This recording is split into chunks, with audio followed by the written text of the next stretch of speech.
Chapter 880. Of course, even if Li Wangyu had thought of the map, he might not have used it to exchange for the title of nobility with Pai Lupi.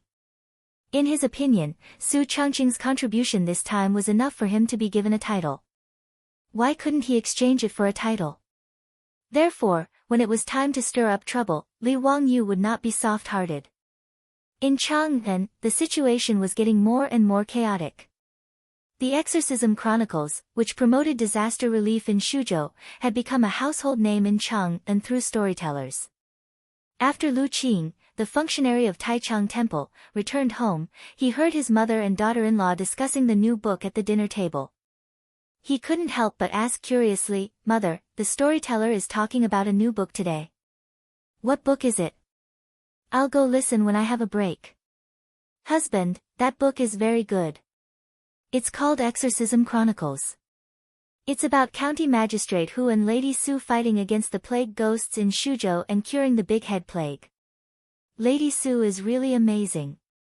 She's really a hero among women." Without waiting for Lu Qing's mother to speak, his daughter-in-law impatiently told her husband about the new book today.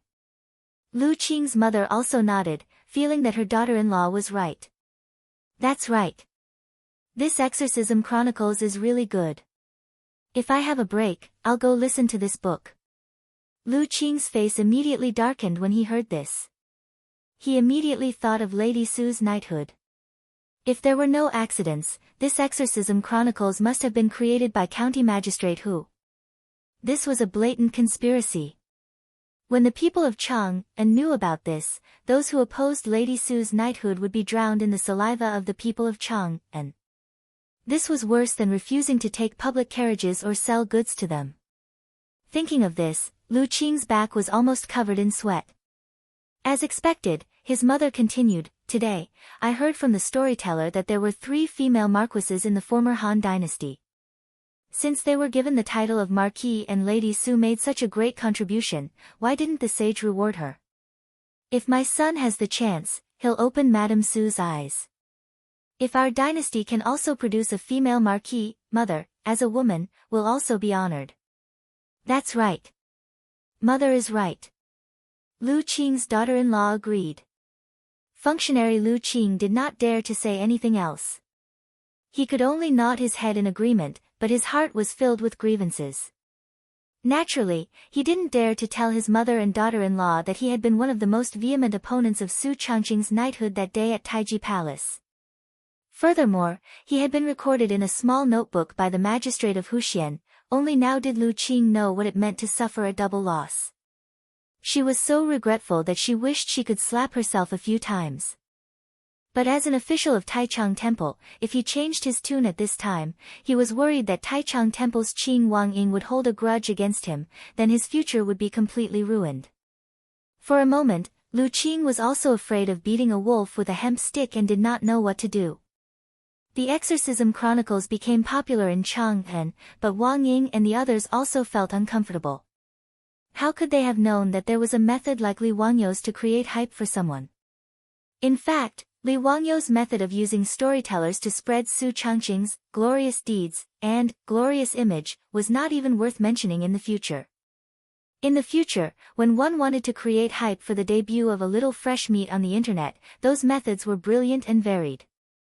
Creating something out of nothing, using a topic to make a fuss, imagining things out of thin air, performing a double act, riding on popularity, and so on, all 360-degree hyping without any blind spots, was called creating hype. But even Li Wangyou's childish hyping methods were enough in the Tang dynasty. Now in Chang'an, everyone was full of praise for Su Changqing. Even the title of Goddess of Wealth was not called Su Changqing anymore. In private, they all called Su Changqing Bodhisattva Su. Li Wangyu was thousands of miles away in Shu County, but with a few letters, he stirred up Chang'an into a pot of porridge. Every day in the imperial court, the topic of whether to confer a title on Su Changqing always made the officials clamor in front of Pai Lupi for a while, which gave Pai Lupi a headache. Wang Ying and the others were getting weaker and weaker. The low-level officials who had previously cheered for them were not of high ranks, but they had the advantage in numbers. With so many officials clamoring, even Pai Lupi had to consider the consequences. But ever since Li Wangyu secretly plotted and played many tricks, officials like Lu Qing, the functionary of Taichung Temple, did not dare to stand out to express their support because of the pressure from Wang Ying and the others, but they also kept silent. No matter how Wang Ying and the others hinted at them, they just pretended not to see and kept silent about Su Changqing's conferment. After all, they were not fools. They did not want to offend Wang Ying and the others, or offend Li Wangyu, the county magistrate. Staying neutral was what smart people should do. Wang Ying and the others did not have the strong support of these low-level officials, so naturally, their voices of opposition were much smaller. After half a month of such chaos, Pai Lupi finally could not stand it anymore. On this day in the imperial court, Pai Lupi ignored the objections of Wang Ying and the others and directly issued a decree, announcing to the world that Su Changqing would be conferred the title of Marquis of Founding County. The first and probably only female marquis of the Tang dynasty was born. Su Changqing's title was Marquis Yanling. The purpose was naturally to commend Su Changqing for fighting the epidemic in Yanling County of Shuzhou. After this matter was made public, the world was in an uproar. A female conferment of nobility was something that had not happened for hundreds of years since the Han dynasty. Moreover, Pai Lupi also conferred Su Changqing the title of Marquis of Founding County. Who knows how many people's jaws dropped. But other than Wang Ying and the group of stubborn old men, no one said anything. For example, the functionary of Taichung Temple, Lu Qing, and the others secretly rejoiced in their hearts. This unlucky matter was finally over. After Pai Lupi conferred the title of Marquis on Su Changqing, he immediately ordered people to announce it to the world. When the messenger heard it, he even ordered people to deliver the imperial edict of conferring Su Changqing the title of Marquis to the 360 provinces of the Tang dynasty. His objective was self-evident. It was to notify Li Wangyu, who was free and unfettered somewhere, to quickly scram back to me. However, at this time, Li Wangyu and the others were still leisurely touring various parts of Yizhou. The distance from Yanzhou to Chengdu County was only a little over 300 li. If they hurried on horseback, it would take them 2 days. However, they were not in a rush and did not feel any sense of urgency. Therefore, they did not directly go from Yanzhou to Chengdu County. Instead, they leisurely traveled to the vicinity of Mengyang County in Pingzhou, preparing to go to Danjing Mountain to admire the peonies. The Tianping peonies of Danjing Mountain were especially blooming and were equally famous as the peonies of Luoyang and Hezi. The Tang people had always loved the peonies. Su Changqing, Aphrodite, and Perrin were all very interested in them. Li Wangyu was naturally willing to accompany the 3 girls. When Li Wangyu and the others arrived in Pingzhou, although the peony's best flowering period had already passed, there was still an endless stream of scholars and ladies coming from Chengdu County to admire the flowers. In Jiulong County at the foot of Danjing Mountain, Li Wangyu and the others spent a lot of effort before finding a satisfactory inn and staying there. After dinner, Li Wangyu was chatting with the 3 girls in the room when he suddenly heard screams and cries from outside the inn. Chapter 881. Li Wangyu tilted his head and listened, but he couldn't help but feel a little surprised. Why were the sounds from outside the hostel so frightened? A woman's screams, a child's cries, a man's shouts, and the sound of breaking things were mixed together. Everything was fine and dandy, so what had happened? Li Wangyu stood up and wanted to see what was going on. However, he heard a light knock on the door and Niu Wu's voice came from outside. Lang Jun, something is wrong. You and Miss Su stay in the room and don't come out. I will go and see what is going on. I have asked Zhang Xian and Zhang Xian to guard the door. Lang Jun, you can call them if you need anything. Zhang Xian and Zhang Xian were the 2 soldiers who followed Niu Wu to protect Li Wangyu. They were brothers from the same mother. Since Li Wangyu kidnapped a group of palace maids from the central part of the mansion to be their aunts, the soldiers of Lai Hot were absolutely loyal to Li Wangyu. Whether it was Niu Wu or Li Wangyu, they were very confident in them. Speaking of which, the Zhang brothers were also quite capable. Not long after their wives married them, they were already pregnant. Both of their wives were pregnant. Originally, Li Wangyu didn't want to take the two brothers with him because their wives were pregnant. However, he couldn't endure the two brothers' strong request and finally took them with him. Okay, I know. Go and come back quickly. Take care of yourself. Lang Jun, don't worry. I know. After Niu Wu finished speaking, he instructed the Zhang brothers and quickly walked out of the hostel to see what was going on. Li Wangyu and Su Changqing also looked at each other. They didn't understand why Jiulong County was in such a mess. Listening to the noise outside, it seemed that the whole city was in a mess. After waiting in the room for a while, Li Wangyu couldn't help but feel anxious when Niu Wu didn't come back. Zhang Xian, go and see why Niu Erlang hasn't come back yet. Without waiting for the Zhang brothers to speak, they saw Niu Wu hurriedly running back. He didn't even care about etiquette and directly knocked open the door. Lang Jun, leave quickly. Something's wrong. What happened? Why are you so flustered? Li Wangyu quickly got up and asked. Niu Wu swallowed his saliva and said, the assistant minister is causing trouble again. The Ming House of Jiulong County has already ordered people to close the city gates. Let's go now and use your goldfish talisman to open the city gate and go to Chengdu County. Our horses are fast, the guards won't be able to catch up with us. What? When Li Wangyu heard this, his mind buzzed and he felt a little dizzy. He had never thought that instead of going to Songzhou to join in the fun, he would lead Su Changqing and the other two into a dangerous place. It was not a small matter for a subordinate to rebel. The Liao people were a minority in the southwest of China during the Han and Tang dynasties. In Shu Prefecture, there were more than 100,000 households in Brazil, Guanghan, and Zhejiang.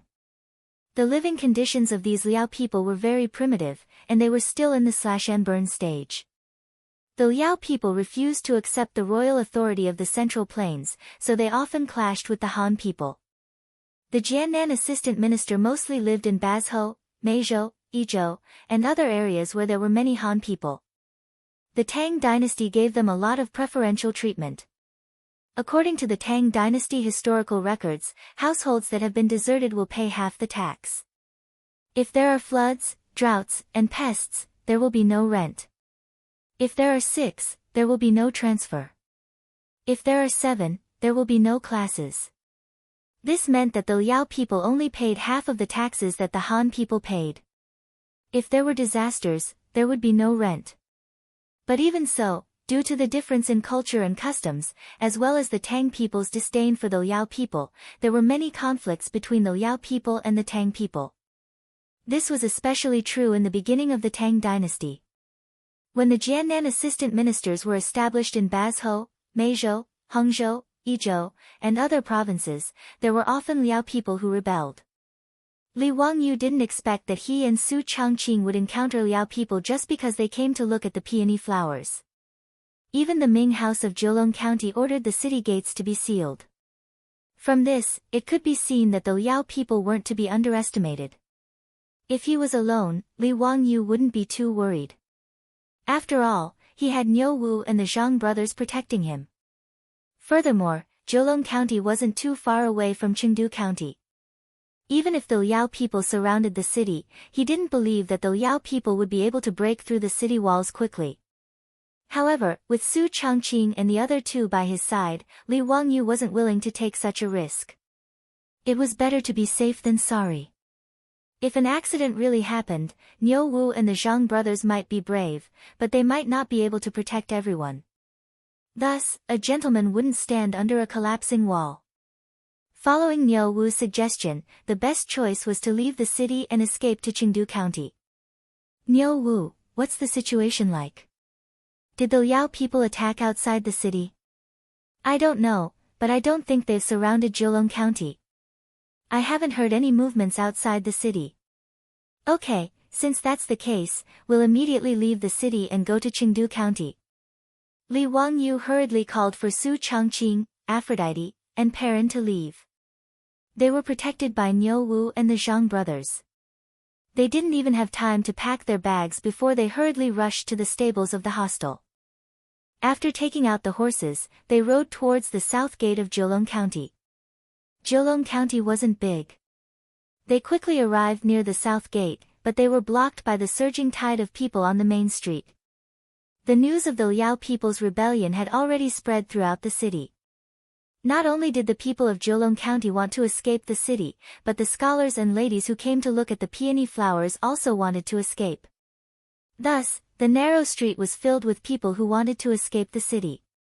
However, the city gate of Jolong County was already closed. No matter how the people cried, the soldiers guarding the city didn't have the slightest intention of opening the gate and letting them leave. In fact, Li Wangyu was well aware that the city gate wouldn't open under such circumstances. Who knew if there were Liao people lying in ambush outside the city? If the city gate was opened and the Liao people took the opportunity to kill their way in, it would be a bloody disaster. Originally, Li Wangyu wanted to show his goldfish talisman and force the soldiers to open the city gate. However, seeing the situation, he slowly shook his head and dispelled the idea. Now that the sky was dark, if he forced the soldiers to open the city gate, not to mention whether there would be danger, the people who were anxious to escape the city would swarm out like bees. Li Wangyu didn't dare to imagine what would happen with so many people crazily crowding around. He was about to call Su Changqing and the others to return to the hostel first before making any plans, when he heard a man in luxurious clothes shouting at the city gate. "Look carefully, this is my goldfish talisman. I'm the major of the viceroy's residence in Yi province. Now, open the city gate for me. I have something important to attend to, so I need to return to the viceroy's residence immediately." The soldiers guarding the city confirmed that the goldfish talisman in the man's hand was real, but they did not dare to obey him. Reporting to Sima, "Without the Ming residence's orders, we do not dare to open the city gates. Quickly summon the county magistrate of Jolong County. Go now." The soldiers looked at each other awkwardly. In the end, the squad leader dared not delay because of the man's identity, so he could only summon a soldier to summon the county magistrate of Jolong County. Chapter 882. Li Wangyu could not help but snort when he saw Sima of the Yi province's governor-general's office being so rude and unreasonable. Sima of the Yi province's governor-general's office was in charge of military affairs and military taxes.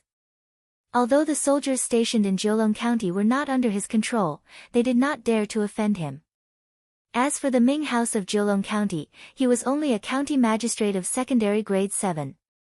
If he forced the county magistrate to open the city gates, Li Wangyu did not believe that the Ming House could withstand such pressure.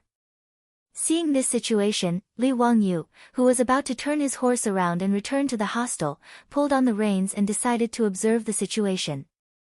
If Sima of the Yi province's governor-general did not care about the lives of the people and insisted on forcing the county magistrate to open the city gates, Li Wangyu would have to reveal his identity and teach this Sima a lesson. Not long after, the county magistrate of Jolong County, who had been notified, hurried to the city gates. "Greetings, Sima. You are the county magistrate of Jolong County. That's good. Quickly order people to open the city gates. I have important matters to attend to and need to return to Chengdu County. Do not waste my time." Sima impatiently signaled the county magistrate to open the city gates. "I'm afraid this is not appropriate." The county magistrate hesitated for a moment and bowed to Sima. He continued, "Sima, it is already late and there are officials causing trouble outside. If we open the city gates rashly and the officials launch a sneak attack, it will be a disaster. As the county magistrate of Jolong County, I cannot bear this responsibility. Please forgive me, Sima." The county magistrate's words did not move Sima at all. Instead, he was impatient. "Don't speak nonsense. I have already ordered people to go up the city walls to observe.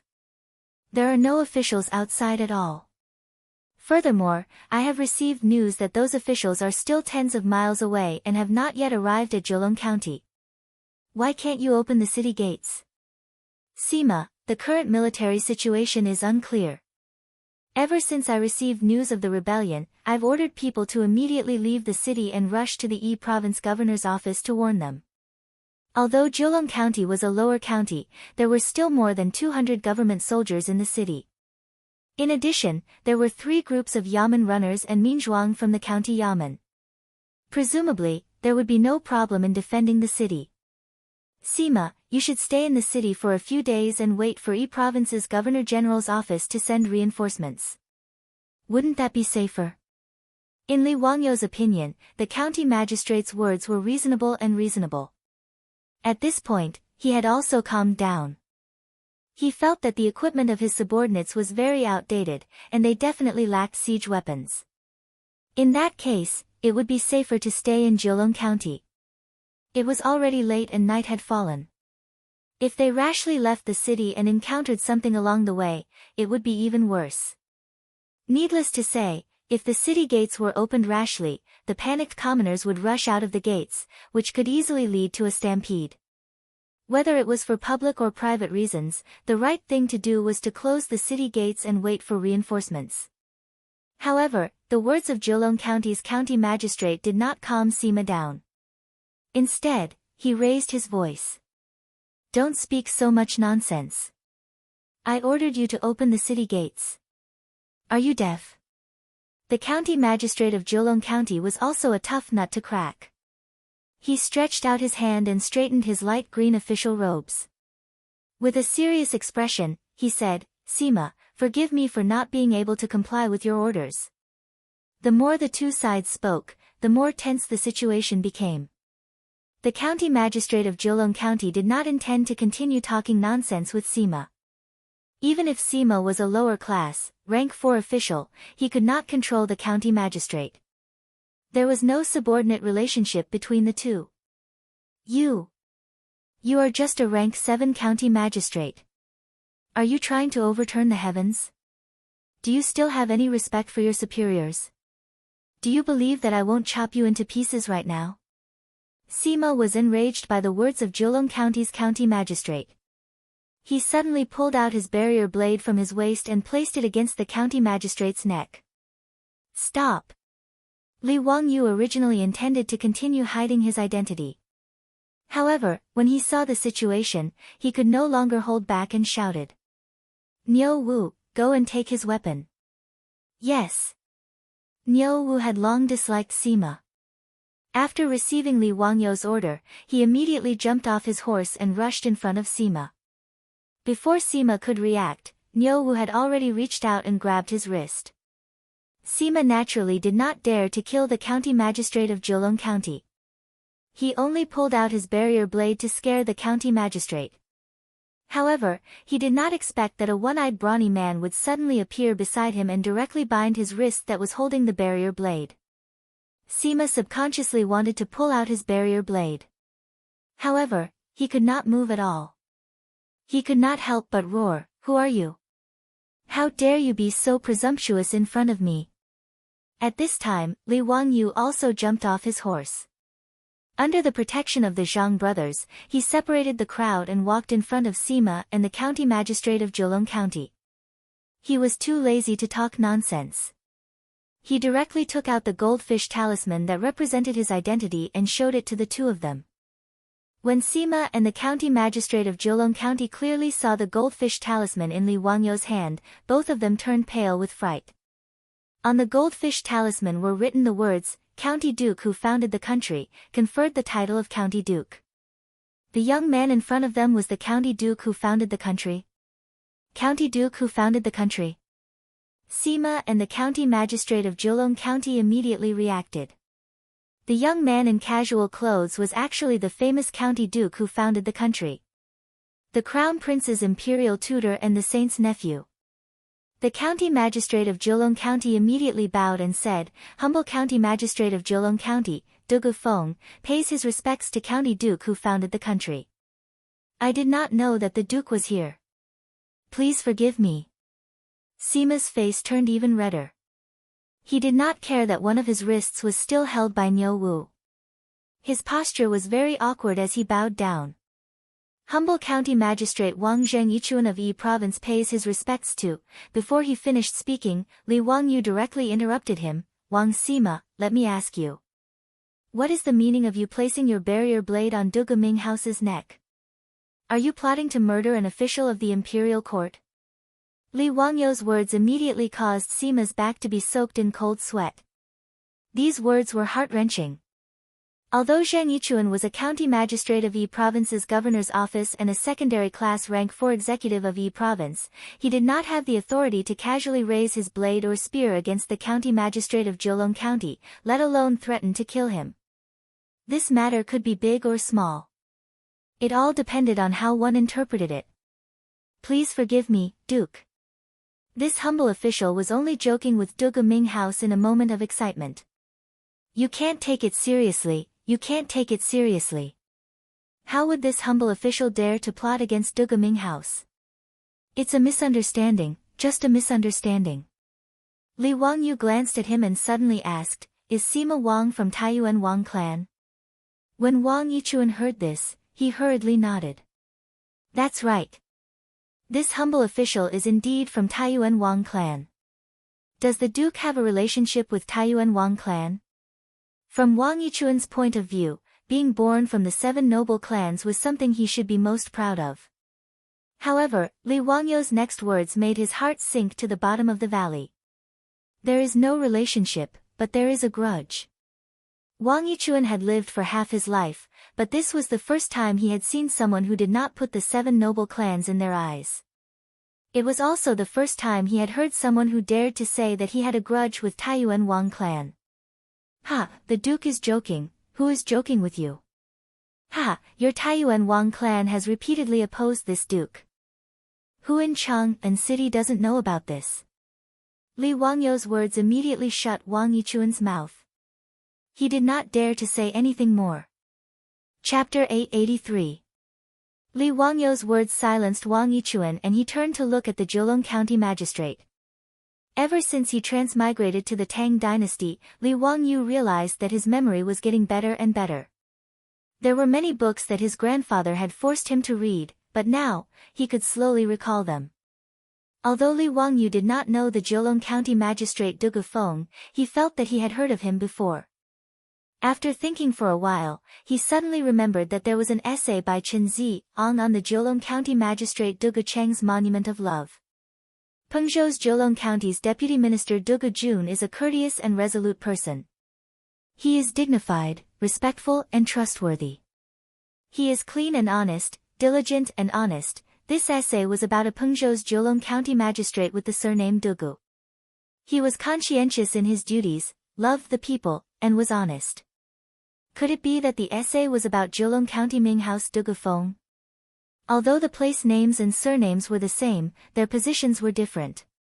In the Jiulong County magistrate Dugu Cheng's Monument of Love, Dugu Jun was a county magistrate. Li Wangyu could not help but ask curiously, Dugu Minghouse, was he also a junior magistrate in Jiulong County? Dugu Feng was slightly surprised, but he immediately replied, Duke is correct. I was originally a county magistrate in Jiulong County. I was promoted to county magistrate this year. Li Wangyu looked at Dugu Feng from head to toe. Although this person was not famous in history, he was able to make Chen Zi write an essay for him. This meant that he was a good official. Just by looking at how he was able to resist Wang Yichuan from the Yizhou Governor General's office and refuse to open the city gate, he was worthy of Chen Zi's praise. Not bad. Dugu Minghouse, you did a good job. Go and pacify the people. Don't let them crowd around the city gate. If they attack the county now, there will be a lot of casualties. Dugu Feng naturally obeyed. He hurriedly led a group of county yamen runners to coax and persuade the crying commoners who wanted to leave the city to escape the disaster of war. After Niu Wu confiscated Wang Yichuan's barrier saber, this chief of staff from the Wang clan of Taiyuan also felt uneasy on the side, not knowing whether he should leave or stay. Naturally, he could tell that he had offended this county duke who. He had been in Sichuan for a long time and did not know about the conflicts between Li Wangyu and the Wang clan of Taiyuan in Chang'an. However, as the nephew of the current sage and the imperial tutor of the crown prince, even if he did not get along with the Wang clan of Taiyuan, he was helpless. 5 surnames, 7 Wangs, Taiyuan Wang clan. This golden signboard could intimidate other people at first glance, but it could not do anything to a noble person like Li Wangyu. Wang Yichuan could only hope that Li Wangyu would not notice him. Wang Yichuan only felt that he did not look at the almanac before leaving the house today. How did he offend such a god? Originally, he was on break and had nothing to do, so he took 2 days off to come to Danjing Mountain to admire the peony flowers. He did not expect that his luck would be so bad that he would meet with people causing trouble. Wang Yichuan thought that he could ride a fast horse and escape before the people surrounded the county. However, he did not expect to meet a stubborn county magistrate. He wanted to use his authority as the chief of the governor's office to force this untactful county magistrate, but he was caught red-handed by Li Wangyu, the county duke who had founded the country. Wang Yichuan could not help but curse his own bad luck, but there was nothing he could do. While Dugu Feng led a group of yamen runners to persuade the commoners, Li Wangyu glanced at Wang Yichuan and was too lazy to bother with him. "What are you still doing here? Are you waiting for me to treat you to a meal?" When Wang Yichuan heard this, he was delighted. It was best that Li Wangyu did not bother with him. He quickly bowed, "Yes, yes, I will leave now, I will leave now." Li Wangyu impatiently waved his hand at him, indicating that he could leave. Wang Yichuan did not even dare to ask Miao Wu for the barrier blade. He turned around and dived into the crowd, disappearing without a trace. After Dugu Feng finally managed to persuade the crowd to leave, he ordered the yamen runners to assist the soldiers in defending the county. After arranging the defense of the county, he returned to greet Li Wangyu. Dugu Feng was not familiar with Li Wangyu and did not know the personality of this young county magistrate. As such, he did not dare to be disrespectful. "Duke, please forgive me for making you wait for so long." Li Wangyu extended his hand to help him up. "Dugu Ming House, what are you saying? My safety is also in the hands of the Ming House. You are arranging the defense of the county. What is wrong with that? This is my responsibility." "Dugu Ming House, from what you said, there are only about 200 soldiers in Jiulong County. Are you confident that you can defend the county?" Dugu Feng nodded. "Duke, you can rest assured. Although there are many of them, they do not have any excellent military equipment. They do not even have many bows and arrows. Although there are not many soldiers in the county, I am confident that they will not be able to break into the county in a short time. I have already sent people to the Yi Province Governor-General's manor to ask for reinforcements. In less than 2 days, reinforcements will arrive." When Li Wangyu heard this, he was relieved. He continued to ask, "Dugu Ming Fu, this duke asks you, why did these people rebel? Do you know the details?" Li Wangyu was still confused. He didn't understand why the people of Pengzhou were in such a mess out of nowhere. Li Wangyu and company had encountered the Yi province's people on their way here. Most of them were acquaintances. They were people who were willing to obey Wang Hua and pay taxes. However, these people were very different from Han people. Not only did they remove their front teeth, but they also wore tub skirts. Their lifestyle was very different from Han people. However, in Li Wangyu's opinion, these people did not have a reason to rebel. Moreover, it was in a place so close to Chengdu County. Jiulong County was only 100 li away from Chengdu County. If the army wanted to suppress it, they could arrive in a day. Under such circumstances, if these people still wanted to rebel, wouldn't they be courting death? Even if they surrounded Jiulong County, the Yi Province Governor-General's manor's army would arrive before they could break into the county. Li Wangyu's question made Dugu Feng hesitate for a moment before he bowed again. In response to the Duke, "This matter is related to this official." "Oh. What do you mean?" Li Wangyu asked in confusion. Dugu Feng looked at Su Changqing and company behind Li Wangyu and hesitated. It seemed that there were some things that he could not say in front of Su Changqing and company. "Duke, this is not the place to talk. Why don't we go to the county office and I will tell you the details?" Seeing this, Li Wangyu did not force him and nodded in agreement. He ordered the Zhang brothers to escort Su Changqing and company back to the inn to rest. He then led Niu Wu and followed Dugu Feng to Zhejiang County's county office. When they reached the main hall of the county office, Dugu Feng invited Li Wangyu to take a seat and ordered people to bring wine and food. Only then did he let out a long sigh and explain the situation to Li Wangyu. However, Li Wangyu and Niu Wu were flabbergasted when they heard this, and they were even more astonished by the fact that such a thing had occurred. This matter can't be blamed on the Dugu Ming house. These people did not know what was good for them and dared to use this opportunity to cause trouble. They deserve to die. Chapter 884. After listening to Dugu Feng's explanation, Li Wangyu realized that there was still a very primitive marriage-snatching custom among the officials. In Dugu Feng's words, the laws are lax, the marriages are improper, the villages are violent, they steal people's wives and daughters to escape, they move to other places and live in peace. They are called companions, and Yan Wan thinks they are companions. In other words, the marriage customs of these officials were no different from those of primitive societies. If they took a liking to someone, they would knock them out and carry them away. Not only that, the officials did not even know the etiquette of marriage and did not know the nature of father and son. Not to mention the Tang people, even Li Wangyu found it hard to accept the marriage customs of these officials. Chaotic, it was too chaotic. It was also because of this that Dugu Feng was too embarrassed to say these words in front of Su Changqing and the others. The rebellion of the officials was related to the marriage snatching that happened a few days ago. There were also thousands of officials living in the area under the jurisdiction of Zhejiang County. Originally, the marriage snatching was only done in their own tribe. Even if Dugu Feng did not like it, he could not do anything about it. But a few days ago, when someone from the Jingren tribe went down the mountain to the city to sell mountain goods, it was unknown what was wrong with that Jingren's head, but he actually took a fancy to a young Han woman. That man actually colluded with several other men to use their weapons and directly snatched the Han girl up the mountain. When such a thing happened, the girl's family could only cry and complain to the county yamen. Dugu Feng didn't hesitate and immediately led 3 groups of bailiffs to the Farron tribe. Before the Farron tribe could react, they rescued the young lady. Although the girl was saved, she was already defiled by the officials. Fortunately, the people of the Great Tang were rather open-minded.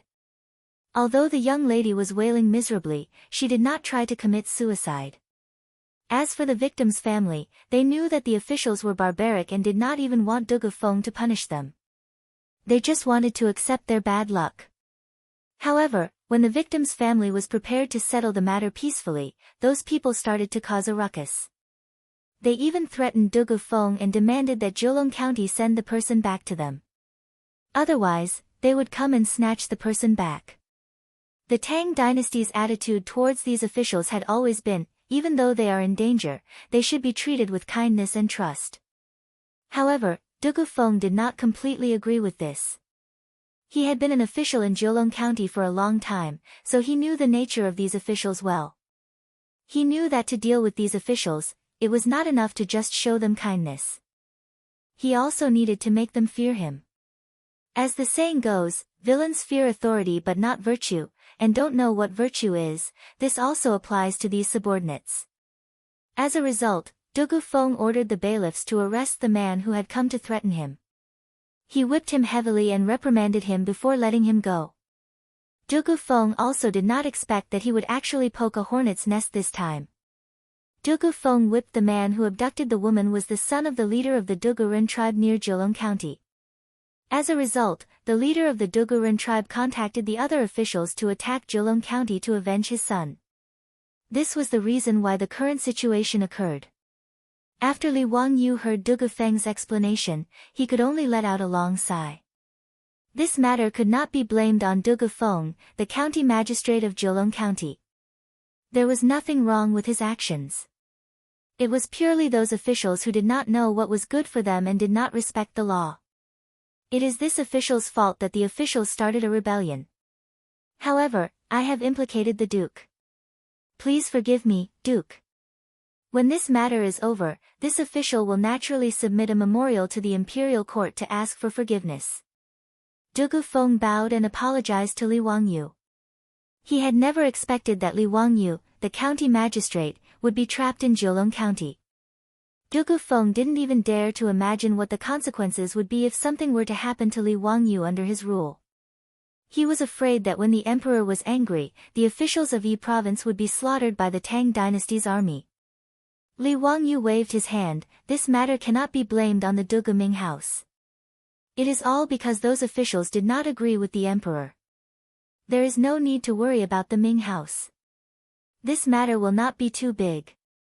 When the Yi province army arrives, those officials will naturally scatter. Yes, this official is also thinking of this. As the two were talking, a Yamen runner rushed in from outside the county office and reporting to the Ming house, the officials outside the city have appeared. Li Wangyu and Dugu Feng heard this and immediately stood up. Let's go and take a look. Although Jilong County was a lower county, the city walls were very sturdy. The city walls were 20 feet high and 10 feet wide. There was also a horse path connecting the city walls. Li Wangyu and his group rode up the city walls. They looked up and saw torches in the forest outside the city in the east, west, and north of Jilong County. However, the south gate of Chengdu County was completely dark. There seemed to be no movement at all.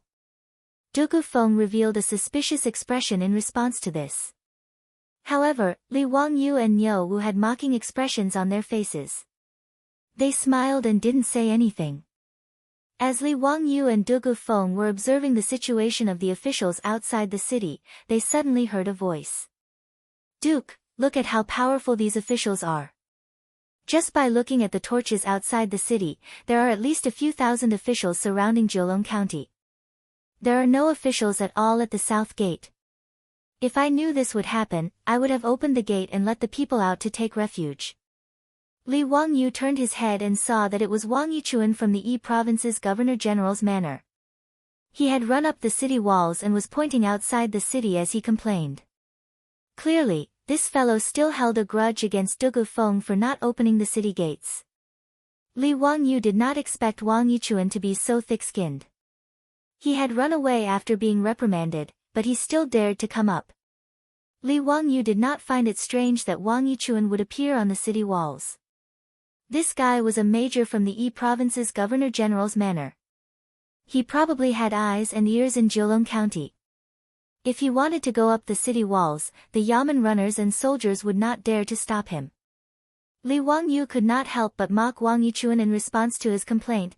Major Wang, don't you understand something as simple as surround 3 and guard 1?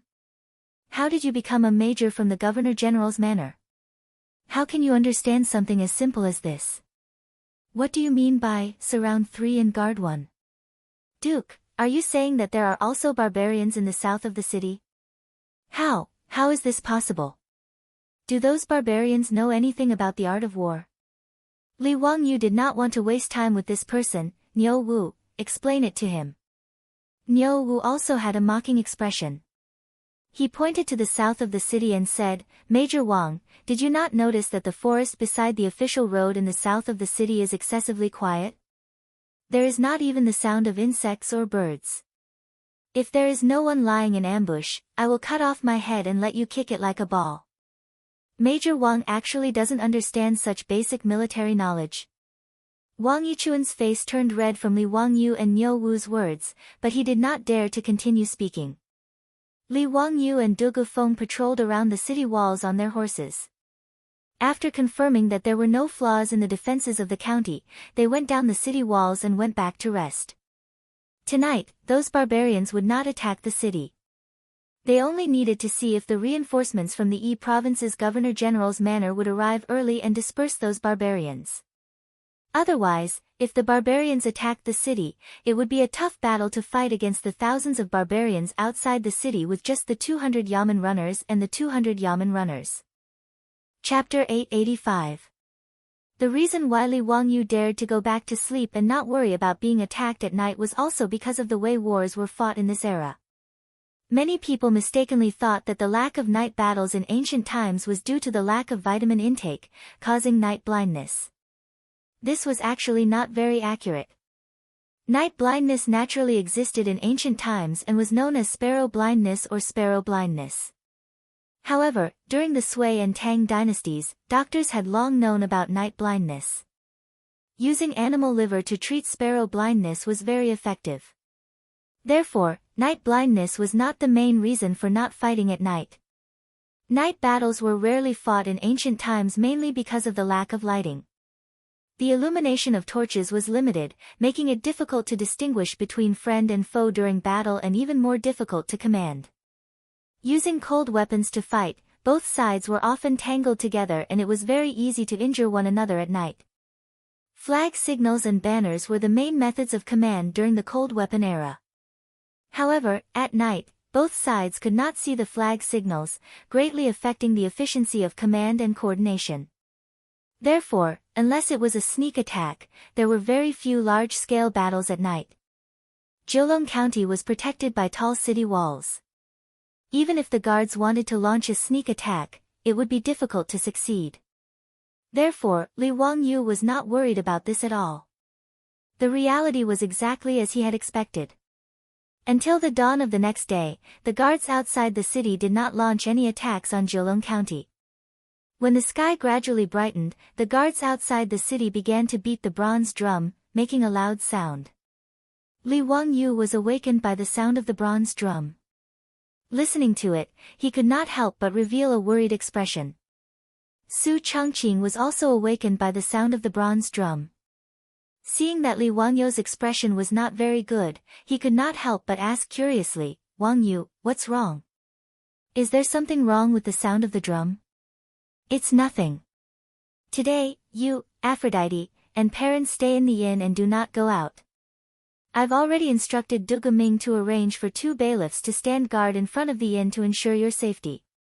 I will bring Niu Wu and the Zhang brothers to the city walls to see the situation." Su Chongqing knew that he was hiding something, but did not continue to ask. He only nodded to show that he understood. "Be careful and do not try to be brave."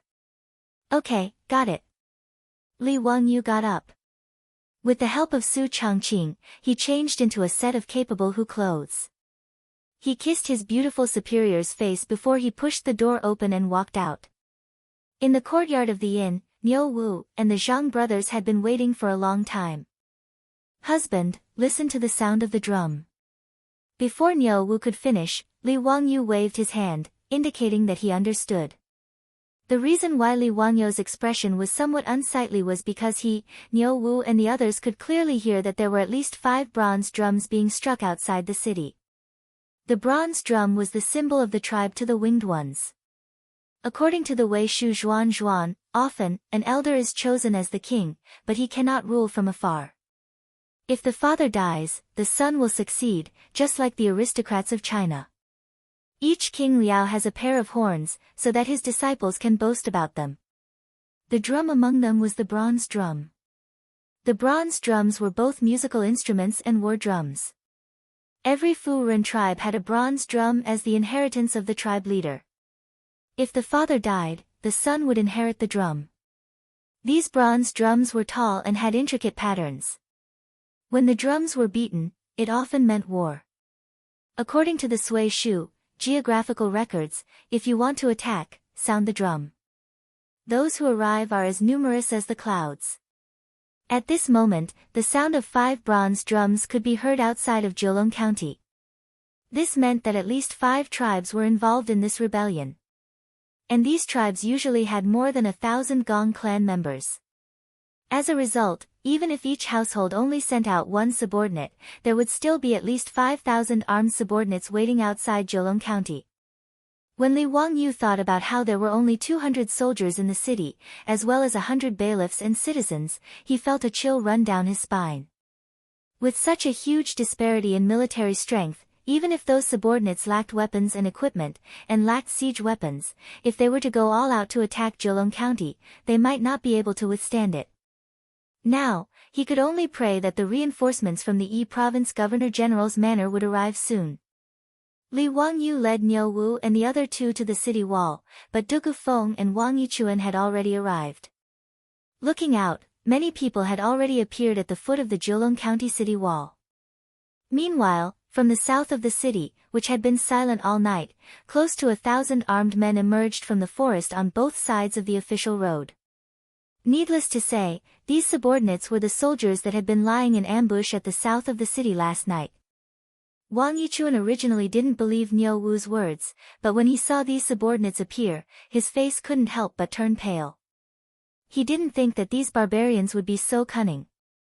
They had really set up an ambush at the south of the city and waited for the people of Zheolong County to fall for it. When they opened the south gate to escape, they would ambush them. Even Li Wangyu and Niu Wu felt a wave of fear. If they hadn't been trapped in the city by the fleeing crowd, they might have fallen into the subordinates' trap when they rashly rode out of Zheolong County. With just Niu Wu and the Zhang brothers, it would probably be difficult for them to protect Li Wangyu, Su Changqing, and the other two girls. Du Gufeng's face was also quite ugly.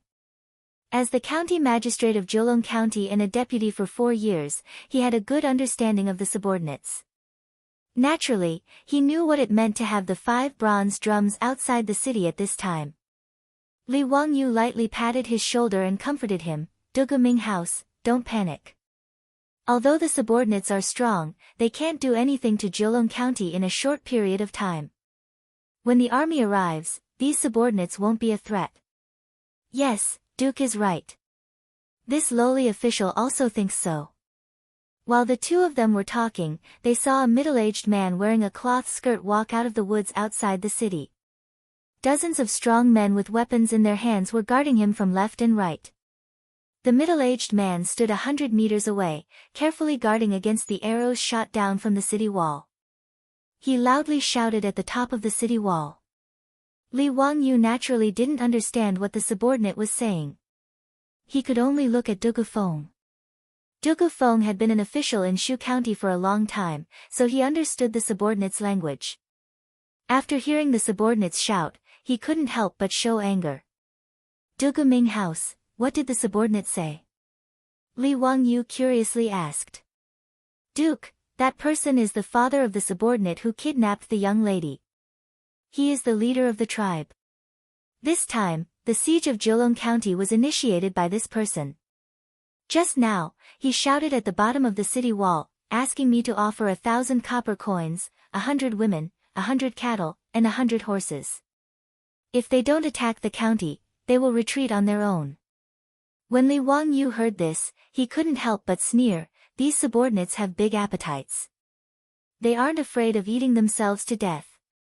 There is no need to pay attention to these subordinates. If they want to fight, they can come.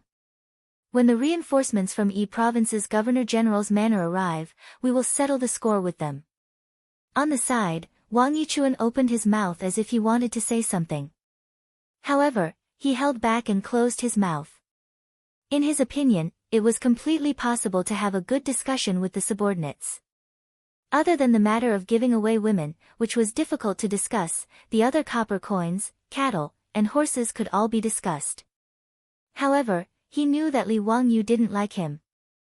Therefore, he could only endure and not provoke him. Du Gufeng nodded. Just as he was about to shout, an unforeseen event occurred at the bottom of the city. Chapter 886. The leader of the guards at the foot of the city wall waved his hand behind him. Not long after, a few guards dragged a person dressed as a bailiff out of the forest. The bailiff's clothes were filthy and there was a lot of blood on his body. It was obvious that he had been in a fight when he was captured. When Du Gufeng saw the bailiff, his face was filled with fear. How is this possible?" When Li Wangyu saw his panic, he quickly asked, "Dugu Ming House, what happened? Is the bailiff that was captured one of your men?" Du Gufeng's face was as if he had seen a ghost and he stuttered. Yes, sir. That person is one of the bailiffs in the county office. Yesterday, I ordered him to leave the city and go to Chengdu County to ask for help." "What?" Li Wangyu and Wang Yichuan exclaimed at the same time. Everyone understood the meaning behind Du Gufeng's words. The bailiff that he sent to ask for help was captured by the guards.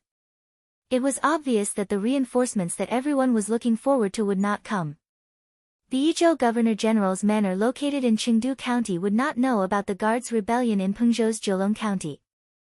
The situation was getting worse.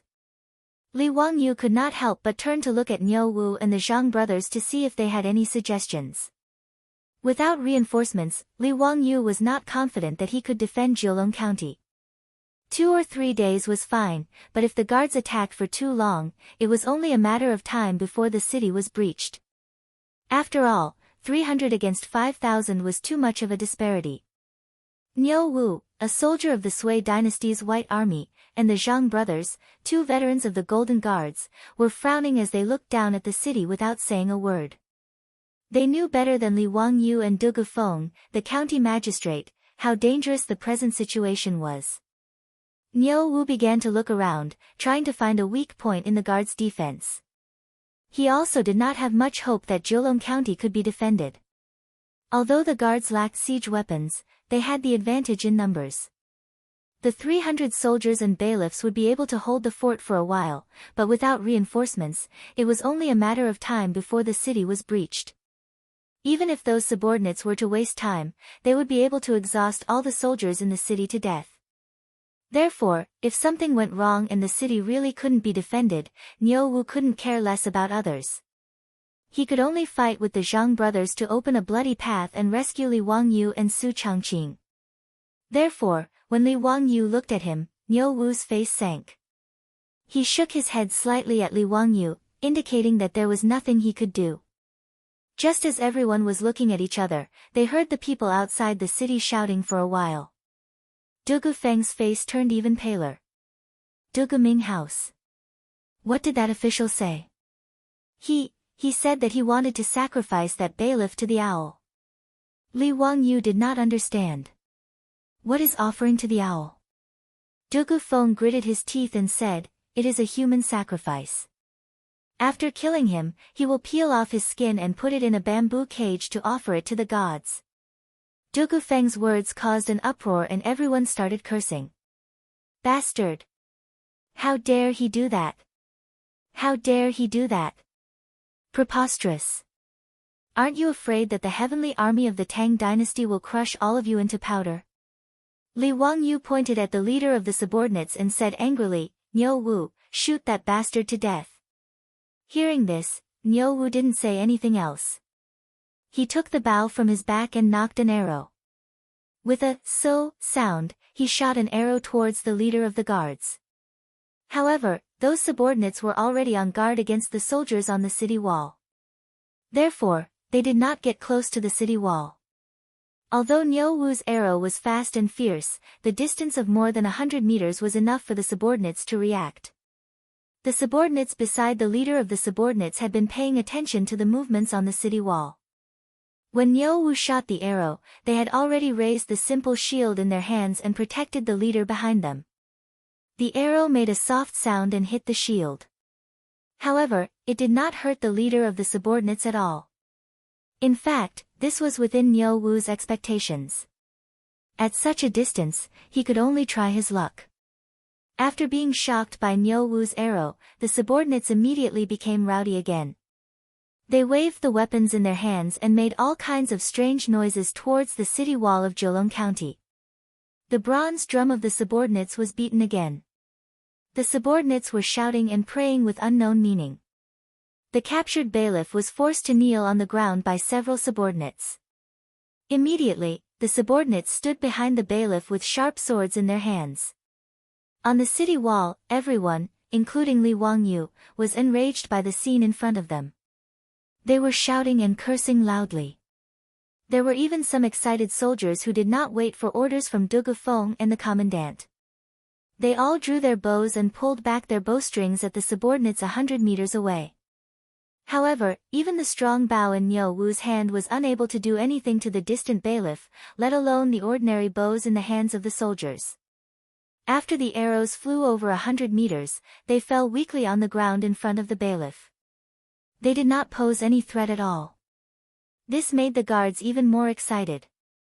Many of them even began to surround the unfortunate bailiff and dance to the beat of the drum that was becoming more and more urgent. The bailiff who was forced to kneel on the ground seemed to realize what was about to happen and immediately began to struggle with all his might. However, it was obvious that the poor bailiff's struggle was futile.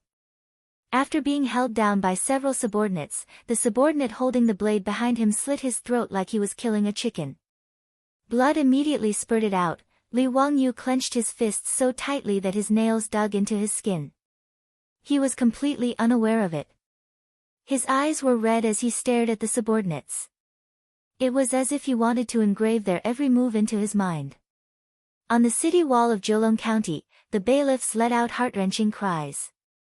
How could the bailiffs of Jiulong County not feel grief and indignation when they saw their fellow bailiff's throat slit like a chicken in front of them? The blood spurting out of the bailiff's throat seemed to have stimulated the subordinates even more. They shouted even more excitedly outside the city wall and danced faster and faster. After the subordinates killed the bailiff, they actually did as Dugu Feng said. They used a small knife to skin the bailiff's entire face. Li Wangyu never imagined that he would actually see such a bloody scene with his own eyes. He also did not expect such a primitive and barbaric human sacrifice to appear in front of him. However, he did not feel nauseous. Instead, he felt a sense of grief and indignation in his chest.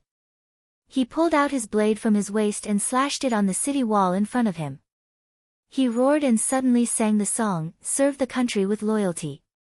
The smoke of war rises, the mountains and rivers look to the north. The dragon rises and the horse neighs. I am so angry that I want to go crazy. Where my blade points, how many brothers and sisters are buried in their hometown? Why not sacrifice 100 lives to serve the country? Ever since Li Wangyu brought this song to the Tang dynasty, everyone in the Lai Hot knew how to sing it. Niu Wu and the Zhang brothers immediately unsheathed the sabers at their waists and hacked at the bricks of the city wall, producing a dong dong dong sound, just like the sound of war drums. Following Li Wangyu, they loudly sang this tragic song. Soon, the soldiers and bailiffs on the city wall of Jiulong County all pulled out their blades and slashed the wall to suppress the sound of drums. They followed Li Wangyu and Niu Wu and sang the song, "Serve the country with loyalty." Chapter 887. The solemn atmosphere at the top of Jiulong County's walls did not affect the officials outside the city. After killing the bailiffs and stripping off their skulls to sacrifice to the heavens, the officials' bronze drums sounded once again. The officials dragged out many wooden ladders from the forest and prepared to attack Jiulong County. These so-called wooden ladders were simple and crude to the extreme. After removing the branches and leaves from the tree trunks, they would tie some short sticks to the tree trunks and step on them to create a set of wooden ladders. However, even with such crude wooden ladders, Li Wangyu and the others did not dare to underestimate them. When Li Wangyu saw that the officials were really preparing to attack the city, he turned around and looked at Jiulong County behind him. His expression immediately changed. Jiulong County was a lower county and was very small. However, no matter how small the county was, the square city walls were close to 4 kilometers long. At this moment, all the soldiers, bailiffs, and able-bodied citizens were preparing to defend the city. However, there were only 300 of them. A simple calculation showed that there was only one government soldier or yamen runner guarding the parapet of the city wall every 10 meters or so. When Li Wangyu looked at the thousands of officials below the city walls, he felt his scalp go numb. He pulled Dugu Feng over and said, "Dugu Ming House, gather all the citizens in the city and mobilize all the able-bodied citizens to assist the soldiers on the city walls. We won't be able to defend the county with just the soldiers."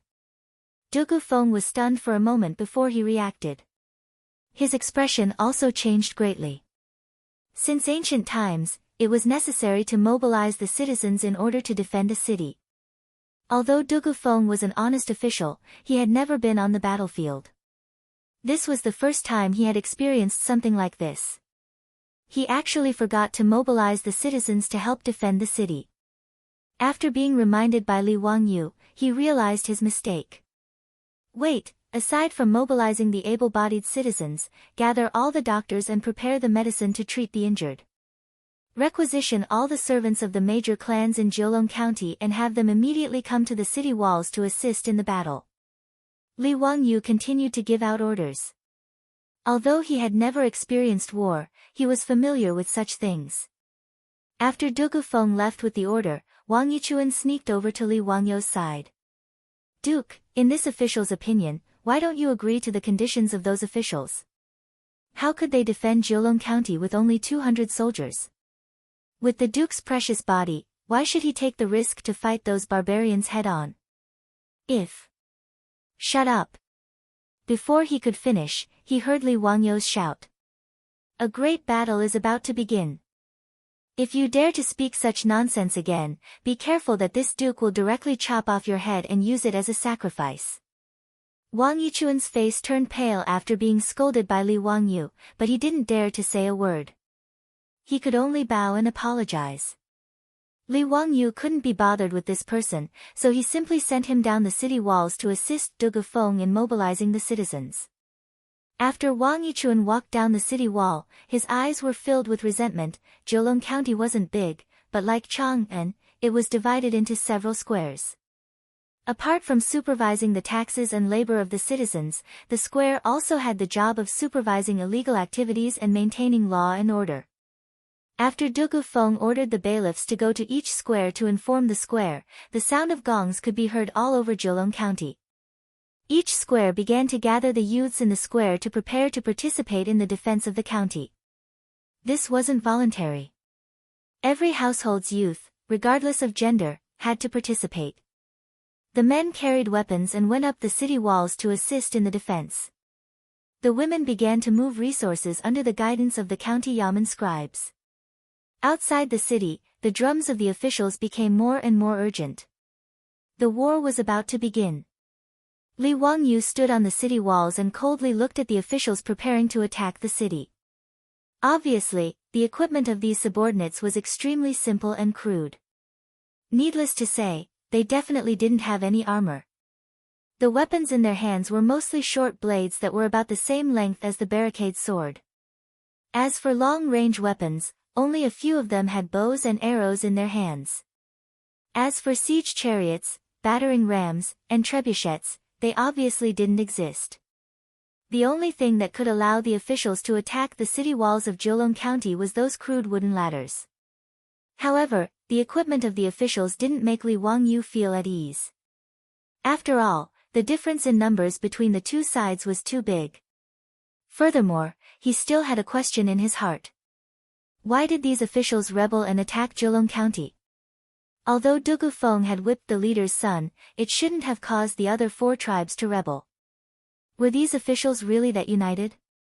This was obviously impossible. Although Li Wangyu didn't know much about the officials, he knew that they lived in a very primitive state. It was common for conflicts to occur between different tribes. Furthermore, the officials were more popular with slavery. The defeated captives were directly sold as slaves. The slave trade was not only popular, but also cheap. A big dog can buy a lifetime of food. This meant that an adult dog could be exchanged for a captured slave. Furthermore, the relationship between the officials couldn't be said to be friendly at all. It was impossible to expect them to take revenge just because the other tribe leader's son was whipped by the Jiulong County magistrate. There must be more to this than met the eye. Li Wangyu didn't suspect that Du Gufeng was lying to him. After all, although he had only known Du Gufeng for less than a day, since Du Gufeng had left his name in history, he should be trustworthy. Just as he was thinking about these things, a bugle horn sounded from below the city walls. The officials had started to attack the city.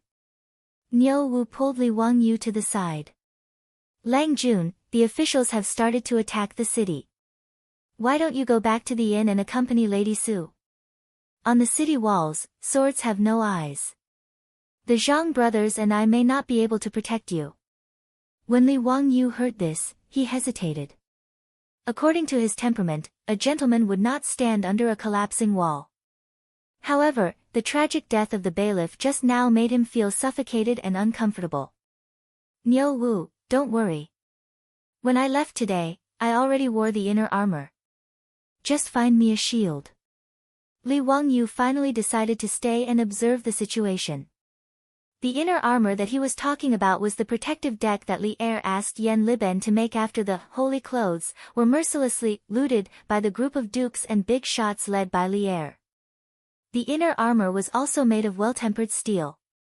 It was the same as when Niu Wu used it for his experiments. It was lined with silk and cowhide. The armor was divided into two parts, one protecting the chest and the other the back. The middle was connected by a cowhide buckle. When worn under clothes, it was like a bulletproof vest in the future. Li Wangyu asked Yen Liben to make more than 100 sets of inner armor like this. Each of the officials in the government had one set. Although he spent a lot of money, it was worth it. Everyone in the government, including Niu Wu and Niu Yong, loved this set of inner armor. It was even said that many of the officials were reluctant to take off the inner armor when they had sex with their wives. This made Li Wangyu speechless. Now, the inner armor came in handy. At least he, Niu Wu, and the Zhang brothers all had the protection of the incomparably strong inner armor under their robes. Niu Wu tried to persuade Li Wangyu. Seeing that he insisted on staying on the city walls, he had no choice but to find a shield for him. He also instructed the Zhang brothers to protect Li Wangyu. At this time, outside Jiulong County, under the sound of horns and drums, the officials formed a messy formation and began to attack the city. Chapter 888. The solemn atmosphere at the top of Jiulong County's city wall did not affect the officials outside the city. After killing the bailiffs and stripping off their skulls to sacrifice to the heavens, the officials' bronze drums sounded again. The officials dragged out many wooden ladders from the forest and prepared to attack Jiulong County. These so-called wooden ladders were simple and crude to the extreme. After removing the branches and leaves from the tree trunks, they tied some short sticks to the tree trunks and stepped on them to create a set of wooden ladders. However, Li Wangyu and the others did not dare to underestimate these simple wooden ladders.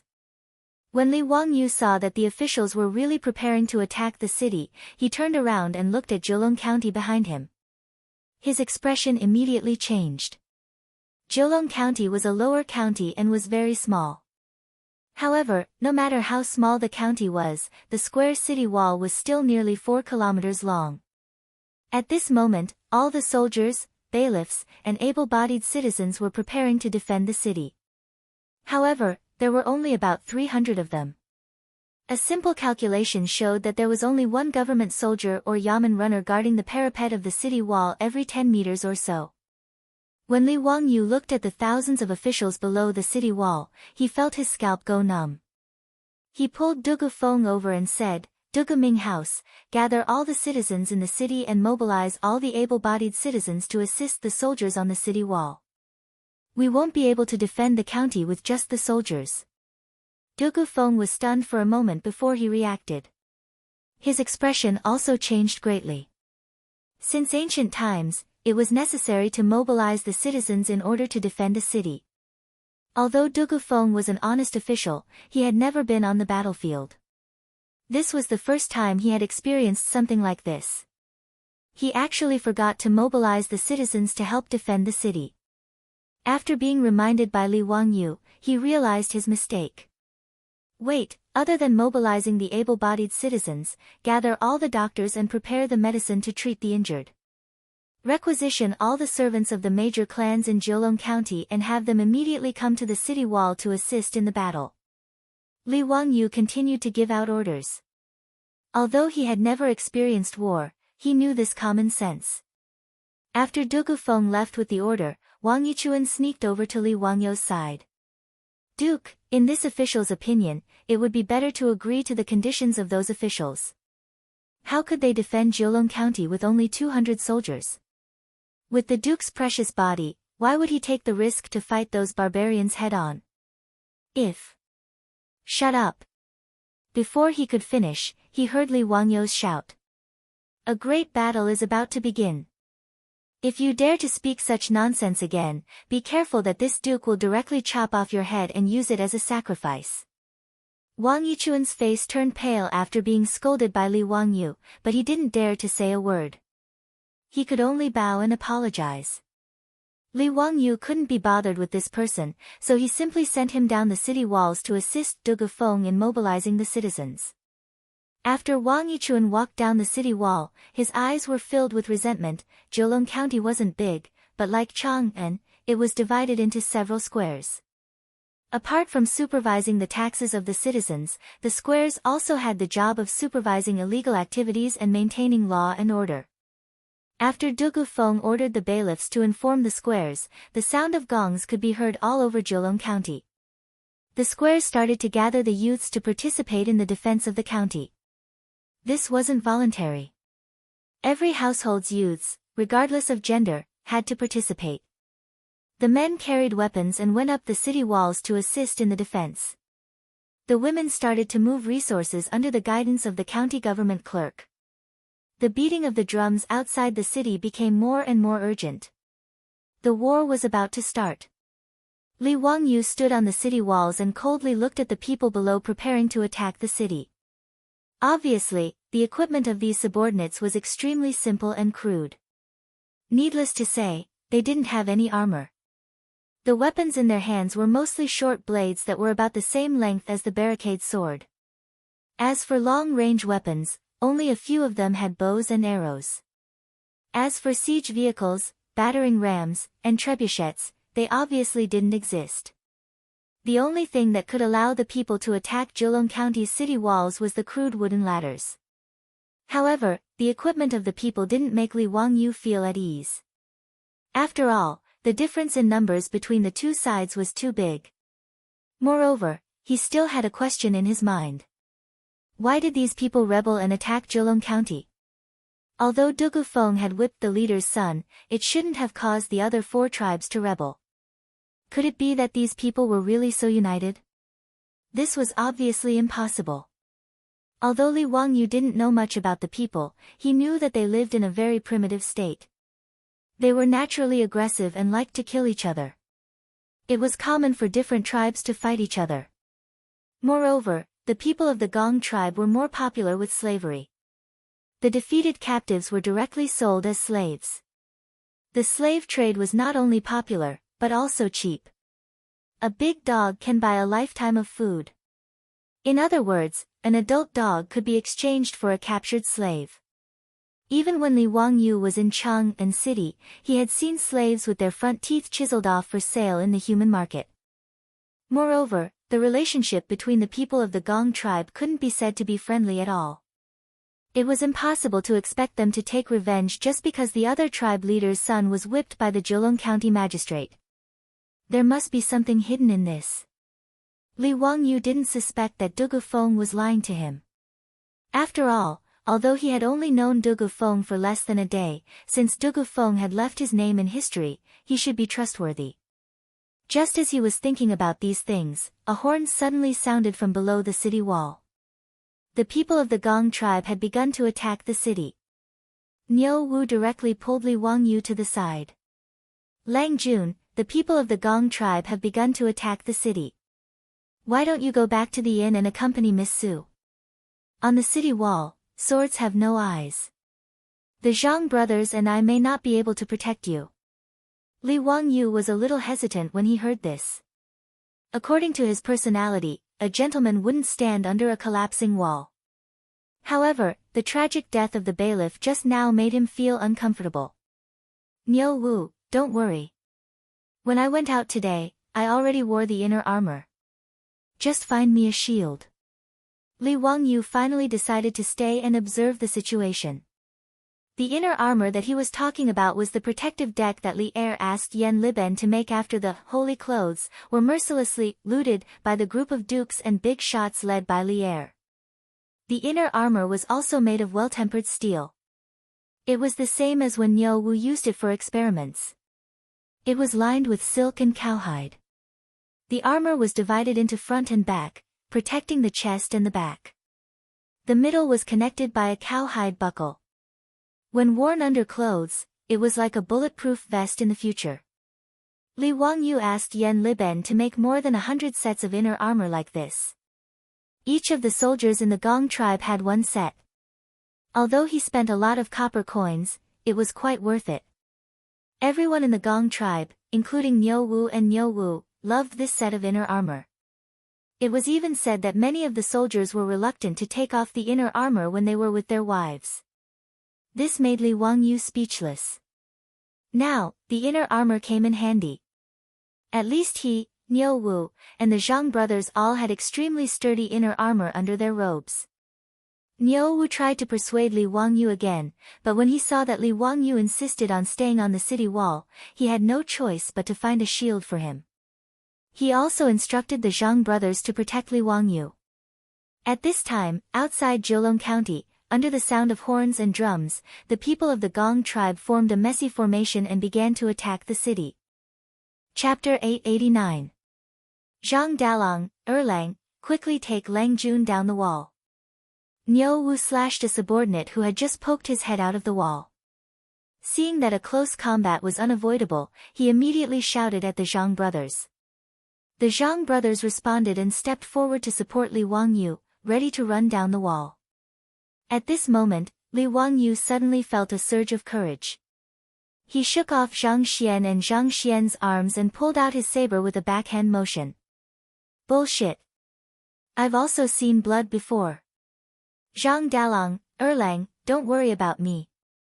Go help those bailiffs. The wounded wailing beside him and the blood flowing everywhere on the wall aroused the ferocity in Li Wangyu's bones. Just like that day in the prison, Li Wangyu now had a fierce tiger in his heart. With bloodshot eyes, he held the saber with both hands and strode to Niu Wu's side.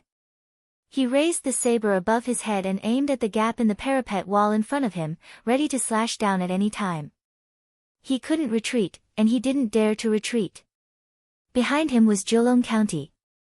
Li Wangyu might not be so noble as to risk his life to protect thousands of people of the Tang dynasty, but behind him were Su Chongqing, Aphrodite, and Perrin. When a subordinate with a steel saber in his mouth had just poked his head out of the parapet wall, Li Wangyu let out a beast-like roar from his throat. He aimed his saber at the subordinate's head and slashed down. The saber in his hand was also made of well-tempered steel. It was extremely sharp and could cut iron like mud. Li Wangyu used all his strength to slash down and instantly split the subordinate's head in half. Blood and white brain matter immediately burst out and splashed everywhere.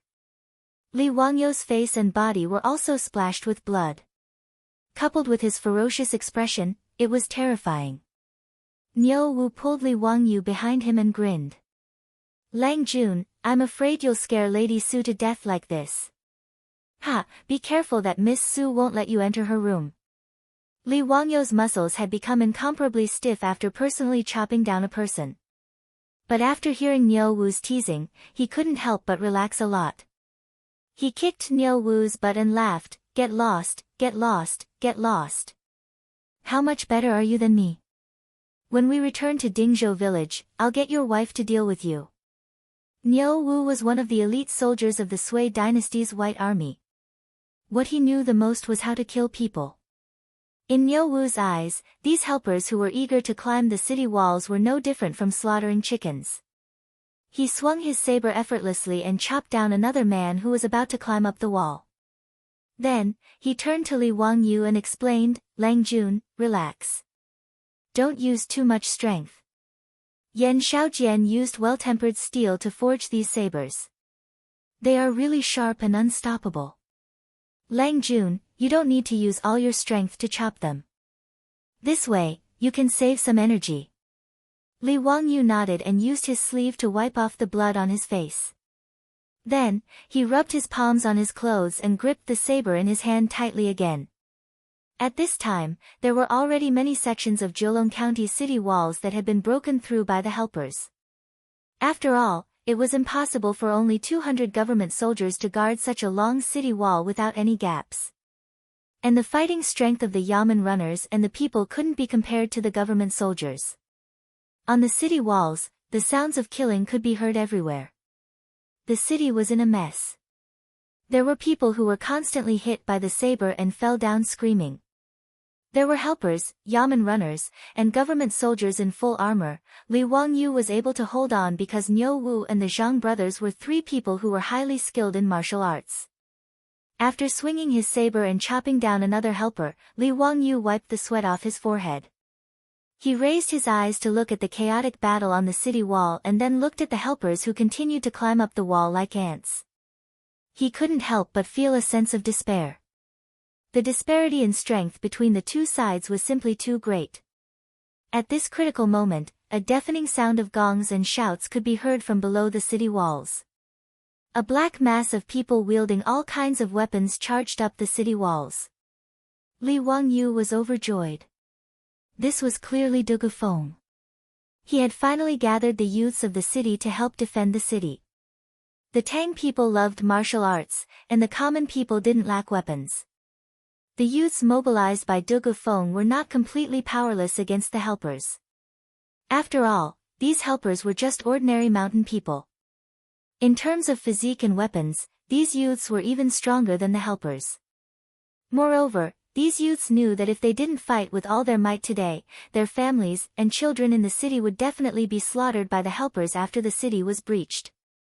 Jiulong County was a lower county with a population of less than 1,000 households. Even so, Du Gufeng had mobilized nearly 2,000 people to help the city walls. Almost every family had their father, son, or brothers. With the aid of these fresh soldiers and the fact that the helpers weren't all that strong, the precarious situation on the city walls was instantly reversed. Under the command of the estate soldiers, the common people began to surround and attack the helpers who were lucky enough to scale the walls. Even more commoners picked up rolling logs and stones and threw them down the city walls. The heavy objects falling down like hail instantly smashed the helpers who were trying to besiege the city walls, breaking their limbs and causing them to howl as they fell off the walls. This turn of events naturally caused the helpers to panic. They jumped off the wooden ladders and fled into the forest. Even those helper archers who had dared to stand below the walls and exchange fire with the estate soldiers also turned and fled. In just a few moments, the helpers were like frightened rabbits, fleeing into the forest. As for the helpers on the walls, they had nowhere to run even if they wanted to. Other than those who stubbornly resisted and were cut down to the ground, even more helpers threw down their weapons and kneeled in surrender. The small-scale siege came to an abrupt end with the retreat of the soldiers. In the battle just now, Li Wangyu had personally cut down at least 3 helpers. He panted heavily and used the saber in his hand as a crutch. Only then did he realize that the fierce battle hadn't lasted long, but it had caused his muscles to ache all over. Looking up, he saw corpses all around the city walls. Most of the corpses were helpers, but there was no lack of bailiffs and commoners. There were even armored corpses of estate soldiers. At this time, Du Gufeng had also scaled the walls. When he saw Li Wangyu covered in blood, he was also quite frightened. This lowly official deserves to die. I actually let the Duke take such a risk. Please forgive me. Are you injured? This lowly official will immediately inform the physician. Li Wangyu didn't even bother to speak. He waved his hand at Du Gufeng and said softly, "All right, I'm fine. Quickly arrange for people to treat the injured and clean up the corpses." Du Gufeng didn't dare to delay and immediately agreed.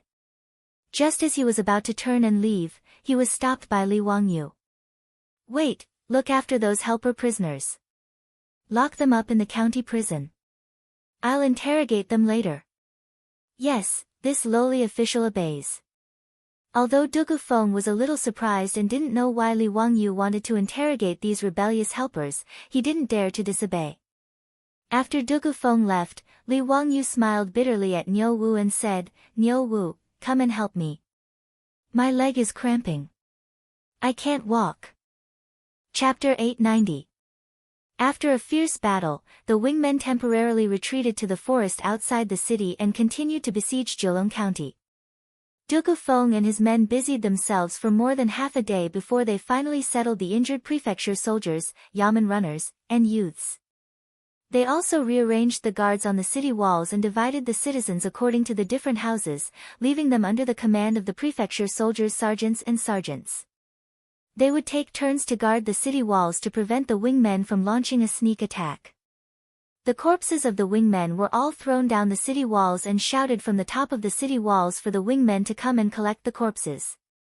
After all, the weather was hot, and if the corpses weren't disposed of as soon as possible, the hundreds of corpses piled up outside the city walls would easily spread diseases once they started to rot. This was hard for both sides to accept. Thus, many wingmen ran out of the forest outside the city. They didn't carry any weapons and started to move the corpses of their tribesmen. This siege didn't last long, but the wingmen had left 200 to 300 corpses behind, and the number of injured was several times more. In Jiulong County, 6 soldiers, more than 20 runners had died in the battle. There were about 10 citizens in the city and hundreds of injured. It could be said that the losses weren't small. The runners, and youths were all locals of Jiulong County. When their relatives learned that their loved ones had died in the battle, they all cried their hearts out in grief. Soon, cries filled Jiulong County. Li Wangyu was carried back to the hostel by Niu Wu. Su Changqing, Aphrodite, and Perrin were so frightened that they almost screamed. He was covered in blood and carried back by Niu Wu. Anyone who saw him would think that he was seriously injured. Today, Su Changqing and the other 2 girls were in the hostel. They heard the sounds of killing coming from all 4 sides of the city walls, and their hearts were already stretched taut. Not to mention Aphrodite and Perrin, even Su Changqing couldn't care less about the fact that she didn't believe in gods and bodhisattvas. She just silently prayed that the gods and Buddhas would protect Li Wangyu and that nothing would happen to him. Therefore, when he saw Li Wangyu appear in front of him like this, Su Changqing almost had the illusion that the world was falling apart. Li Wangyu hurriedly climbed down from Niu Wu's back and smiled at the 3 women, indicating that he was fine. I'm fine. I'm not injured. The blood on my body belongs to those subordinates. Just now, I was just a little tired and my leg cramped. Niu Wu carried me back. Hearing Li Wangyu's explanation, Su Changqing did not care about the gazes of others. She rushed forward and hugged her man tightly. Li Wangyu never knew that his beautiful boss had such great strength. She even hugged him so tightly that he felt like he couldn't breathe. But before he could say anything, Su Changqing had already released him. Then, the ancestral craftsmanship was used on him again. With Su Changqing's slender fingers pinching the soft flesh below his ribs, Li Wangyu could only raise his hands in surrender. Changqing, it hurts. Be gentle. I was wrong, I know I was wrong. Humph, what did you do wrong? Li Wangyu was dumbfounded by his beautiful boss's words. I was wrong, what did I do wrong? This extremely polemical dialogue was a nightmare for men in the future. She wasn't afraid that you made a mistake, but that you didn't know what you did wrong. This kind of question was simply a question of death. Supported by a strong desire to live, Li Wangyu simply ignored everything. In front of Niu Wu, the Zhang brothers, Aphrodite, and Perrin, he directly reached out and hugged Su Changqing and kissed her fiercely. Niu Wu and the Zhang brothers naturally widened their mouths in horror before retreating awkwardly. On the other hand, Aphrodite was chuckling while covering her mouth. As for Perrin, her face was already red with embarrassment. After a long time, the 2 finally separated. After rolling her eyes at Li Wangyu, Su Changqing finally stopped asking about that question of death. However, she looked at the bloodstains on him with disdain and turned to Aphrodite and Perrin. Go and boil water so that Wangyu can take a bath and change his clothes. Look at how dirty he is. Aphrodite and Perrin responded with a smile and immediately went to prepare a bathtub for Li Wangyu. In fact, there were naturally chores in the hostel who were in charge of this. Before long, the bathtub in the wing room was filled with hot water. Li Wangyu didn't have to hide anything now. After taking off his blood-stained clothes in front of the 3 women, he soaked his naked body in the hot water. Stimulated by the warm water, the pores all over his body relaxed. Li Wangyu buried his head in the water and felt the strong beating of his heart in his chest.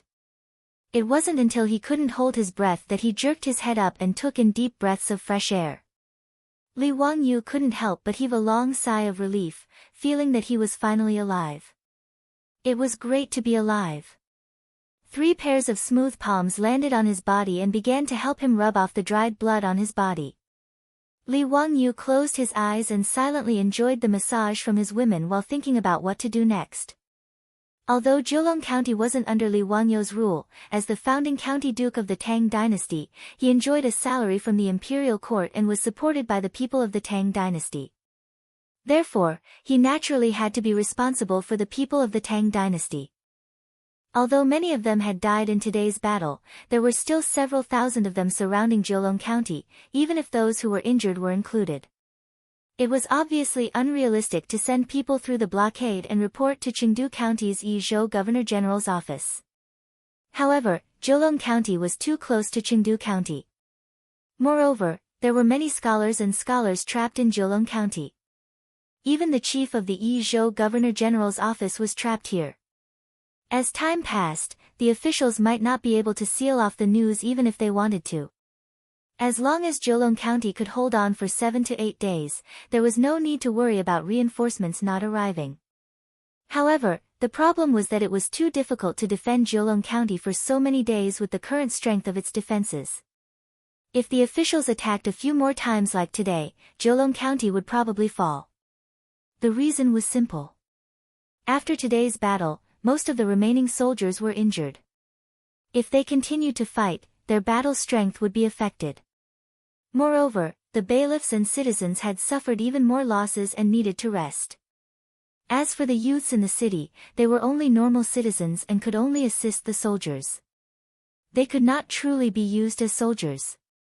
Now, they had to think of a way to strengthen the defense of Jiulong County.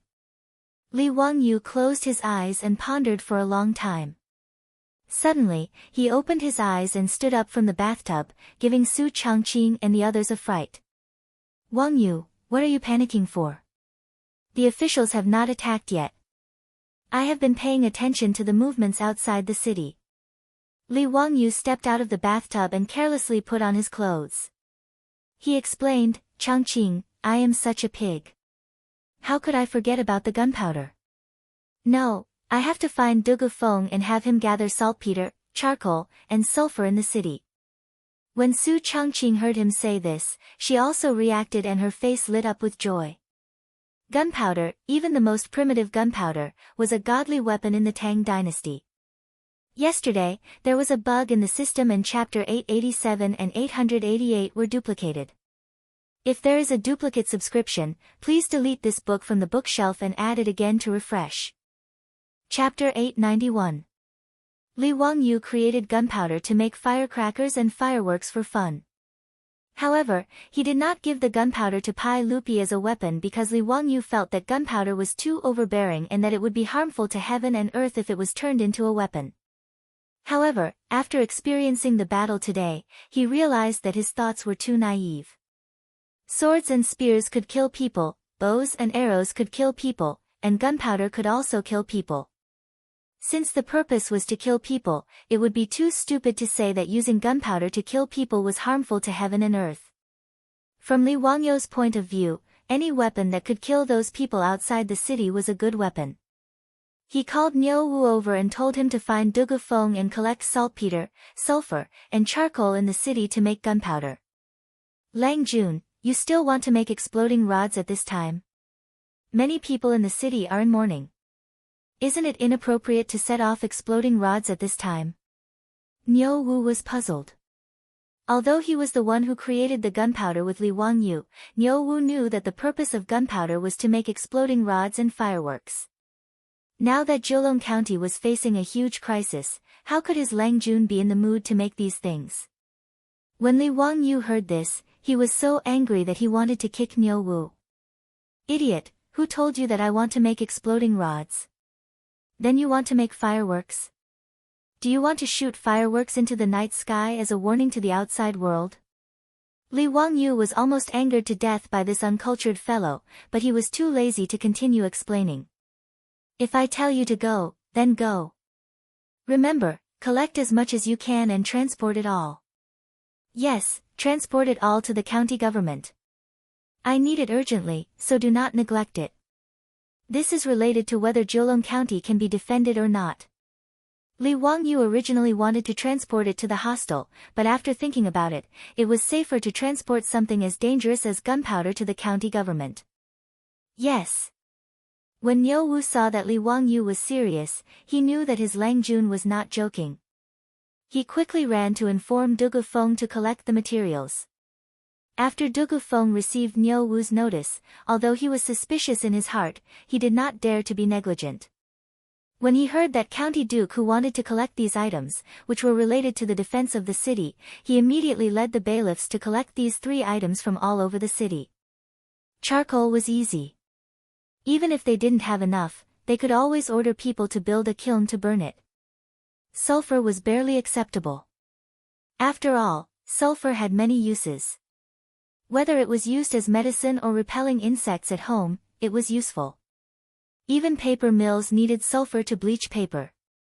There was also a papermaking workshop in Jiulong County. Dugu Feng led a group of yamen runners to collect sulfur from all over the place. They collected all the sulfur stored in the medicine shops, paper mills, and the homes of the commoners. They managed to gather quite a bit of sulfur. The only thing they couldn't find was nitrate. Saltpeter could be used to make leather, but there were no leather workshops in Jiulong County. Saltpeter was mainly used to treat moisture and skin diseases. However, the amount used was not large. Therefore, the medicine stores in the county did not have much saltpeter in stock. Dugu Feng searched the entire county, but he could only find less than half a kilogram of saltpeter. When Li Wangyu found out about this, he also frowned. To make gunpowder, the amount of saltpeter needed was much more than sulfur.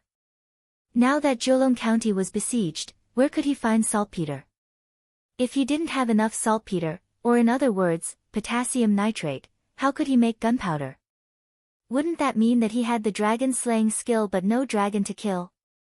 When Su Chongqing found out about this, he originally hoped that Li Wangyu would be able to make gunpowder and kill everyone to save the people of Jiulong County. However, he didn't expect that he would be hit in the head by the lack of raw materials. Wangyu, what should we do now? Without enough saltpeter, it's impossible to make gunpowder. Let's make as much as we have. If we really can't, we can only use it as a trump card and use it at a crucial moment. Li Wangyu was also very depressed. With less than half a kilogram of saltpeter, he couldn't make much gunpowder. Moreover, the power of gunpowder wasn't very strong. As a result, its usefulness was even more limited. He could only make gunpowder to catch them off guard and see if he could scare those ignorant officials. After all, when gunpowder exploded, the sound and flames produced would be quite shocking. For the officials who had never seen gunpowder before, it would certainly scare them. Li Wangyu unhappily ordered Niu Wu to grind out the charcoal, sulfur, and saltpeter first.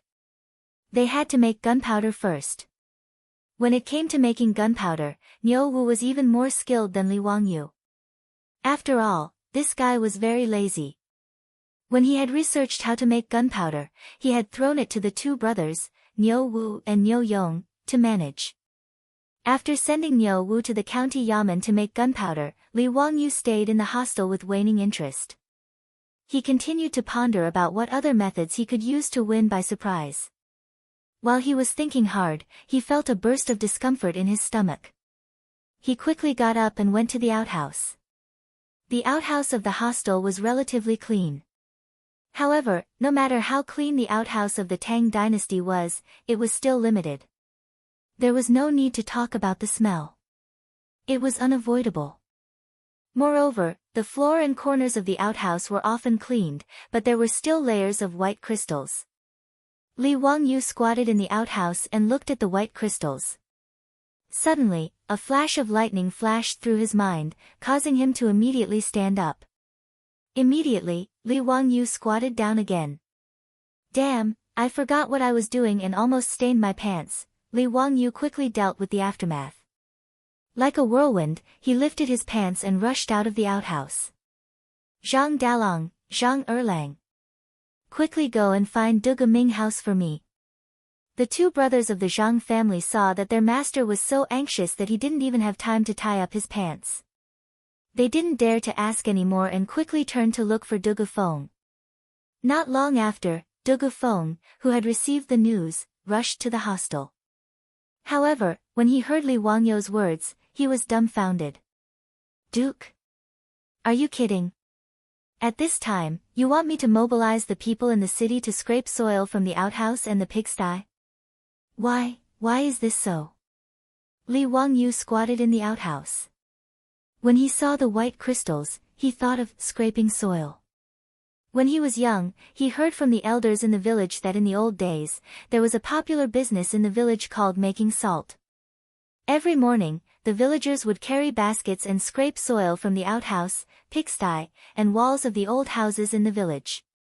After processing, they would boil the salt and sell it. Li Wangyou didn't know when this process of scraping soil and boiling salt appeared. It was recorded in the Ming dynasty's Tiangong Kai Wu, but the Tang dynasty definitely didn't have this method of extracting salt. The salt used in the Tang dynasty was extracted from natural saltpeter. In Jiulong County, there were naturally no saltpeter mines, but there were outhouses, pig feet, and old houses everywhere. The main thing was to mobilize people to scrape soil, so the problem of restricting the production of gunpowder was easily solved. However, Su Chongqing could understand this matter, but Dugu Feng found it hard to understand. The dignified county duke who founded the country actually wanted to mobilize the people in the city to scrape white crystals from the outhouse at this time. Wasn't this a waste of time? Could it be that this county duke had some special hobby? Dugu Feng cursed in his heart, but he didn't dare to refuse. He could only brace himself and agree. Chapter 892. As the county magistrate of Jiulong County, Dugu Feng was clearly a capable official. Even though he did not understand why the citizens were asked to scrape the white crystals, Li Wangyou said that this matter was related to the survival of Jiulong County, so he carried it out seriously. Thus, everyone in Jiulong County, from the elderly to the children, carried baskets on their backs and squatted in the latrines, pigsty, and old houses to scrape the white crystals. Regarding this, the commoners in the city complained. Who would be willing to go to such a dirty and smelly place to get these useless things? What's more, the sword of Damocles was still hanging over everyone's heads. At this time, they were still asked to do such ridiculous things. Naturally, it would cause the common people in the city to complain. At this time, Li Wangyou did not care about how the citizens complained about him behind his back. He ran to the Jiulong County Yamen and ordered people to dig a saltpeter pond in the yard. He was going to extract the saltpeter from the saltpeter soil. This method was heard from the elders in the village. Because they were in a hurry, digging the saltpeter pond turned the perfectly fine yamen into a muddy mess. At this time, Dugu Feng wanted to cry but had no tears. How could his perfectly fine yamen be ruined by this county magistrate who? The pond was half a meter deep and the four walls were built with bricks. The bottom of the pond was pounded with wheat straw to ensure that it would not leak.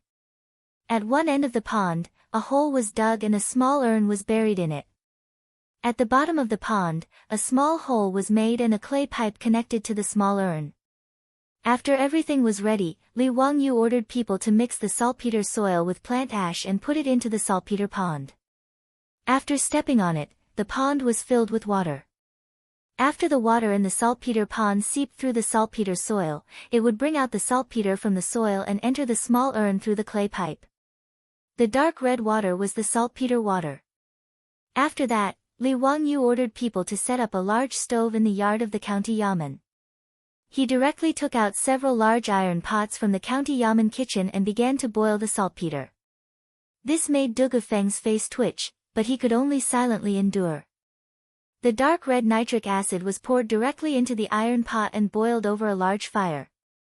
Only when the white salt was boiled out from the bottom of the pot, and the nitric acid was boiled into a thick liquid, did the job finally come to an end.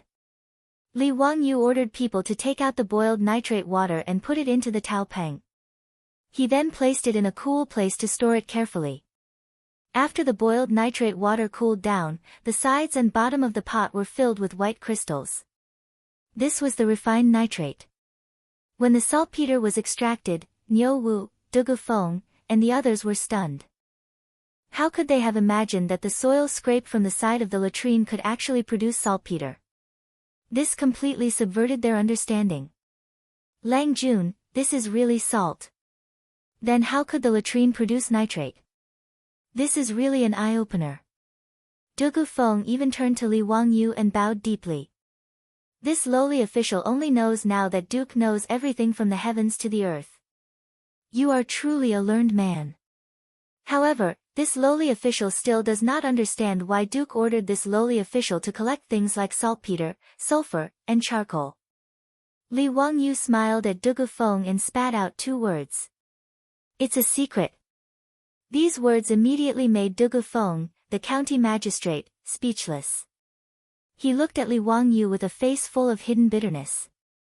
Niu Wu, who was at the side, quickly pinched his thigh to prevent himself from laughing out loud and being recorded in a small black book by his narrow-minded Lang Jun. In fact, he still did not know what Li Wangyu wanted to do with gunpowder. In Niu Wu's understanding, gunpowder was used to make explosive rods and fireworks. As for using gunpowder to kill people, he would never have thought of that. The method of making gunpowder naturally needed to be kept a secret. Li Wangyu did not wish for such a dangerous thing to be spread all over the streets. Originally, only the 2 brothers, Niu Yong and Niu Wu, knew how to make gunpowder. Li Wangyu had also repeatedly warned the 2 of them not to leak any information to the outside world. Now that they were in Jiulong County, Niu Yong was not by his side and he could not trust anyone else. Li Wangyu could only summon the 2 brothers, Zhang Xian and Zhang Xian, and instruct them to learn how to make gunpowder with Niu Wu. Li Wangyu was not worried about his own troops. After repeatedly warning the 3 of them to pay attention to their safety and avoid using metal tools, Li Wangyu had Du Gufeng prepare a secluded courtyard for Niu Wu and the other 2 in the county yamen and began producing gunpowder. In less than half a day, Niu Wu and the other 2 used a roller to grind sulfur, charcoal, and saltpeter into powder. They carefully mixed them together according to the ratio that Li Wangyu had taught them. After making a few caddies of gunpowder, Niu Wu went to ask Li Wangyu for instructions on what to do with the gunpowder. Li Wangyu had already thought about how to make these gunpowder into killing weapons. Making guns and cannons was out of the question. If he wanted a second-rate electronic business student to know how to make guns, it would be impossible unless Laozi appeared. Moreover, with the current level of metal smelting and processing in the Tang dynasty, Li Wangyu estimated that he would have to ask a deity to help him bring over a set of machinery from the future. Only then would he be able to make firearms. This was a complete industrial system. It was impossible for it to be as easy as it was written in novels, where the Tang dynasty of over 1,000 years ago could achieve industrialization. However, although he could not make guns and cannons, Li Wangyu still had other ways to make use of the gunpowder. Making explosive packs was one of the simplest ways. In movies and TV dramas, the kind of explosive that often appeared on screen, wrapped like a quilt, was actually also called a group of explosives. Spread loose powdered explosives in the middle of a cloth or paper, wrap it up like a package, and then tie it up with a rope. A must-have explosive pack for home, traveling, murder, and arson would be complete. If one was a little crazy and buried some broken stones and tiles in the explosive pack, the effect would be even better.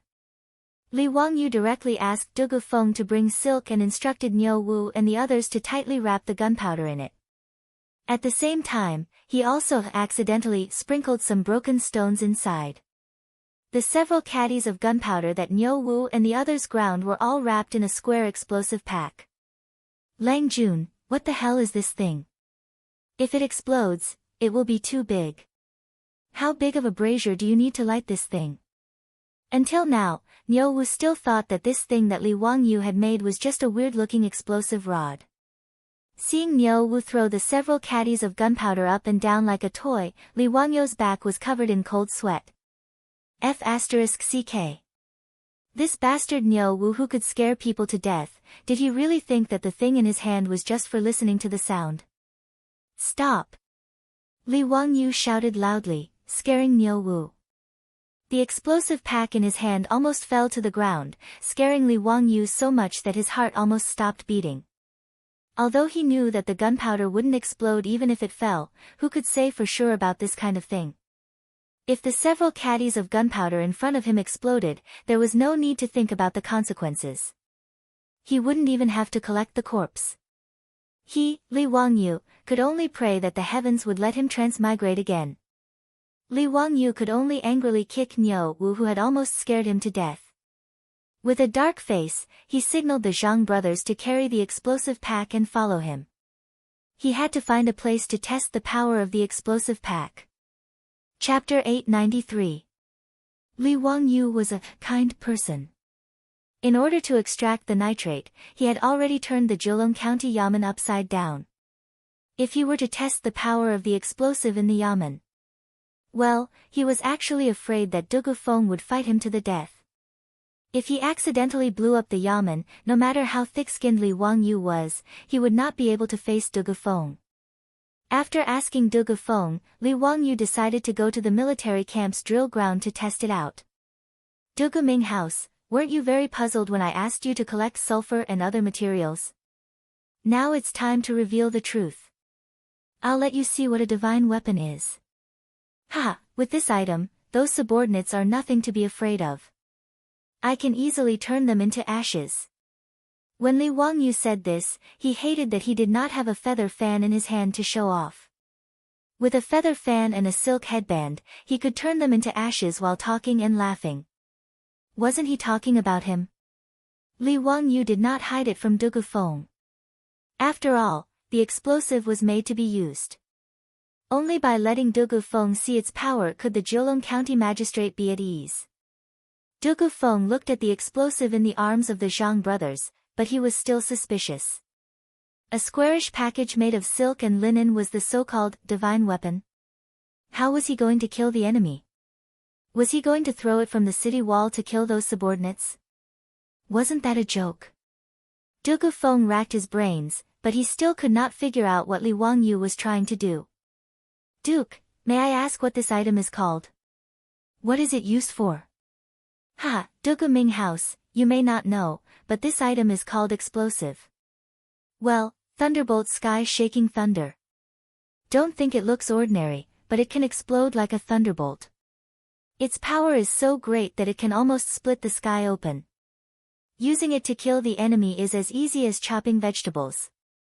Li Wangyu originally wanted to call it explosive bag, but he immediately felt that this name was not cool at all.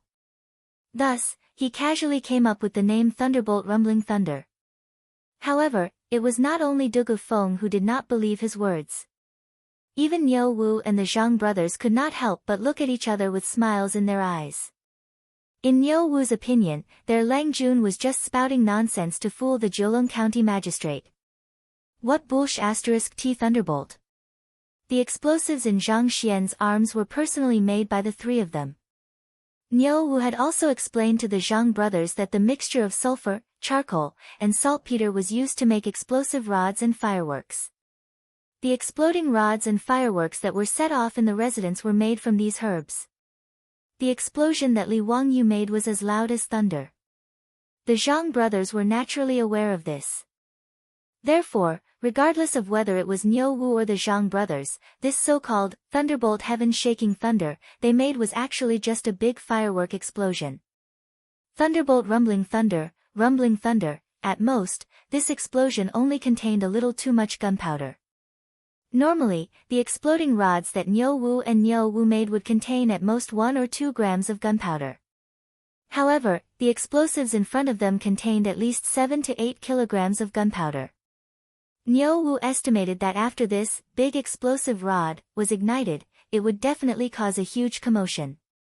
Could it be that Lang Jun was planning to use this loud noise to scare those people to death? In short, in Niu Wu and the Zhang brothers' opinion, their Lang Jun was just fooling the honest people. In fact, Du Gufeng was also skeptical of Li Wangyu's words. How could he really believe in the thunderbolt rumbling thunder? The group walked to the drill ground in the city. Li Wangyu looked at the drill ground, which was about the size of a soccer field in his previous life, and nodded his head in satisfaction. Such a spacious area was perfect for testing the explosives. It would also prevent them from accidentally injuring other people due to the narrow space. Li Wangyu ordered people to set up a wooden stake in the middle of the drill ground and hung the explosives on it. He pondered for a moment, then turned his head to Dugu Feng and ordered, "Dugu Ming House, get people to find a few more pigs. This duke wants to test the power of the thunderbolt rumbling thunder." Dugu Feng was even more confused about what Li Wangyu wanted to do. However, he could only helplessly order the bailiffs to find a few more pigs. According to Li Wangyu's instructions, the bailiffs tied up the pigs that were making a mess and placed them 5 to 6 meters away from the drill ground. After everything was ready, Li Wangyu led the group to the edge of the drill ground. He took out a match and had a smirk on his face. "Which one of you wants to test the power of this duke's thunderbolt rumbling thunder? This is an unprecedented feat. This duke will give the glory of releasing this thunderbolt rumbling thunder to all of you. Oh right, find someone who can run fast. Don't get blown up by the thunderbolt rumbling thunder. That would be too unjust. Husband, let me do it. Hee, this explosive rod. Ah, no, it's the thunderbolt rumbling thunder. I haven't released such a big one yet. I think it will be very satisfying." Niu Wu rubbed his hands and smiled. Li Wangyu rolled his eyes at him and ignored his words. Instead, he turned his gaze to the bailiffs behind Dugu Feng. To be honest, Li Wangyu wasn't very confident in the powder that he made, which was the fuse. Although it was simple to make a fuse, it was just a paper wrapped in gunpowder and twisted into a rope. Then, a layer of rice paste was brushed on the outside to prevent the paper from falling apart. However, after the fuse was made, Li Wangyu secretly tested it a few times. He discovered that the burning speed was not uniform. It was sometimes fast and sometimes slow. This was actually very normal. When the powder was twisted by hand, the gunpowder wouldn't be spread evenly. Even when he was setting off firecrackers in his previous life, Li Wangyu had almost burned his finger because the fuse of some firecrackers burned too fast. Therefore, Li Wangyu wasn't willing to let Niu Wu and the Zhang brothers do such a dangerous experiment. Although it wasn't very kind, he still decided to give this heavy responsibility to the bailiffs of Zhejiang County. The bailiffs of Zhejiang County looked at each other. Then, someone immediately stood out. They did not know the dangers involved, but they were naturally willing to do such a thing to show their faces in front of the founding duke. Li Wangyu handed the match to that person and explained to him how to ignite the powder. He repeatedly told the man to turn around and run as fast as he could once the flame was ignited. Otherwise, if he was killed by the thunderbolt rumbling thunder, it wouldn't be his fault. Niu Wu and the Zhang brothers looked at each other. In their hearts, they felt that Li Wangyu was making a fuss over nothing. Wasn't it just setting off fireworks? Was there a need to be so exaggerated? The bailiff in charge of lighting the fire was frightened by Li Wangyu's words, but he also felt some regret in his heart. However, it was too late to say anything now. He could only grit his teeth and walk towards the powder with the match. Following Li Wangyu's instructions, he found the long powder. His hands trembled as he lit the match. Then, he gently moved to the side of the powder. Sizzle. A light sound was heard. Then, a puff of smoke rose. The powder was ignited and quickly burned. The bailiff, who had never seen a fuse burn, was stunned. He didn't move for a long time. When Li Wangyu saw the smoke rise, he knew that the fuse had been ignited. Seeing that the bailiff was still standing there, he quickly shouted, "Run!" The bailiff was stunned for a moment. Then, he reacted and immediately turned around to run. After he ran 40 to 50 steps, he heard a loud bang behind him. Then, there was a buzzing sound in his ears. After that, he couldn't hear anything. The bailiff, who was still running, felt as if someone had pushed him from behind. He immediately fell to the ground. At the side of the training ground, everyone, including Li Wangyu, was dumbfounded. Niu Wu and the Zhang brothers only had one thought in their minds. This firework explosion was really exciting. I am me, a different kind of firework. Chapter 894. In the history of human firearms, black gunpowder was the beginning of the era of firearms. However, strictly speaking, the power of black gunpowder wasn't that great. In terms of physical data, the explosive speed of black gunpowder was only 500 meters per second. The explosive speed of TNT in the future was 6,920 meters per second, the explosive speed of nitroglycerin was 8,000 meters per second, and the explosive speed of C4 was 8,040 meters per second. All of them could instantly turn black gunpowder into dregs. Therefore, the explosive bag that Niu Wu and the others made wasn't that powerful. At least, it was much less powerful than the explosive bag used by the 8th Route Army during the anti-Japanese war. Even so, when the explosive bag made of 8 to 9 kilograms of black gunpowder showed the power of firearms for the first time in this world, the huge roar and the power of the explosion still shocked everyone present. In the mansion soldiers' drill ground, there was a loud roar and a flash of fire. The shock wave of the explosion blew up the yellow soil on the drill ground, and a huge dust column rose from the ground. After the black gunpowder exploded, a huge cloud of black smoke rose up into the sky. The deafening sound of the explosion caused everyone's ears to ring and hum. Li Wangyu was smart. When the Yamen runner lit the fuse, he had already covered his ears with his hands and opened his mouth to offset the shock wave of the explosion. Therefore, when the explosive bag was detonated, he was the first to recover. In fact, the explosion of the explosive bag also shocked Li Wangyu. After all, in the future, other than seeing explosive scenes in movies and TV shows, he didn't have the chance to experience the shock of an explosion at close range. As for Niu Wu and the Zhang brothers, at this time, their mouths were wide open and their faces were full of horror. In their eyes, the explosive bag was just a large explosive rod. After it was ignited, it caused such a violent explosion. Naturally, the three of them didn't expect it. The shock of the explosion, which was like a thunderbolt, made the three of them finally believe that what their Lang Jun asked them to make wasn't a toy explosive rod, but a thunderbolt shocking thunder that could be used to kill people. Dugu Feng, the county magistrate of Jiulong County, was also stunned. He stared blankly at the column of smoke rising from the explosion, unable to speak for a long time. The few bailiffs behind Dugu Feng felt their legs go weak. They all knelt down and kowtowed to the location of the explosion. From their point of view, there was no other explanation for this thunderous fury other than the legendary magic of the immortals. The bailiffs looked at Li Wangyu with fear and reverence. After Li Wangyu came back to his senses, he couldn't help but laugh. The power of the explosives was completely in line with his imagination. As such, as long as they had the explosives in their hands, would they still have to worry about being surrounded? He was afraid that when those subordinates attacked the city again, they would throw down a few packs of explosives. After killing a group of people, they would be so scared that they would piss their pants and directly run back to the mountains. Who knows, maybe that would happen. Ha, Dugu Ming House, what do you think? Are you satisfied with the power of my thunderbolt shocking thunder? Li Wangyu smiled pretentiously at Dugu Feng, waiting for the county magistrate of Jiulong County to worship and respect him. However, his words were like a blind man throwing flirtatious glances. Dugu Feng rubbed his ears hard and shouted, "Duke, what did you say? I can't hear you." Li Wangyu silently rolled his eyes. Damn it, he forgot to tell them to cover their ears. Obviously, there was only ringing in their ears.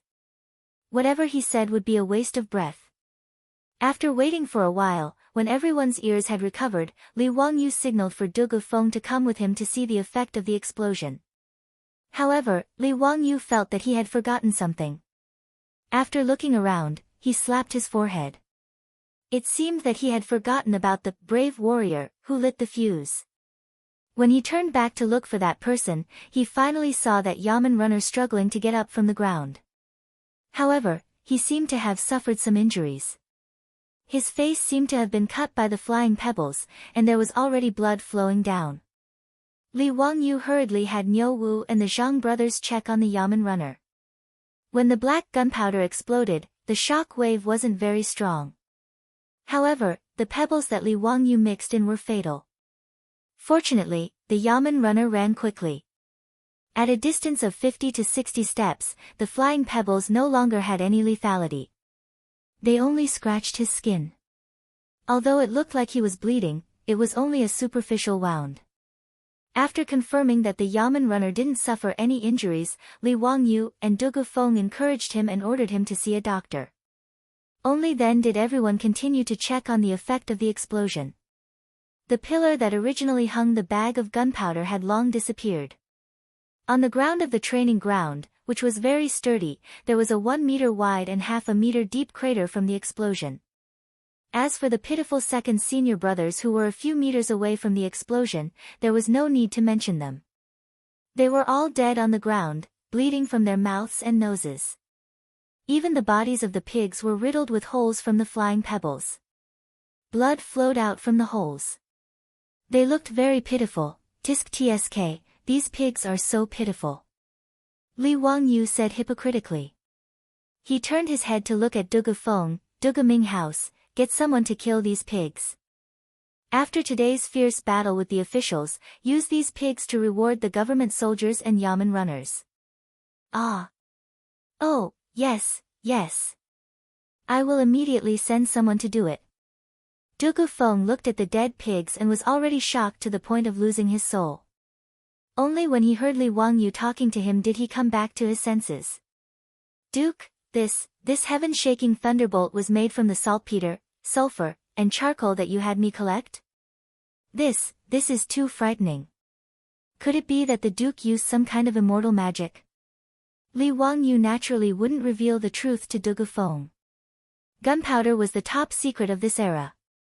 Even though some monks, Taoists, and alchemists knew about gunpowder, no one had truly grasped the correct formula of gunpowder. The different ratios of sulfur, saltpeter, and charcoal determined the explosive power of gunpowder. In history, it wasn't until the 13th century, during the Southern Song dynasty, that gunpowder was used in large quantities on the battlefield and became something that could be fatal. It was now the 4th year of Kai Zhenguan, the year 630 AD. There were still 500 to 600 years before gunpowder was used on the battlefield. Li Wangyu pretended to be mysterious and nodded at Du Gufeng. He spat out 2 words in a very pretentious manner, yes.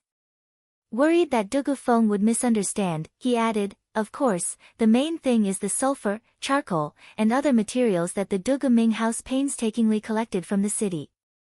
Otherwise, this duke would be like a clever housewife who can't cook a meal without rice.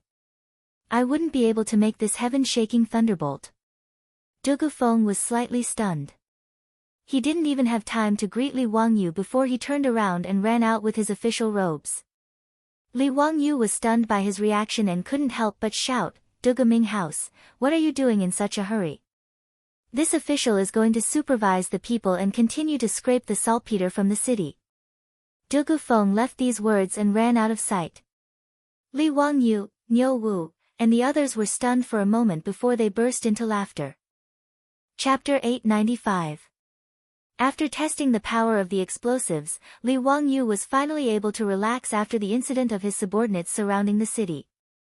As long as he had the explosives in his hands, no matter how many people there were outside the city, he was not afraid. Zhejiang County currently lacked charcoal and saltpeter. Although there was not much sulfur, the amount of sulfur used in the gunpowder formula was the least. Therefore, Li Wangyu estimated that with the sulfur that they had collected, Niu Wu and the others would be able to make almost 100 explosives. Li Wangyu did not believe that with so many explosives, those people would be able to overturn the situation. How could a body of flesh and blood be able to compete with explosives? After relaxing, Li Wangyu finally thought of the strangeness of the rebellion. Why did those people suddenly attack Zhejiang County? Li Wangyu did not believe that just because the son of a tribe leader was whipped by Du Gufeng, it would lead to such a crisis. In his opinion, this was more like a premeditated attack. Li Wangyu had asked Du Gufeng before. When he received the news of the rebellion, he immediately ordered people to seal the city gates and sent out a bailiff to deliver the message. However, the bailiff had fallen into the hands of the people. This meant that there were already people lying in ambush on the official road leading to Chengdu County. Their goal was to prevent Zhejiang County from calling for help. including the tactic of surrounding 3 and 1 and the 5 people risking their lives to attack the city. This meant that this matter was not as simple as it seemed. There must be a mastermind behind this. Li Wangyu couldn't figure out the reason, so he decided to interrogate the captured subordinates to see if he could find any clues to understand why they suddenly besieged Jiulong County. There were about 40 to 50 people captured on the city walls. These people were all locked up in the county jail by Du Gufeng. Li Wangyu instructed Niu Wu and the Zhang brothers to quickly make the explosives. He then called Du Gufeng back and prepared to interrogate the people. After all, he didn't understand their language. Without Du Gufeng's translation, it would be like a chicken speaking with a duck, and both parties would have no way of communicating. Duke, this lowly official understands those subordinates very well. They are a group of stubborn people. It is very difficult to get them to confess. The helpers' living environment was terrible, which made them fearless of death. They were very hard to deal with. Furthermore, this lowly official suspects that the subordinates that we have captured might not know what their leaders are trying to do. Du Gufeng first gave Li Wangyu a heads up. In his view, it would be difficult to get these subordinates to confess. Li Wangyu was naturally aware of this, but he didn't know if he could get any useful information from his subordinates. However, since he had nothing to do, he might as well interrogate him first. When the Tang dynasty interrogated criminals, they used all kinds of torture to extort confessions. They used all kinds of cruel methods to torture the person being interrogated. Things like flogging, whipping, pinching fingers with bamboo sticks, burning with hot iron. Li Wangyu, on the other hand, looked down on these interrogation methods. Beating people until they were badly mutilated and using pure pain to extort confessions was too low-end. Li Wangyu couldn't bear to do it. He wanted to try out a few interrogation methods that he had seen when he was browsing the internet in his previous life. In his previous life, extorting confessions through torture had become the target of scorn. However, there were interrogation methods that didn't harm the body, but could torture the mind. Du Guming House, order people to prepare some thick coffins. Li Wangyu instructed Du Gufeng. His words naturally gave Du Gufeng a fright. Why would he want coffins for no reason? Could it be that this duke was planning to bury those subordinates alive? Duke, why do you need coffins? Naturally, to interrogate those subordinates. Li Wangyu's words, which came out of nowhere, made Du Gufeng even more puzzled. However, it was not good for him to continue asking. He could only arrange for bailiffs to go to a coffin shop in the city and requisition a few thick coffins. Looking at the empty coffins that the bailiffs carried into the county office, Du Gufeng didn't know how to complain. How annoying! This is really annoying. His county office of Jiulong County had been tormented by Li Wangyu to the point that he couldn't even look at it anymore. The courtyard of the county office had been dug up into a mess. There were also a few iron pots and earthen stoves set up, and thick smoke was billowing out of them. Now, so many unlucky coffins had been brought in. It had completely overturned Du Gufeng's worldview. However, he was just a 7th-grade county magistrate. How could he dare to say no to Li Wangyu, the 2nd-grade county magistrate who had founded the country? He could only pinch his nose and endure. Li Wangyu directly ordered people to carry the coffins into the prison and find a secluded place to place them. Duke, the coffins are here. How do you want to interrogate those subordinates? I have already summoned all the experienced officials in the county office who are in charge of interrogation. All kinds of torture tools have been prepared. Duke, you only need to instruct them. Li Wangyu looked at the gloomy torture tools in the prison. There were even black bloodstains on the torture tools. He shook his head and said with a smile, there is no need to use these messy tools. When interrogating a person, there is no need to make it so bloody and messy. Go find a few subordinates and directly put them in these coffins. Ah! Why is this? Du Gufeng and the bailiffs behind him who were in charge of interrogation in the county office were all stunned. Li Wangyu didn't explain. He just let them do as they were told. In fact, Li Wangyu's interrogation method was a type of sensory deprivation. After putting the subordinates in the thick coffins, the lid of the coffins was closed, and they were sealed in a secluded space that was isolated from sound. Other than being able to breathe, they couldn't feel the slightest stimulation from the outside world. What seemed like an unremarkable punishment was actually quite terrifying. In the past, there was a research organization that did an experiment. They invited 17 people who volunteered to participate in the experiment and sealed them in a box. Almost no one was able to endure for long. Most people felt deep anxiety and panic when they were in the box. Being imprisoned for a few hours under sensory deprivation gave the prisoners the feeling of being locked up in an ordinary prison cell for weeks or even months.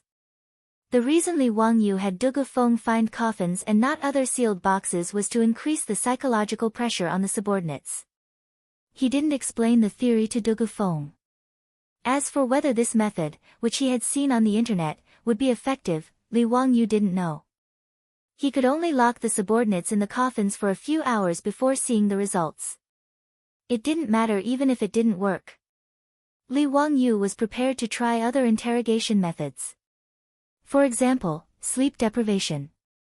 He wouldn't let the interviewee sleep for a few days.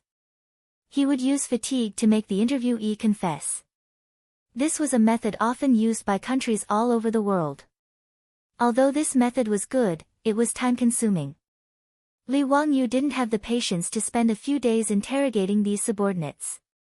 Li Wangyu felt that sensory deprivation, stress positions, and extreme temperatures were too cumbersome. Now, he wanted to try the quickest interrogation method on these subordinates. It was the CIA's infamous water torture. Chapter 896. The so-called water torture was a torture method that made the person being interrogated feel drowned. The person being tortured would not suffer any obvious physical injuries, but the pain would be unbearable. In the future, water torture was recognized as a form of torture. It was cruel, inhumane, and damaging to one's dignity, and was banned by many countries. However, the U.S. military and the CIA did not officially abolish waterboarding until 2009, when they were forced to do so. The tools of water torture were simple. The person would be tied up in a position where his feet were higher than his head. A wet towel would be used to cover his face, and water would be poured onto the towel. This form of torture would make the person feel suffocated and drowned. It was extremely cruel. Li Wangyu said that he could not bear to see his subordinates being tortured, but in reality, he did not want to see a bloody scene. He did not think that there was anything wrong with torturing his subordinates. After all, if these subordinates conquered Jiulong County, they would not be merciful and let the civilians, Su Changqing, and the others go.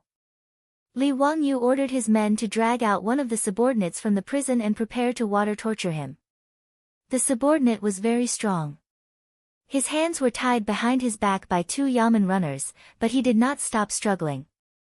His expression was ferocious and he was cursing. Even though Li Wangyu did not understand the language of the subordinates, he knew that this person did not have anything good to say. After ordering the yamen runners to tie the subordinate up, Li Wangyu ordered his men to bring a towel and a bucket of water. He was ready to torture the subordinate. However, Li Wangyu's water torture was seen as cruel by Du Gufeng and the other yamen runners. They did not think much of it. When Li Wangyu ordered them to lock the subordinate in a coffin, they did not understand what he meant. Now that they saw that the so-called tools of torture Li Wangyu ordered his men to prepare were just a bucket of water and a towel, they thought that Li Wangyu, the county duke who founded the country, was just messing around. The yamen runners, who had been torturing prisoners for years, looked at each other and saw a hint of amusement in each other's eyes. Obviously, they thought that Li Wangyu's so-called interrogation was just child's play. It was simply a fantasy to expect these stubborn subordinates to confess with a bucket of cold water that didn't hurt them at all. Of course, they did not dare to say this in front of Li Wangyu. They also did not dare to show any strange expressions on their faces. After all, Li Wangyu was a god that no one dared to offend. Therefore, even though the yamen runners did not think much of it, they were still very happy. They followed Li Wangyu's instructions and prepared to torture of the subordinates. After tying him up from head to toe, they covered his face with a towel. Then, a few Yamen runners lifted a bucket of water and slowly poured it on his face. Originally, the Yamen runners thought that this kind of punishment was no different from washing the subordinates' faces. But they did not expect that when the bucket of water was only half poured, the subordinates who were fixed to the platform suddenly started to struggle violently. They seemed to be in great pain. Some sharp-eyed Yamen runners even noticed that the subordinates' pants were wet. There was a foul smell. The subordinates actually lost control of their bowels. The Yamen runners were stunned. They were all veterans who had been torturing prisoners for a long time. They knew that it was not easy to beat the prisoners until they lost control of their bowels. Moreover, these subordinates were known for their stubbornness. In the past, torturing them was a difficult task. Don't think that beating people would not be tiring. But now, did the subordinates see a ghost? Just half a bucket of water was poured on his face and he could not help but struggle in pain. He even lost control of his bowels. Could it be that this punishment was really that terrifying? Li Wangyu did not know what the Yamen runners were thinking. Otherwise, he would definitely laugh out loud. Water torture did not seem like much, but it was actually quite painful. He had seen a piece of information on a military forum in his previous life. A CIA official had once revealed that water torture was very efficient. 80% of the people who were interrogated by water torture would confess. As for the remaining 20%, it was not because they were heroes who would rather die than surrender, but because they were tortured to death. Perhaps the only people who could survive water torture were those who had the halo of a main character in a Hollywood movie. The reason why water torture was so cruel was that it was impossible to breathe during the process. This caused the person being interrogated to subconsciously open their mouth and swallow. This caused a large amount of water to be sucked into their stomach, lungs, and trachea. This would cause the person being interrogated to vomit, cough, lose control of their bowels, and experience indescribable pain. They would be tortured to the point of death. According to the information disclosed by the CIA official, if an ordinary person was subjected to water torture, they would confess within 16 seconds to 2 minutes. The efficiency was very high. The Yamen runners of Jilong County naturally did not know about this, and Dugu Feng did not know either. Everyone looked at the subordinate's painful appearance in horror, but they did not understand why.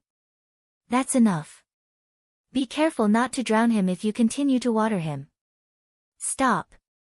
Dugu Ming House, can I trouble you to ask him if he is willing to cooperate? Li Wangyu saw that the Yamen runners were still pouring water on the subordinates' faces and hurriedly spoke to stop them.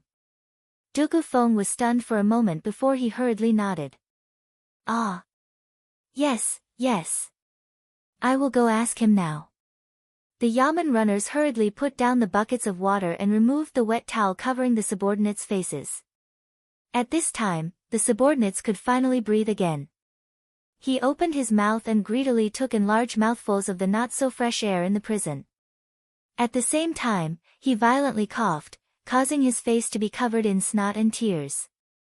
He looked very miserable. Dugu Feng and the other subordinates' coughing subsided a little. They then used the subordinates' language to ask a few questions. The previously incomparably tough subordinates were now acting out of character. Not only did they not dare to show any fierce expressions, they were instead obedient and pitiful like a lamb waiting to be slaughtered. Whatever Dugu Feng asked, he obediently answered. This made the Yamen runners to the side all dumbfounded. The old officials in the prison finally realized that they had eyes but failed to recognize Mount Tai.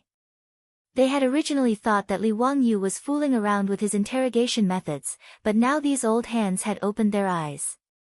Compared to this efficient and easy interrogation method, the methods that they had originally used were indeed weak.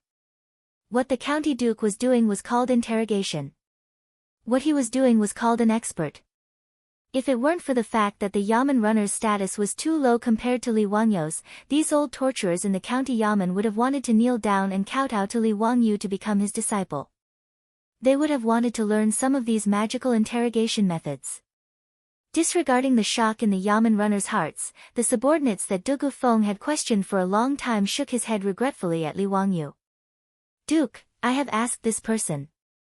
He does not know why their tribe is besieging the county. He only said that the leader of the tribe had promised them that after they took Jilong County, they would be free to plunder the wealth and women in the county. This answer was not out of Li Wangyo's expectations. He nodded and ordered the yamen runners to put down the subordinate. Then, he grabbed a new subordinate. Chapter 897. After using water torture on several of them, the result was the same. No one could withstand such a cruel punishment. All of them began to beg for mercy. The county yamen's torture veterans were like children who had just gotten a new toy. They were all in high spirits and couldn't wait to use the consummate skill they had just learned on these officials. In an instant, the county yamen's prison, which was already gloomy and cold, was filled with endless screams. Of course, Li Wangyu wouldn't sympathize with these officials. According to the laws of the Tang Empire, these captured officials would be exiled for 3,000 miles even if they weren't beheaded. In short, their fate wouldn't be pleasant. However, he was a little disappointed.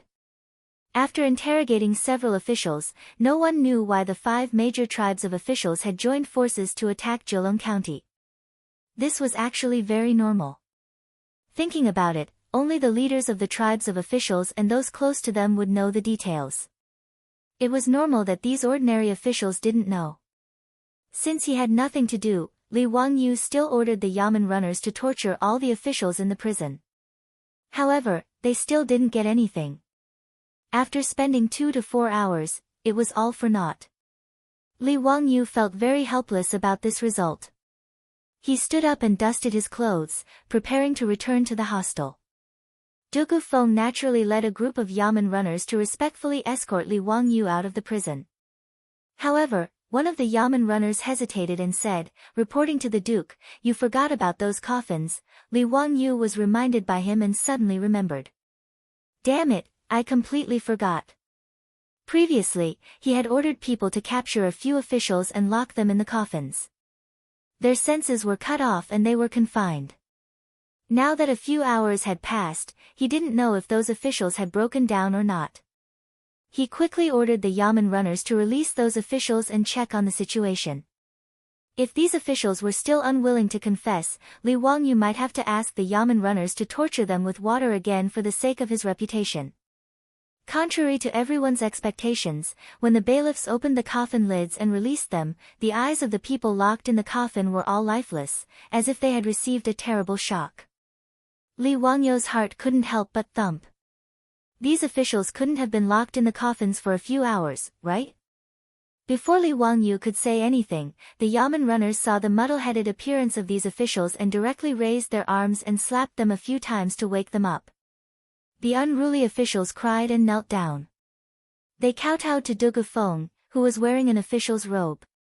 They were mumbling something that no one knew what they were talking about. Li Wangyu couldn't understand what the officials were saying, but the yamen runners and Du Gufeng could. After listening to the officials' words, the yamen runners looked at Li Wangyu as if they were looking at their ancestor. They were full of worship. It was no different from when the most fanatical obsessive fans saw their idol in the future. This group of experienced torturers felt that their worldview had been turned upside down. If it was water torture, then it would be fine. After a few attempts, everyone roughly understood why pouring water on the faces of the subordinates would cause such pain. But why were these people who were locked in the coffins so terrified? At this moment, the officials who were kneeling on the ground and kowtowing like they were pounding garlic were begging for mercy. As long as they weren't locked in the coffins, they would be willing to do anything. The yamen runners even suspected that if they were thrown a knife at this moment and asked to kill themselves, these officials might immediately use the knife to slit their own throats. Strange, this was too strange. When the yamen runners looked at the coffins placed in the prison, they couldn't help but shiver. They felt that these coffins were too strange. In their hearts, they were certain that this county magistrate who must have cast some kind of spell on the coffins to frighten these officials to such an extent. The yamen runners made up their minds. In the future, these coffins couldn't be casually used by anyone who wasn't evil. In their opinion, locking people in these coffins that had been enchanted was even more terrifying than water torture.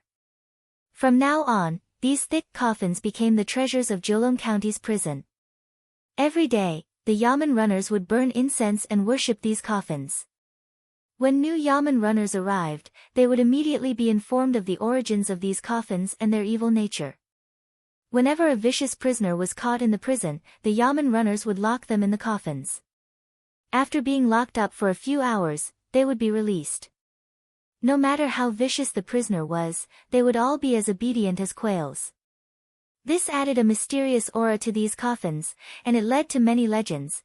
Putting aside the misunderstanding caused by Li Wangyou's sudden decision to get a few coffins to replace the confinement room, one of the officials told Du Gufeng something that caught Du Gufeng's attention after being interrogated by Du Gufeng and the yamen runners. "Duke, this matter is rather strange." Li Wangyou's eyes flashed as he asked curiously, "Du Guming House, did you find out anything useful?" Du Gufeng pondered for a moment before replying, "I can't say that it's useful. However, according to this person, a Tang person appeared in their tribe a few days ago. He was led by the trusted aid of their tribe's chief. They carefully avoided the eyes and ears of others and secretly brought the Tang person to meet with their chief. Oh right, he also said that the Tang person had an extraordinary identity and wasn't a commoner." "Oh. Then how did he know?" "This person said that he was slacking off and was sleeping in a tree when he accidentally saw this matter. As for that person's identity, it was because when he had peeked from the tree, he had noticed that although that Tang man was wearing hu robes, he was also wearing a silk inner robe. Thus, he was certain that that person was not a commoner. This official isn't sure if this matter has anything to do with the official's rebellion. Because cotton had not been introduced to China in large quantities in the early Tang dynasty, the commoners mostly wore hemp clothing. Only the nobles and wealthy merchants had the ability to wear silk clothing. If the Tang person that the officials saw was wearing a silk undergarment, it meant that the person was either rich or noble." Li Wangyou pondered for a moment before saying, "Du Guming House, ask this person again. When did he see the Tang person appear in their tribe?" Du Gufeng turned his head and asked a few more questions before replying, "Duke, he said that it was 10 days ago."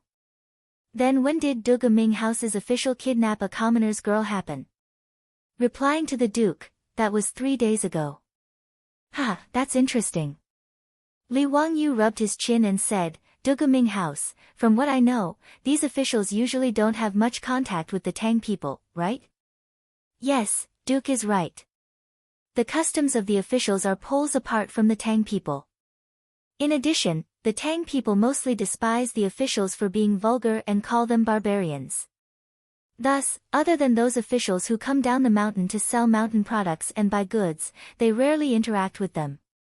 Du Gufeng's words made Li Wangyou even more certain that the rebellion of the officials was a premeditated conspiracy. Chapter 898. Even the commoners of the Tang dynasty disdained to interact with the officials. Yet, the mysterious person went to the tribe of the officials and talked to the leader in secret. He even avoided the eyes and ears of the other officials in the tribe. Obviously, what they talked about was confidential. The mysterious Tang people, the rebellion of the officials, all these things happened within a few days. Li Wangyou would never believe that there was no connection between them and that it was just a coincidence. But if the officials rebelled because someone was behind it, what was the purpose of this person? Rebellion? That was obviously impossible. It would be good if the officials could at most take over Jolong County. Once the Izhou Governor-General knew about this, they would send troops to surround and suppress them. There would be no chance for them to rebel. In history, there was a larger-scale rebellion in the beginning of the Tang dynasty. In the 7th year of Wuda, the rebellion of the officials in Shizhou was huge. Li Yuan sent Dou Gue to lead the army into Shu to quell the rebellion. In the Battle of Fang Mountain alone, he captured 20,000 Tujia men, and killed the Tujia men until their souls flew away and scattered. After that, Dou Gue stayed in Izhou and became the governor of the Izhou Governor-General. He suppressed the officials until the 1st year of Xingguan. After that, the officials in Shu were quite afraid of the military power of the Tang dynasty. Hundreds of thousands of officials rebelled, but it was to no avail. Li Wangyou did not believe that the officials in Pengzhou were stupid. They would be courting death if they dared to go against the Tang dynasty with just a few thousand people. In that case, the goal of the rebellion was obviously this small Jilong county. The idea of the leader of the guards was to escape back to the mountains and disappear without a trace after conquering Jilong County before the arrival of the Tang army. But what was so attractive about this small Jilong County that someone would want to do such a thing? Was it for money and food? Li Wangyu denied this guess again. When the officials told him that the leaders of their tribes had promised them that after the city was taken, they could take whatever they wanted in the city. The leaders of the tribes did not want a single cent. If that was the case, why did the leaders of the 5 tribes still want to drive their people to attack Jilong County? What was their purpose? He asked Dugu Feng again and confirmed that there wasn't any large amount of money or grain stored in Jilong County. Jilong County was just an ordinary county in the Tang dynasty. How could there be many benefits in it? For a moment, Li Wangyu didn't know what to do. He only knew that this matter was very strange. Since there was no clue for the time being, Li Wangyu was too lazy to think about it. In short, he had to guard the city well and wait for reinforcements to arrive. When the time came, he would capture the few deputy leaders and interrogate them. This would save him from wasting his brain cells here. After instructing Dugu Feng to look after the captives, Li Wangyu returned to the inn. After he told Su Changqing about what had happened today, his beautiful boss had the same opinion as him. There had to be some hidden reason behind the rebellion of the officials. Even she couldn't figure out what their goal was. The two of them pondered for a long time but still couldn't figure it out. However, they were too lazy to continue investigating. In short, with the explosives in their hands, they didn't have to worry about the officials playing any tricks. The night passed silently. The next morning, after experiencing a great defeat, the officials who had rested for a day beat the bronze drum outside the city. They planned to attack the city again. When Li Wangyu dressed up and climbed up the city wall with a sword in hand, Niu Wu and the Zhang brothers had already arrived. Lang Jun, last night, the Zhang brothers and I worked through the night and made 30 thunderbolts. Hee, today we'll let those damn officials have a taste of their own medicine. Niu Wu said to Li Wangyu proudly. In the turret behind him, there were already many explosives. This scene made the corner of Li Wangyu's eyes twitch. This bastard, how could he just casually pile up such dangerous explosives? If someone outside the city accidentally ignited the explosives by shooting a fire arrow into the city, it would all be over. He immediately thought of Niu Wu's words and his face became even darker. Damn it, he forgot to tell them yesterday. Plus, he had been thinking about the rebellion of the officials and forgot that Niu Wu and the Zhang brothers had been making explosives in the county office.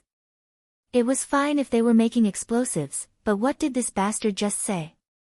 Working through the night. Then what did these 3 bastards use to light up the place? There were no electric lights in the Tang dynasty. They either used oil lamps or candles to light up the place.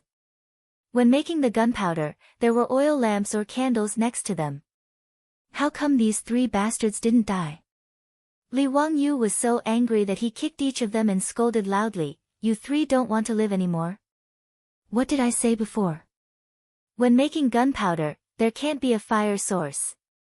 Are you King tired of living?" Niu Wu smiled and rubbed his head. Hee, I was worried that the officials would attack the city today. Without these thunderbolts, many people would die. Hee, don't worry, Lang Jun, we were very careful. Look, aren't we fine? Li Wangyu was so angry that he couldn't speak for a long time. You 3 just wait. When today's war is over, I will put you 3 in confinement. Now go find someone to move these thunderbolts further away and store them separately. Remember, don't get close to the fire source. He made up his mind to throw these 3 lucky bastards into the county office's prison and lock them in the coffins for an hour. Let's see if they still dare to act so recklessly in the future. Today, he could still see the 3 of them alive and kicking. It was simply a blessing from the gods. Niu Wu and the Zhang brothers' ancestral graves were smoking. Yes. Niu Wu and the Zhang brothers saw that Li Wangyu was really angry, so they didn't dare to argue. They quickly ran away to move the explosives. Li Wangyu shook his head at the three of them. At this time, he didn't have the energy to continue to cause trouble for them. In front of the city wall, more than 100 government soldiers were already on the battlefield. They led many of the city's youths and waited on the city wall. Accompanied by the deafening sound of the officials' drums, a black mass of officials appeared in the forest outside the city. Each of them held a weapon and looked at the people on the city wall, ready to attack at any time. Li Wangyu now had the explosives in his hands, so he wasn't too worried about this group of officials. Although Niu Wu and the rest only made 30 or so explosives, it was enough to make the officials suffer. Li Wangyu wasn't at ease with the others using the explosives, so he simply let Niu Wu and the Zhang brothers each take 7 to 8 explosives to guard one side of the city wall and support the government soldiers in battle. He personally led a few Yamen runners with the remaining explosives to guard one side of the city wall. As for the one responsible for igniting the explosives, it was a familiar person. It was the Yamen runner who was used as a guinea pig by Li Wangyu yesterday. The Yamen runner's face was only scratched by the gravel yesterday. After treatment by the doctor, it wasn't a big problem. At this moment, this bailiff was bragging to the bailiffs beside him about his glorious achievements yesterday. He was extremely proud that Li Wangyu had once again given him these quaking thunders, and his chest was puffed up high. He was even more disdainful of the bailiffs outside the city. Everything was ready. Just as another battle was about to begin, Li Wangyu heard someone exclaim behind him. He looked back in shock and saw that in Jiulong County City, there were billowing smoke in several directions. Chapter 899. Du Feng's face was full of fear.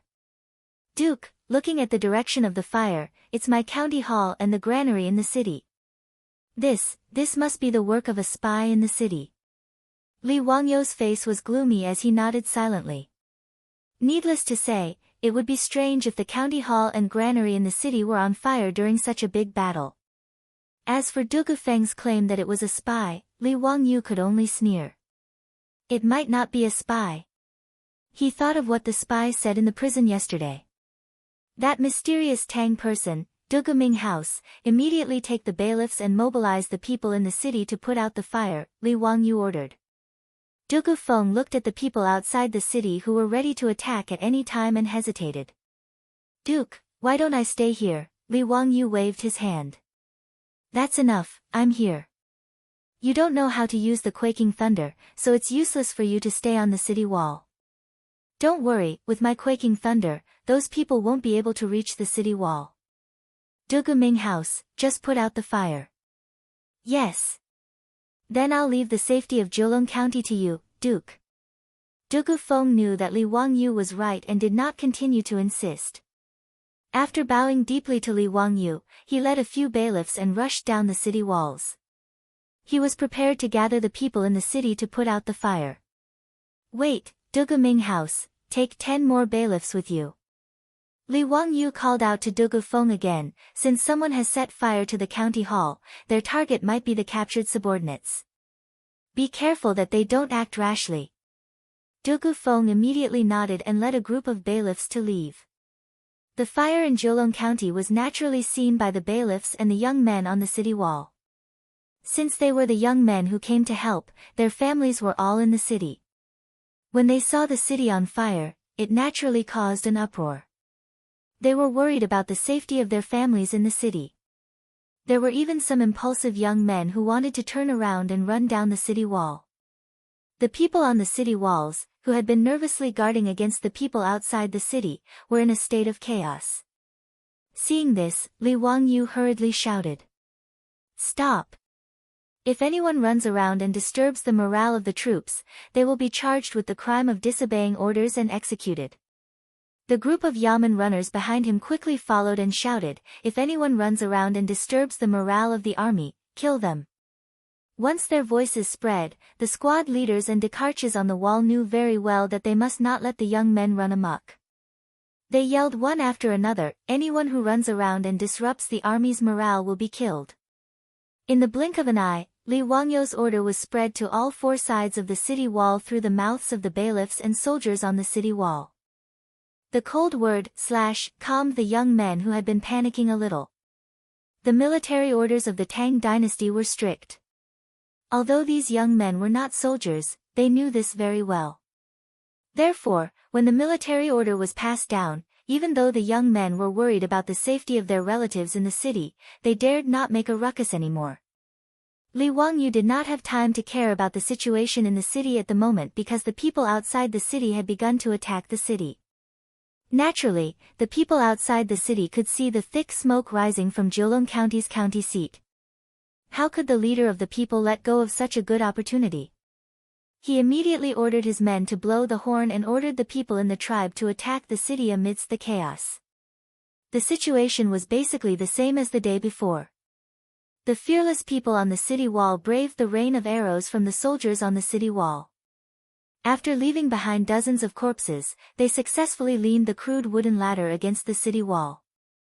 The young men who were assisting in the defense of the city began to throw rolling logs and stones desperately to stop the people from climbing up. As for the archers outside the city, they had entered the range of their bows and were ready to suppress the defense on the city wall. Naturally, Li Wangyu did not give the archers a chance to do so. When the people gathered at the foot of the city wall, he immediately patted the shoulder of the yamen runner next to him. "Go, let these people see what it means to not offend the power of heaven. Let them have a taste of the sky tremor bomb." Yes. The yamen runner with a bloody scab on his face was so excited that his face was flushed red. He stood up and saluted Li Wangyu with a fist and palm salute. Then, he rushed out with a bag of explosives in each hand. Li Wangyu, on the other hand, was distracted out of habit. The military salute of the Tang dynasty was really not that good. The fist salute was the military salute of the Tang dynasty. Compared to the common salute, the only difference was that they did not have to bow. He could not help but start to wonder if he should go back and suggest to Pai Lupi to come up with a standard military salute. The military salutes of the later countries were similar, but Li Wangyu felt that in the era of cold weapons, the chest-beating salute of the ancient Roman Republic was more domineering. When saluting, the right hand would beat the chest. Not only was it imposing, but it could also show off one's strength. He silently kept this in mind and planned to discuss it with Qing Yaojin and Yuqi Jingde when he returned to Chang'an. While he was thinking, he heard a sudden thunderclap outside the city wall. It made the battlefield, which was originally filled with war cries, suddenly quiet down. Then, 3 more explosions sounded in the other 3 directions of Jiulong County. Obviously, Niu Wu and the Zhang brothers had made a move together. Several bags of explosives were thrown down the city wall. After the successive explosions, the people of the Tang dynasty roared furiously. The shock wave of the explosion and the flying gravel, with the explosives as the center, instantly cleared the area with a radius of 20 to 30 meters. The people, who had been swarming toward the city wall like ants, were suddenly cleared out by the sudden explosion. The deafening sound, the flames soaring into the sky, the black smoke column, and the human body parts flying in all directions, deeply shocked everyone's heart. For a moment, whether it was the soldiers of the Tang dynasty on the city wall, the young men, or the people outside the city, they were all dumbfounded. They stopped, twisted their stiff necks, and stared blankly at the place where the explosion occurred. It seemed that they did not understand what had happened. On Li Wangyou's side of the city wall, the yamen runner responsible for throwing the bags of explosives was flushed. He roared at the people below the city wall. He used so much force that even the blue veins on his neck bulged. He didn't care whether those subordinates were scared silly or not. After roaring angrily, he once again chose a place where the subordinates were gathered. With a sinister grin, he ignited the explosive in his hand with a match and threw it out with all his might. Boom! Another loud sound came. After being struck by the fury of thunder twice in a row, looking at their companions who had been blasted beyond recognition and were badly mutilated, the soldiers below the city did not dare to continue attacking the city. They let out terrified roars, turning around and fleeing toward the forest outside the city. Many of the people were scared out of their wits by the explosion. They did not run away, but knelt on the ground and kowtowed incessantly. The soldiers on the city wall were not in the mood to shoot arrows to kill the people who fled. How could they not be shaken by this shocking explosion to the point that they were at a loss for what to do? Just like that, because of a few packs of explosives, the large-scale siege ended with a strong start and a weak finish, just like that. Li Wangyu was naturally very satisfied with this result. He did not need to use a single soldier, and he could solve the problem with a few bags of explosives. Why not? After the people outside the city retreated, the fire in the city was slowly extinguished due to the efforts of Dugu Feng and the people in the city. Recently, this old dragon has been updating 2 to 3 times a day, but there are still people who want to send me razor blades. It's too hard for me. Let's exchange the razor blades for tips. Chapter 900. The fire in Jiulong County was set on fire during the crucial moment of the siege. It was obvious that someone had done it on purpose. Needless to say, the motive was to create chaos in the county in order to coordinate with the siege. However, the people outside the city who had taken the opportunity to attack the county were scared out of their wits and fled in panic because of the variable that was Li Wangyu's explosives. After the crisis in Jiulong County was resolved, Li Wangyu ordered the 2 colonels to arrange the defense of the city wall. Then, he led Niu Wu and the others to check on the fire in the county. When he found Dugu Feng, he saw that the county magistrate of Jiulong County was covered in dirt. His light green official robe was also full of holes from the fire. Dugu Ming House, how is it? Did you suffer a great loss? When Dugu Feng saw Li Wangyu, he quickly bowed. Reporting to the Duke. Fortunately, Major Wang was organizing the people nearby to transport supplies for the soldiers. He led the people here in time and prevented the fire from spreading. After I arrived, I organized the people and put out the fire. It was only now that Li Wangyu noticed the middle-aged man beside Dugu Feng. His face was covered in soot, and even much of his beard had been charred. He was none other than Wang Yichuan, the major of the Yi Province's Governor-General's office, whom Li Wangyu disliked. When Wang Yichuan saw Li Wangyu looking at him, he hurriedly revealed a fawning smile. On his dark face, only a row of white teeth could be seen, which made Li Wangyu very amused. Wang Yichuan, who was previously afraid of death, led a group of people to put out the fire. This reduced Li Wangyu's dislike for him. Major Wang has worked hard. Wang Yichuan hurriedly bowed and saluted. Duke is too polite. This lowly official just happened to come by at the right time. I was organizing the people nearby to move rolling logs and stones when I saw that the granary was on fire.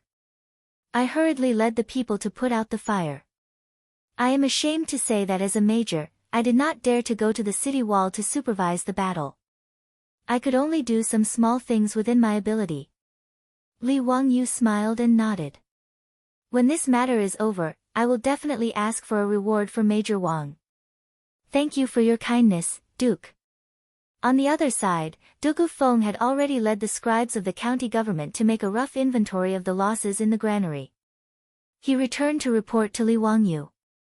Duke, this lowly official has already sent people to check. The loss of grain isn't too great. About a few dozen dawn were burned. It's not a big problem. That's good. How's the situation at the county yamen? Your Highness, there are no major problems with the county yamen. It seems that the arsonist only wanted to cause chaos in the city and did not intend to rescue the officials locked up in the prison. Therefore, they only burned some official robes. When Li Wangyu heard that, he also rejoiced endlessly.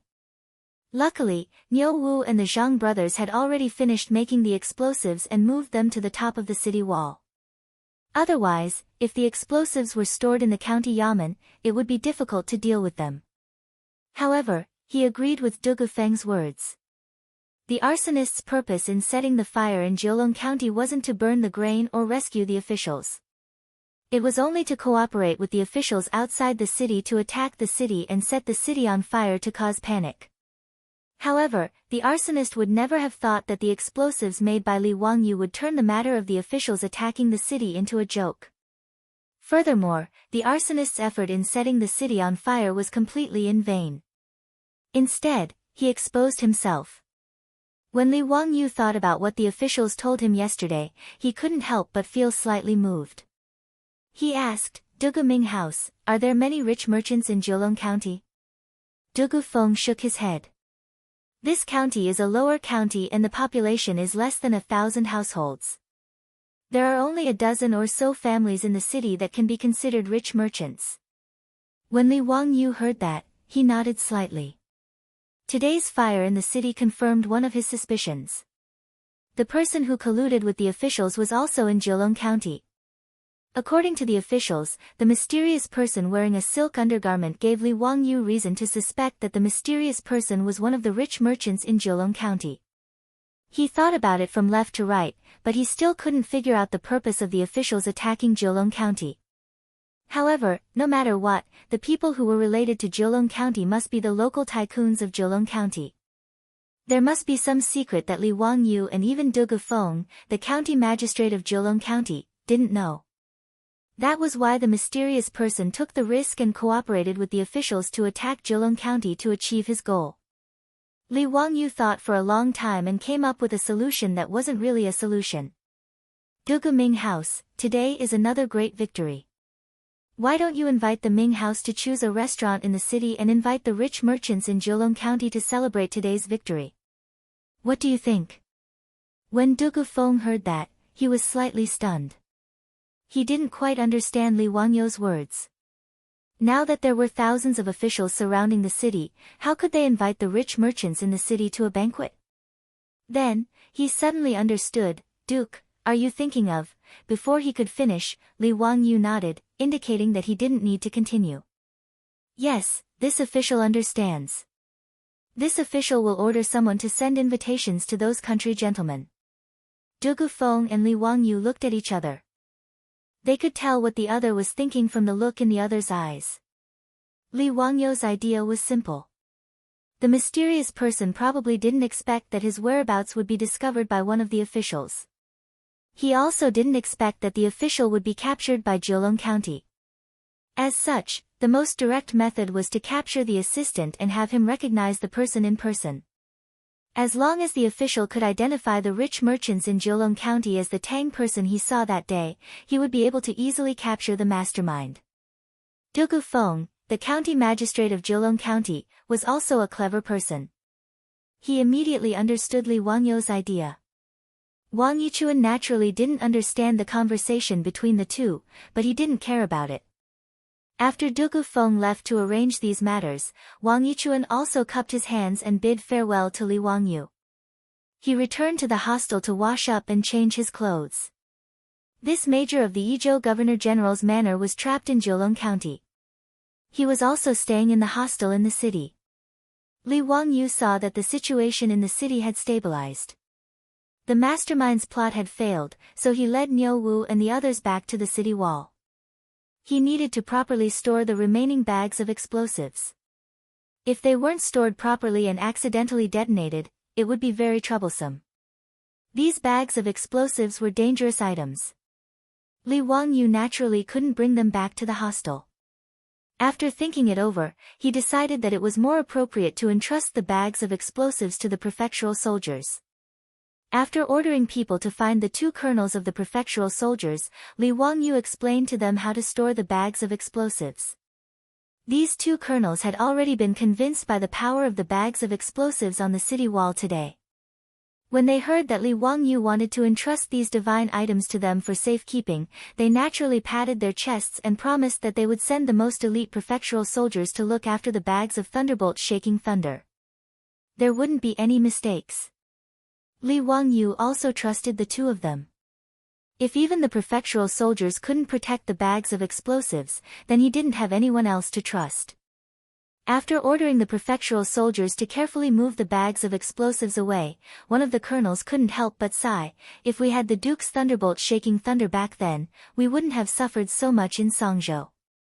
When Li Wangyu heard this, he asked curiously, "Aren't you the prefectural soldiers of Pengzhou? Why? Were you stationed in Songzhou before?" There's only one more update today. Perfecting the plot definitely isn't because of playing games. Chapter 901. In response to Li Wangyou's question, the colonel nodded and replied, "Duke, you may not know this, but all of us, including Pengzhou and Songzhou, are under the control of the Yizhou Governor-General. Therefore, every year, we have the opportunity to be sent to Songzhou to train." Hearing this, Li Wangyou understood a little. The Yizhou Governor-General's office actually had the military and political power of Yizhou, Mian, Jian, Jia, Ling, Ye, Mei, Meng, Jian, Chang, and Songzhou. Although the government soldiers were not professional soldiers like the imperial army, the Tang dynasty would still give them intensive military training every year to maintain their combat strength. Songzhou was an important city on the border with the Tuyuhun. In addition, the Tang dynasty and the Tuyuhun had small conflicts on the border from time to time. As such, the Yi province governor-general's manor took turns transferring these soldiers from the various provinces to Song province for a period of time in order to achieve the effect of actual combat training. Li Wangyou asked curiously, "Based on what you said, did you fight with the Tuyuhun in Songzhou? And you suffered a big loss?"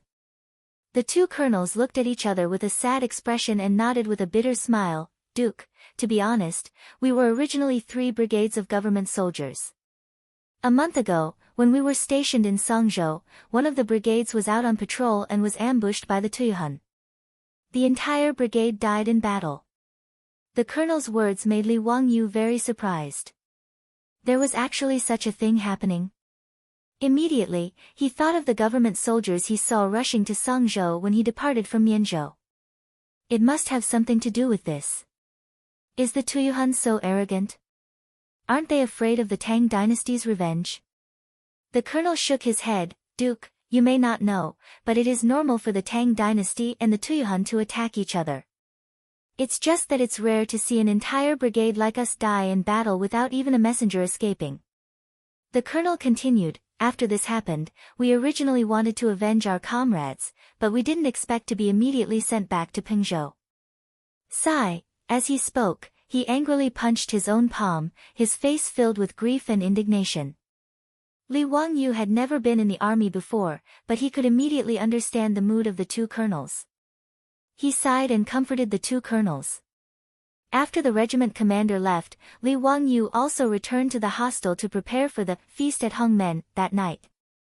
After receiving Dugu Feng's invitation, the 10 or so wealthy merchants of Jiulong County were somewhat surprised, but none of them refused. They all arrived at the restaurant as scheduled. Dugu Feng had already ordered someone to bring the assistant out of the prison. After washing up and dressing up, he got him a set of restaurant doctor's clothes and had him follow the bailiffs to receive the rich merchants in front of the restaurant. His goal was naturally to find out who that mysterious Tang was. However, to Li Wangyou and Dugu Feng's surprise, even after all the guests had arrived, the guard was still unable to identify the mysterious Tang from the crowd. Regardless of whether it was the rich merchants themselves or their servants, none of them matched the description. After receiving Dugu Feng's report, Li Wangyou frowned. Could it be that his previous thoughts were wrong? The people who were spying on Jiulong County were not the rich merchants in the city. However, other than these people, Li Wangyou could not think of anyone else who would benefit if Jiulong County was taken over by the guards. What was the motive? Needless to say, the people outside the city must have been promised great benefits, which was why they were tempted. However, what was the motive of the mastermind behind the scenes? Who would benefit if Jiulong County was taken over by the guards? Li Wangyou thought until his head was about to explode, but he could not think of anyone who would benefit from it. This matter was 2F*King illogical. He even suspected Wang Yichuan, the major of the Yizhou Governor-General's office. He ordered Dugu Feng to investigate in private to see if Wang Yichuan had any connection with Jiulong County. However, after Dugu Feng ordered the bailiffs to investigate, they confirmed that Wang Yichuan had no relationship with the rich merchants of Jiulong County. He did not have any relatives or old friends, nor did he have any family members. Wang Yichuan only liked Pengzhou's peonies. Whenever Pengzhou's peonies bloomed, he would come to Jiulong County to admire the flowers. This time, he was trapped in Jiulong County, just like Li Wangyou and company. Seeing the situation, Li Wangyou no longer suspected Wang Yichuan. Since he could not catch the mastermind behind the scenes, Li Wangyu could not be bothered to continue being a detective to solve the case. In the past few days, the guards outside the city did not continue to attack the city. It was as if they were completely scared out of their wits by the explosives. In fact, it was not just the guards. Even the soldiers and youths on the city walls were frightened by the power of the explosives. Even the commoners of Jilong County took out their incense burners, burned incense, and kowtowed to thank the God of Thunder for his protection. In the eyes of the commoners, the sound of the explosives exploding was the God of Thunder's wrath, striking those damned guards to death. Jilong County and the guards outside the city were in a stalemate. Early in the morning, when the sun rose as usual, the soldiers on the city wall who were in charge of guarding the city were surprised to find that the shadows of their subordinates who had appeared from time to time outside the city had disappeared. The forest outside the city was silent. Li Wangyu and Dugu Feng, who had been notified, hurried over. When they saw the situation, they were very suspicious. Did the guards give up and retreat, or were they deliberately trying to mislead the enemy? After the two discussed for a while, they ordered people to use ropes to hang a hanging basket and let a group of guards go down the city walls to check on the situation. It didn't take long for the soldiers to return with good news. The guards had all retreated, leaving only a mess in the camp in the forest. When the news came back, it immediately attracted the excited shouts of the guards and youths on the city walls. This time, the crisis of Jilong County was completely resolved. Soon, another guard came to report that dust was rising on the official road in the south of the city. It seemed that a large group of cavalry was approaching. This made the guards and youths on the city walls nervous. Li Wangyu and Dugu Feng looked at each other. They did not see any panic in each other's eyes. The cavalry that appeared on the official road was undoubtedly the reinforcements of the Yi province governor's mansion.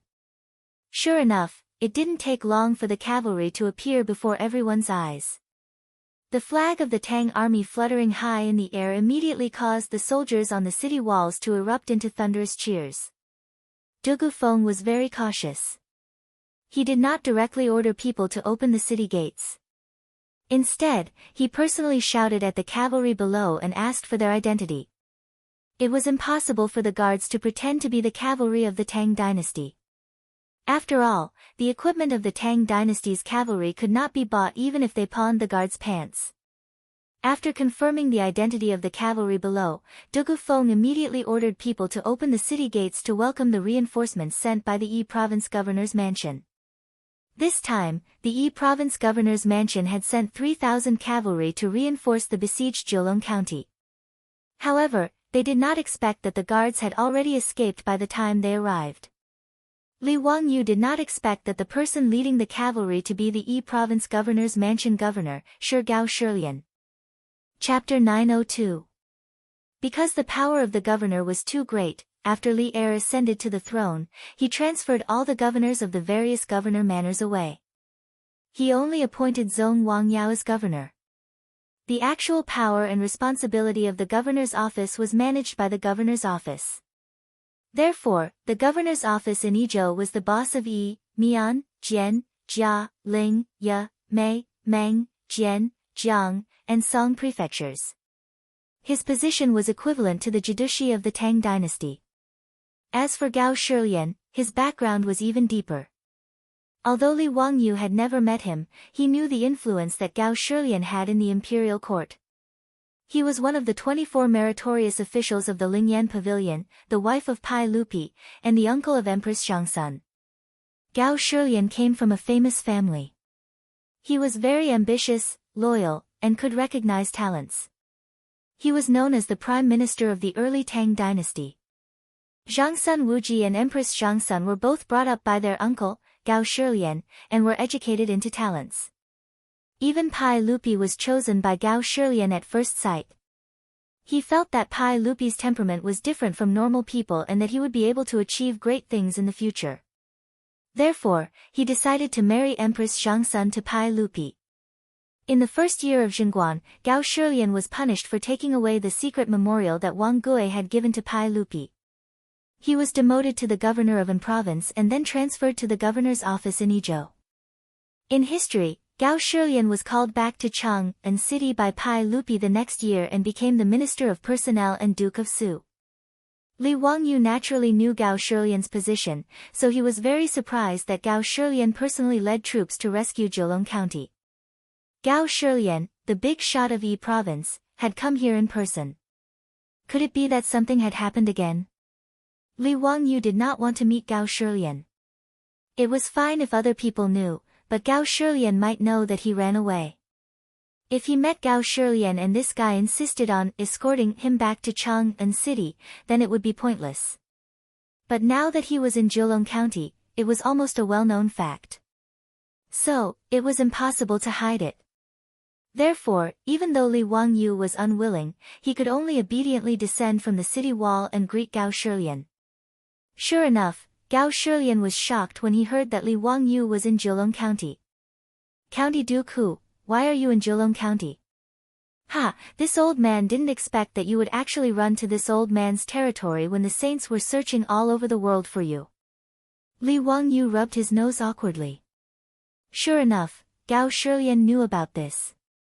In fact, ever since Mitua and the other playboys failed to find Li Wangyu in Zhengzhou, Pai Lupi simply sent secret letters to all the governors of the Tang dynasty, asking them to keep track of the whereabouts of County Magistrate Hu.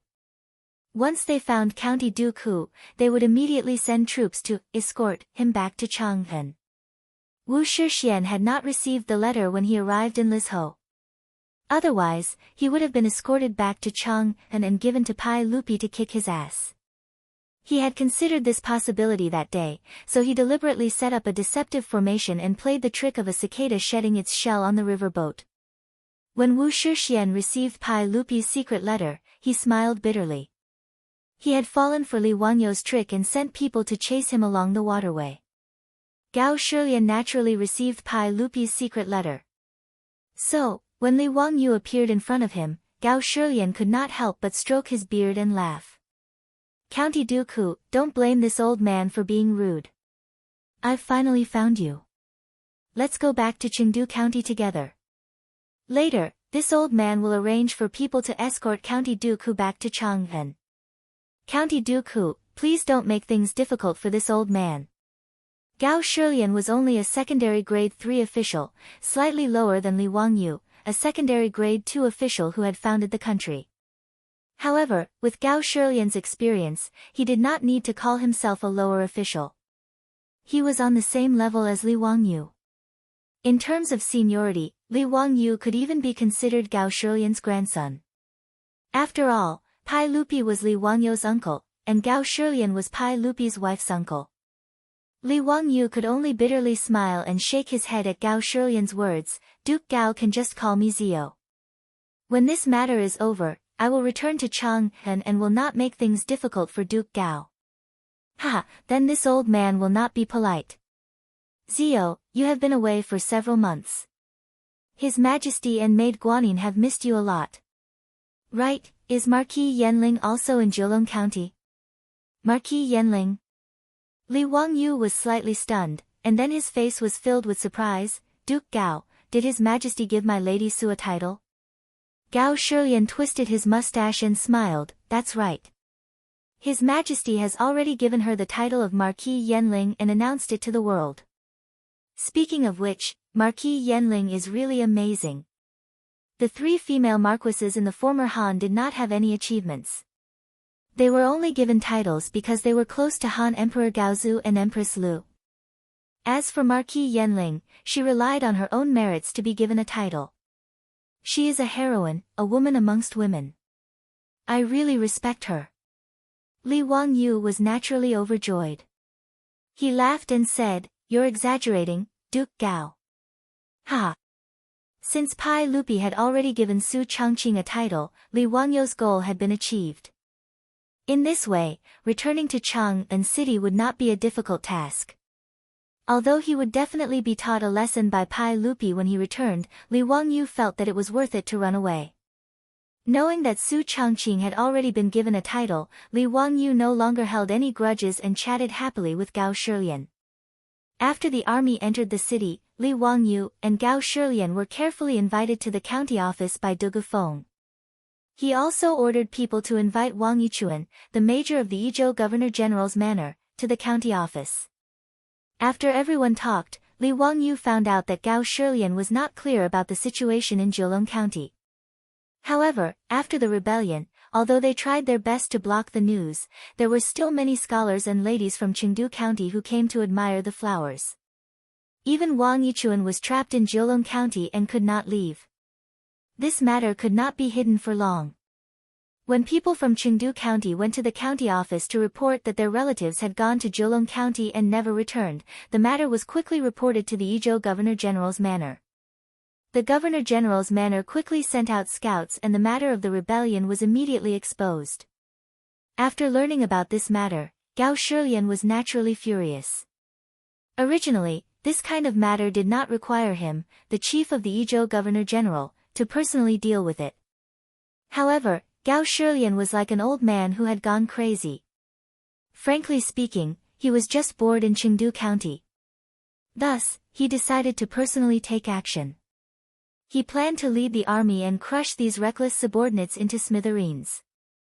Gao Shilian did not expect that he would make a wasted trip. Li Wangyu and Du Gufeng also told Gao Shilian about the rebellion from beginning to end. When Gao Shilian heard that there were Tang people who colluded with the rebels, he was also furious. To think that there was such a thing. Ziyu, do you know who is behind all this? Li Wangyu shrugged his shoulders helplessly. Wang Yichuan and Du Gufeng also looked helpless. Obviously, the mastermind behind this was very well hidden. Other than knowing that there was such a mysterious person, they did not even know his purpose, let alone find out who he was. Gao Shilian pondered for a while and said, since that is the case, let's not bother about that person for now. When I lead the army to encircle the few tribes that the rebels are from, we will capture their leaders and interrogate them directly. Li Wangyu and the others looked at each other and nodded in agreement. That was the only thing they could do now. Chapter 903. The 3,000 soldiers rested for a day in Zheolong County. The next morning, the army set off to attack the Farron tribe. After Li Wangyu and Su Changqing discussed, they led Niu Wu and the Zhang brothers and set off with the army. It wasn't that Li Wangyu wanted to join in the fun, but because he heard that the Farron tribe was in the mountains. They usually chose places that were easy to defend and hard to attack. Thus, he wanted to bring the remaining packs of explosives to see if they could help. Niu Wu and the Zhang brothers had spent the night making explosives, and there were still 20 or so left. Li Wangyu believed that there was no defensive power that could withstand the gunpowder. Gao Shilian naturally didn't want to bring Li Wangyu to attack the Farron tribe. From Gao Shilian's point of view, attacking the Farron tribe wasn't dangerous. However, if he had nothing to do, bringing Li Wangyu, the founding county duke, to the battlefield was still risky. Gao Shilian obviously didn't want to do something that didn't bring him any benefits. Li Wangyu's method of persuading Gao Shilian was simple. He just needed to detonate a pack of explosives in front of him and easily deal with the old man. In the era of cold weapons, there was no need to doubt the power of explosives. Gao Shilian, as well as the captains and captains, were so shocked that their jaws almost dropped to the ground. After personally witnessing the power of the heaven-shaking thunderbolt, Gao Shilian immediately changed his mind. Zio, this heaven-shaking thunderbolt is truly incredible. I wonder if you can give me the secret recipe for this item? If we have such a powerful weapon, Tufan and Tuyuhan will be nothing but chickens and dogs. Li Wangyu didn't even think about Gao Shilian's words and shook his head to reject. What a joke, how would he dare to casually give away such a dangerous item? Even if the remaining explosives hadn't been used up by the time he left Yi Province, Li Wangyu was prepared to destroy them all and not leave them in Yi Province. As for how to use the explosives in the future, he would leave it to Pai Lupi and the other dukes to worry about. Gao Shilian could understand this, but he felt that it was a pity. Gao Shilian left behind 500 soldiers to defend Zheolong County, in case those damned Fu Ren tribe came back to attack. Then, with the guides sent by Du Gufeng to lead the way, 2,500 soldiers entered Zheolong Mountain to annihilate the Fu Ren tribe. However, to everyone's surprise, the army went to a few Farron tribes, but found nothing. There were a total of 5 Farron tribes that participated in the rebellion, and lived in Jiulong Mountain near Jiulong County. However, when Gao Shilian and Li arrived at the Farron tribe, the tribes were already deserted. Other than the mess on the ground and the pots and pans that they didn't have time to take away, there wasn't even a dog in the tribe. Li Wangyu was speechless at this situation. When did these Farron? They actually knew that the rebellion had failed and that the Tang army would come to settle accounts with them, so they all patted their butts and ran away? If the Farron hid in the mountains, they would be dead. There was no way to find them. The current Tang dynasty wasn't like the future. Shu was filled with mountains and undeveloped forests. There were no roads or signs of human habitation. It was too easy to hide a few thousand people. However, when Li Wangyu thought about it carefully, he rejected this idea. The Farron tribe didn't only have young men. There were more than 1,000 Farron tribes, and there were countless women and children. If these people ran into the mountains with the young men, where would there be enough food to feed them? The guardsmen were not barbarians. Although they hunted, like the Tang, they mainly relied on farming to support themselves. There were many farmlands around the Farron tribe. Under such circumstances, how far could the Farron tribe run when the rebellion failed? Gao Shilian tribe was so angry that he ordered people to burn down the empty Farron tribe. In truth, Li Wangyu tribe didn't think that there was anything to burn. The houses of the Farron tribe were simple thatched huts built on large trees. The Farron tribe called this type of house Hailang. They used wood as nests to avoid the miasma, and it was extremely simple. There was no difference whether they burned it or not. After missing twice, Gao Shilian tribe was so angry that he found the guide that Jiulong County sent over. The guide was an acquaintance of Li Wangyu's. He was the brave Yamen runner who was the first to detonate the explosives on the drill ground. Let me ask you, where can these Farron tribe run to? What do you think? The bailiff thought about it and replied, if these Farron tribe members didn't run into the mountains, then only Zhang Fei camp can hide so many Farron tribe members. Zhang Fei camp? Where is that? Gao Shilian tribe did not understand. Legend has it that during the Three Kingdoms period, Zhang Fei camp was where Shu country general Zhang Fei led his troops. There were very few people there, and it was filled with forests and wilderness. Zhang Fei camp was about 700 to 800 steps tall, and the top of the mountain was flat. It was about 3,000 mu wide. It was surrounded by rocks, and there was only one small path up the mountain. It was the best place to hide troops. The bailiff's words made Gao Shilian and Li Wangyu tribe members frown. If there was such a place, it wouldn't be hard for the Farron tribe members to hide in Zhang Fei camp. Gao Shilian tribe did not understand and asked, since there is such a good place to hide troops, why didn't they send troops to guard it? The bailiff gave a bitter smile, Lord Gao, the place where Zhang Fei camp is located is really deserted. It is also deep in the mountains, so there isn't much point in having troops there. During the Shu country, there was an official road at the foot of the mountain. Zhang Fei camp guarded the mountain beside the official road, so it was naturally a place that military strategists fought over. However, the official road has long been abandoned, so there is no need for troops to be stationed there. His explanation allowed everyone to understand why the barracks that Zhang Fei had set up back then had been taken over by his subordinates.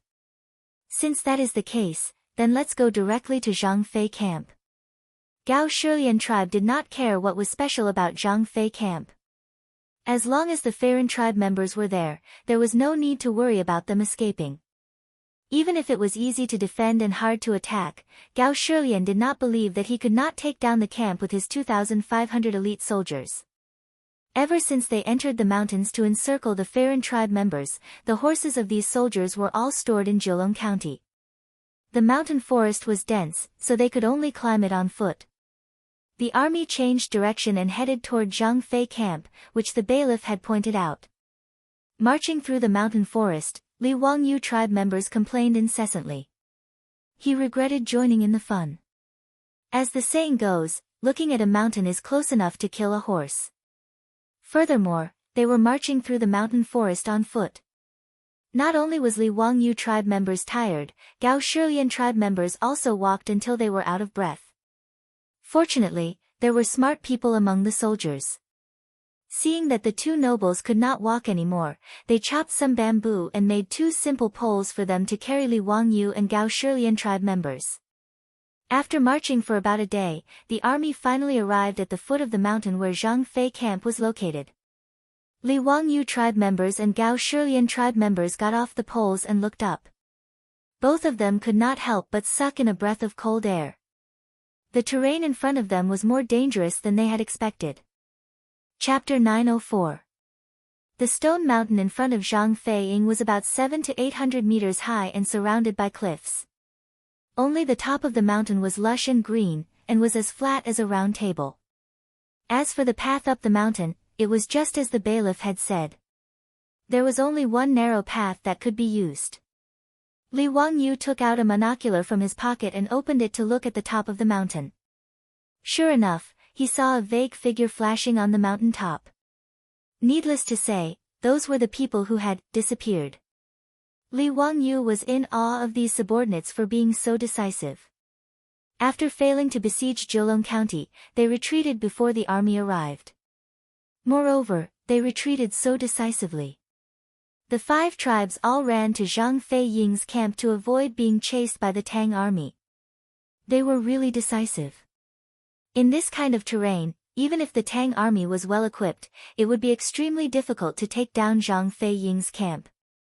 The saying, "one man can hold back 10,000 men," described the terrain in front of them. Not to mention the thousands of strong men and close to 10,000 women and children on the top of the mountain. In this kind of terrain, as long as the people weren't stupid, they could send out hundreds of archers to seal off the entire path up the mountain. Even if the Tang dynasty's soldiers had armor and shields, they wouldn't be able to charge through the hundreds of meters of narrow path to the people under the rain of arrows. The more Li Wangyu looked, the more shocked he became. In this kind of terrain, even if he had the bags of explosives, they wouldn't be of any use. No matter how strong the soldiers were, they wouldn't be able to throw the bags of explosives up 100 meters. Not to mention these 7 to 8 kilograms of explosives, even if Li Wangyu used a cheat and took out the grenades, no one would be able to throw the grenades up 100 meters, right? Li Wangyu looked through the telescope, and the more he observed, the colder his heart became.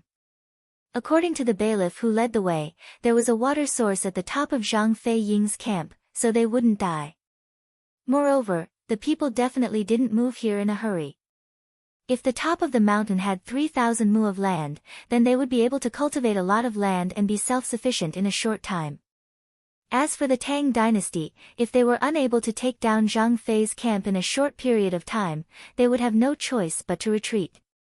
While Li Wangyu was observing with his binoculars, Gao Shilian was very curious about the binoculars in his hand.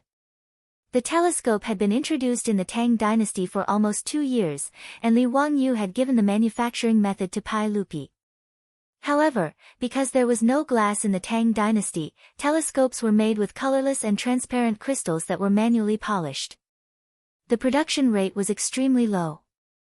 Nowadays, only the high-ranking generals of the imperial guards in Cheng were given binoculars. Therefore, even Gao Shilian, the actual ruler of Yi province, had never seen such a novel thing as a telescope. He saw Li Wangyu holding the metal cylinder and constantly observing it. Out of curiosity, he asked, "Zio, what's that in your hand?" Li Wangyu looked at the binoculars in his hand in astonishment. He could not help but smile. "Master Gao, this is called a telescope. It's a gadget that I ordered people to make. It can magnify people or objects far away for observation." "Oh. That's interesting. I wonder if Zio can lend it to me to take a look." Li Wangyu naturally would not refuse. He smiled and handed the telescope to Gao Shilian. He even guided Gao Shilian on how to use it step by step. Hiss. "This thing is really amazing. I can actually see the figures of the people on the top of the mountain clearly." After Gao Shilian learned how to use the telescope, he was so shocked that he sucked in a breath of cold air. Gao Shilian, this big shot, was like a child who had gotten a new toy. He held on to the telescope and refused to let go. This made Li Wangyou's heart skip a beat. He thought to himself, is this old man going to learn from Qing Yaojin and borrow Jingzhou without returning it?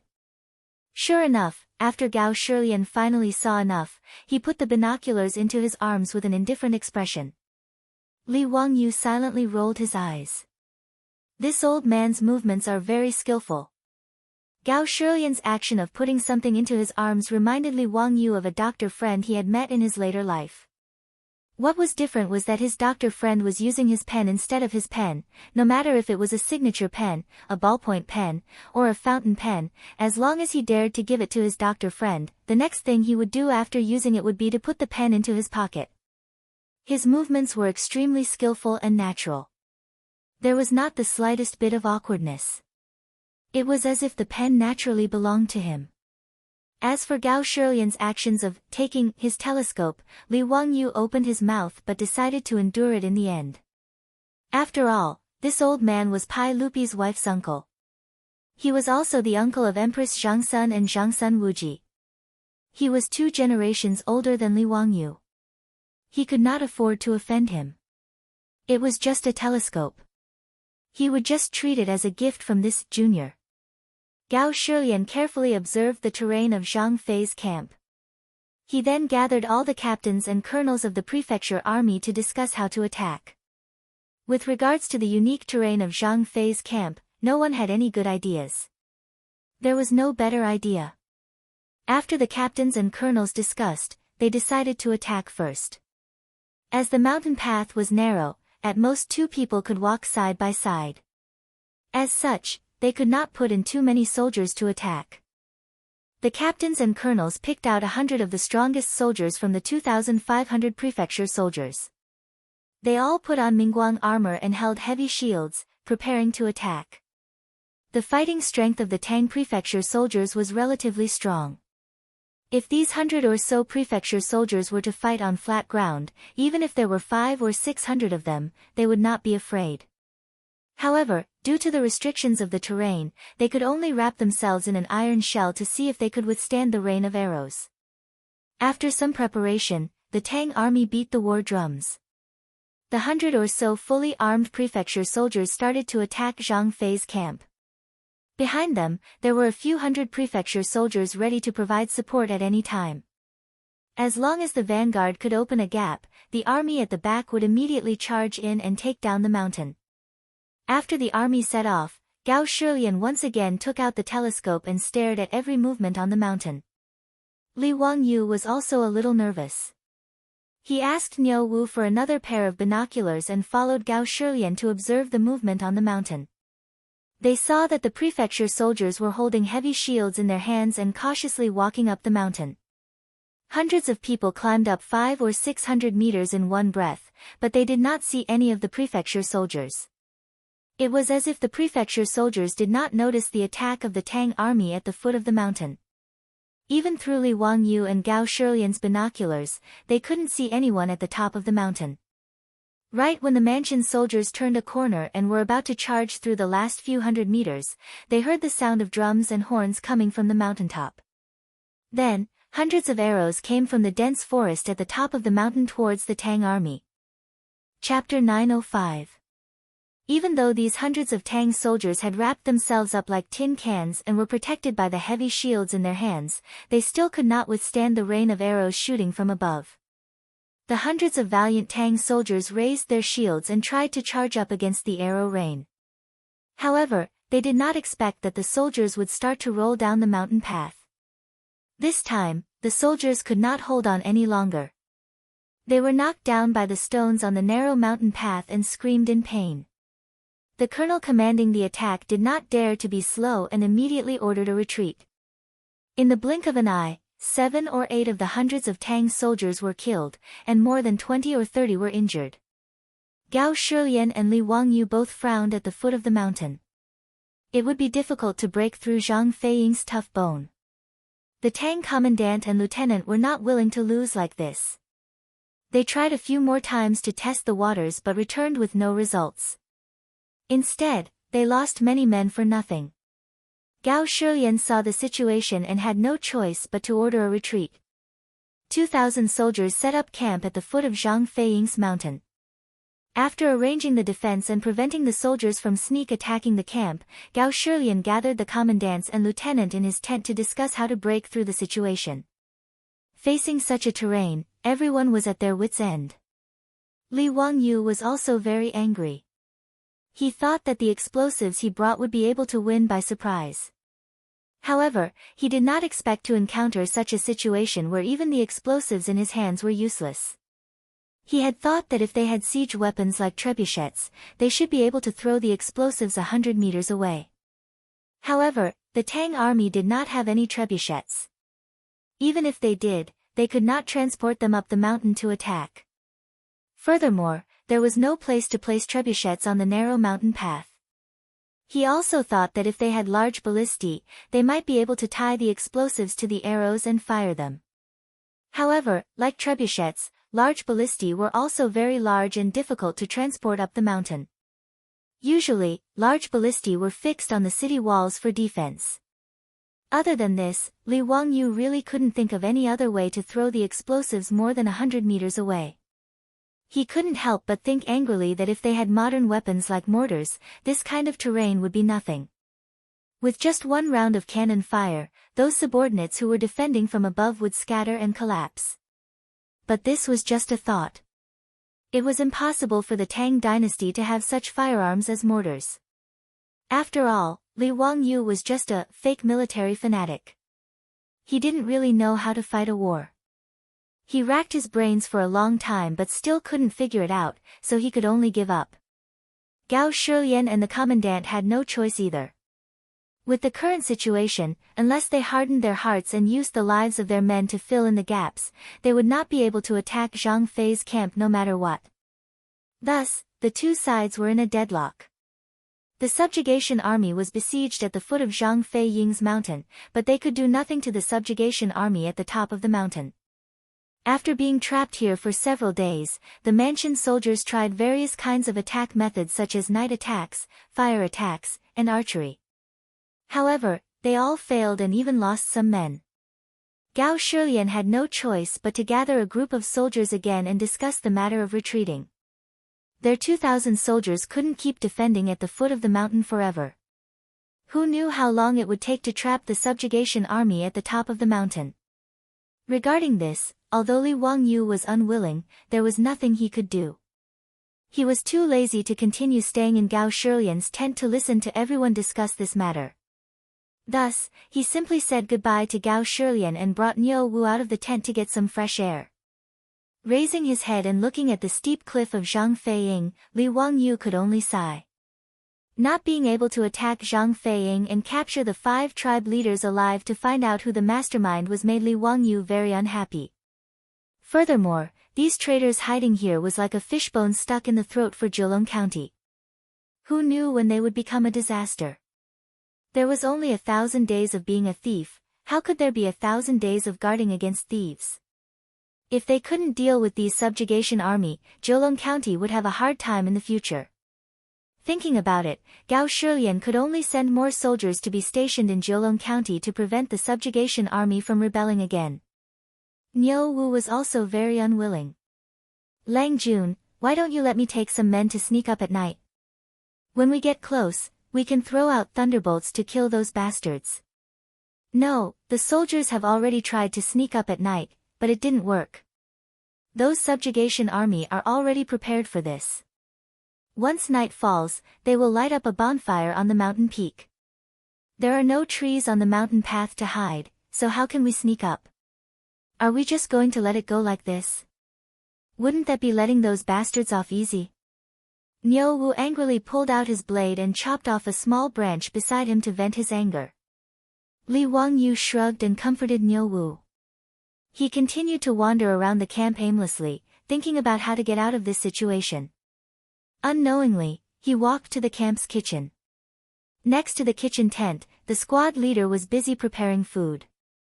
When the squad leader saw Li Wangyu, the nobleman, he quickly gestured for everyone to greet him. Li Wangyu waved his hand, indicating that he was just looking around. He told them not to bother about him and to do their own things. After the cooks apologized, they busied themselves with their own affairs. Just as Li Wangyu was about to turn and leave, he saw two cooks putting something in a big wooden bucket. He couldn't help but be curious, so he went over to take a look. He saw a layer of cobblestones in the wooden bucket. The cooks at the side were constantly digging out hot cobblestones from the bonfire and throwing them into the wooden bucket. Seeing as Li Wangyu looked over, the cooks quickly explained with a smile that they were preparing to cook meat. The method of cooking meat with roasted cobblestones was famous in Sichuan. After the bottom of the bucket was covered with hot cobblestones, the cooks poured the condiments and meat on top of the cobblestones. Following that, a bucket of boiled bone broth was poured into the bucket. Sizzle, sizzle, sounds were heard, and an aroma immediately gushed out of the wooden bucket. Li Wangyu nodded as he was pleased.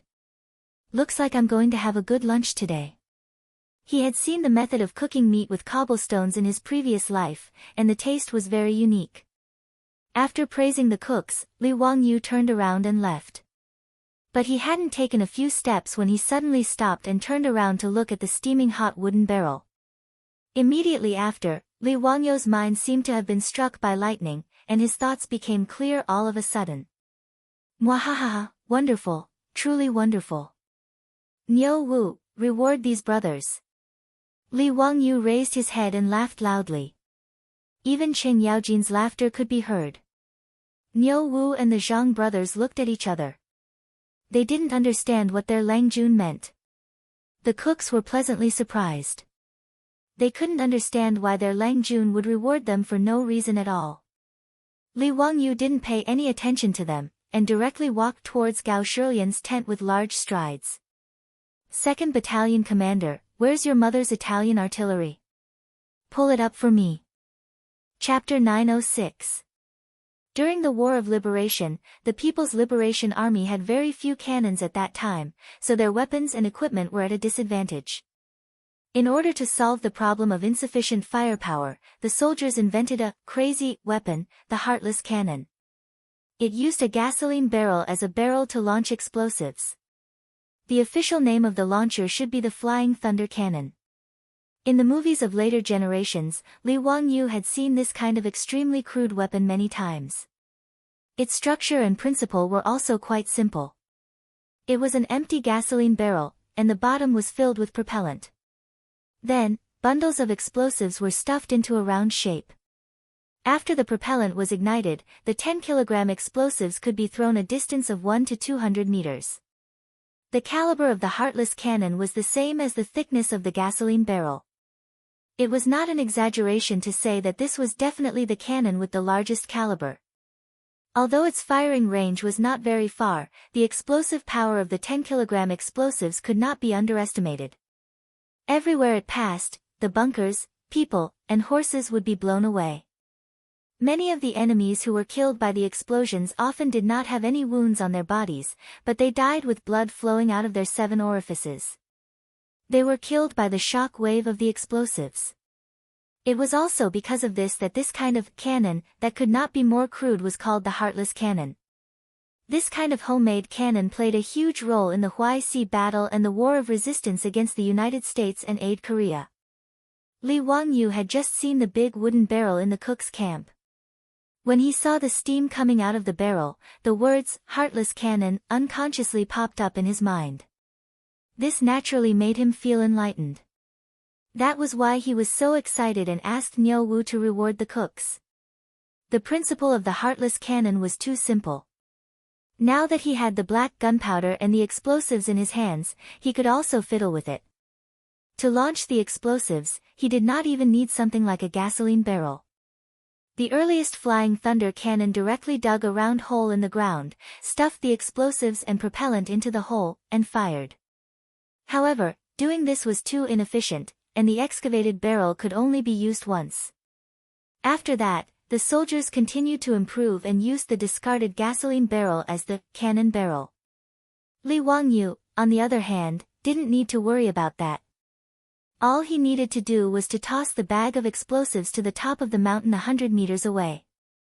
Even if he wanted the mansion soldiers to dig the earth, he could do it too. When Gao Shilian heard that Li Wangyu had a way to break through Zhang Fei Ying's defenses, he was naturally overjoyed. However, he was worried that Li Wangyu was just boasting, so he decided to provoke him. Zio, there's no joking in the military.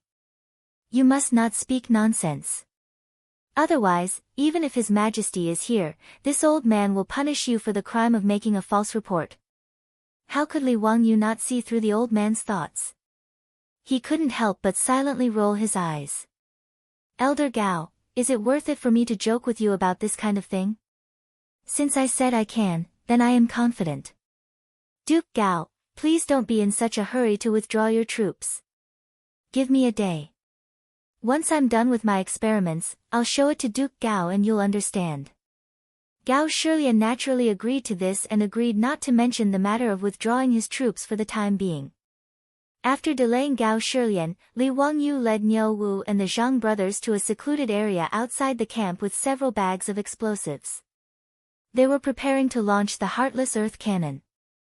Now that there were only 20 or so bags of explosives, Li Wangyu felt that it would take too much time to transport the explosives back to Jilong County. Therefore, the test firing of the Heartless Earth Cannon needed to be successful as soon as possible. The fewer bags of explosives used, the better. Li Wangyu guessed that these subordinates had already been scared out of their wits by the explosives outside Jilong County. When the time came, as long as 1 or 2 bags of explosives landed on their heads, these subordinates would lose their will to resist and run away like rats. However, no one could be sure about this kind of thing. Therefore, it was always good to save some explosives. Fortunately, Li Wangyu was also a fan of the military in the past, so he had a certain understanding of the Heartless Earth Cannon. Normally, the barrel of the Heartless Earth Cannon would be placed at a 45-degree angle to the ground to maximize its range. Between the propellant and the explosives, there would be a thick, circular wooden board. The purpose of this wooden board was to isolate and reduce the high temperature and impact of the explosives after the propellant was ignited. Secondly, it was to seal the propellant and increase the efficiency of the high-temperature gas produced after the propellant was ignited, thus increasing the range of the cannon. In the afternoon of this day, there were thunderous noises outside the camp of the Tang army. If it were not for the fact that the commandant, lieutenant, and colonel had already informed the soldiers that it was county magistrate who testing a new weapon, they would have been so scared that they would have exploded. As for the subordinates in Zhang Fei's camp, when they heard these sounds, they were all shocked. This was especially so for those who had personally experienced the explosion outside Jilong County. They had personally seen the explosives blow up their comrades, so they were even more terrified. Many of the subordinates knelt on the ground and started to pray to the gods. Li Wangyu, Niu Wu, and the others were outside the camp. They exploded 5 or 6 times in a row before they finally stopped. The next day, Li Wangyu invited Gao Shilian to a small hill outside the camp. He was ready to demonstrate his flying thunder cannon in front of everyone. Gao Shilian led a group of commandants and lieutenants to follow Li Wangyu to the small hill. When they looked up, they did not see anything. Other than the 3 troops of the Li family standing not far away and greeting everyone, there was nothing else. Zio, where is your method of defeating the enemy? Gao Shilian looked at Li Wangyu in confusion, wanting an explanation. Li Wangyu shrugged his shoulders and said with a laugh, Gao Gong, look at that hilltop, it's about 100 meters high. I'll use this place to replace Zhang Fei's camp, which is being guarded by my subordinates. I'll demonstrate to Gao Gong how to defeat the enemy. His words not only confused Gao Shilian, but also the captains of the Tang army looked at each other in confusion. Other than the 3 troops of the Li family, there was nothing else. County Duke who was going to attack that hill with just 3 troops. Could it be that this County Duke who really knew how to use immortal methods? Looking at the situation, could it be that he was going to show everyone how to use beans to create soldiers, or was he going to summon celestial soldiers and generals? He couldn't be joking and think that he could break through the hill with just 3 troops, right? Li Wangyu did not care about how confused Gao Shilian and the others were. He turned and waved at Niu Wu and the Zhang brothers, indicating that they could begin. Gao Shilian and the others saw Niu Wu and the other 2 take out matches from their bosoms. After lighting them, they turned and squatted on the ground, as if they were burning something. Then, in the next moment, the three of them turned and ran back. Their speed was so fast that Gao Shilian and the others were shocked. They did not understand why the three of them were running. Niu Wu and the others could not be blamed for running so fast. It was because Li Wangyou's heartless earth cannon was not reliable at all. Yesterday, he had tested it 5 or 6 times. Although it was a great success, there was still one time when the explosive pack did not fly out of the barrel and exploded. Fortunately, Li Wangyou also knew that this thing was not reliable enough. He had Niu Wu and the others immediately retreat after lighting the fire. In the end, the explosive pack only drenched Niu Wu and the others in a layer of mud. Fortunately, they were not injured. So today, after demonstrating this heartless earth cannon to Gao Shilian and the others, the three of them immediately ran back after lighting the fire, fearing that it would explode again. Just as Gao Shilian and the others were feeling suspicious, they suddenly heard 3 loud explosions in a row from the flat ground in front of them. Then, 3 black objects shot out from the ground and flew toward the small hill not far away. There's one more later. Chapter 907. Needless to say, what flew out from the ground were 3 pancake-shaped explosive packs. The homemade heartless cannon used an earthen cylinder to fire. In other words, a round hole similar to a cannon barrel was directly dug out from the ground to replace the cannon barrel. Therefore, when Gao Shilian and the others arrived, they did not see any weapons. They had all hidden their achievements and names under the ground. The 3 explosive packs that were thrown out did not fly very fast. They could be seen with the naked eye. Under the surprised gaze of Gao Shilian and the others, the explosive packs slowly fell from the sky and landed on a small hill 100 meters away.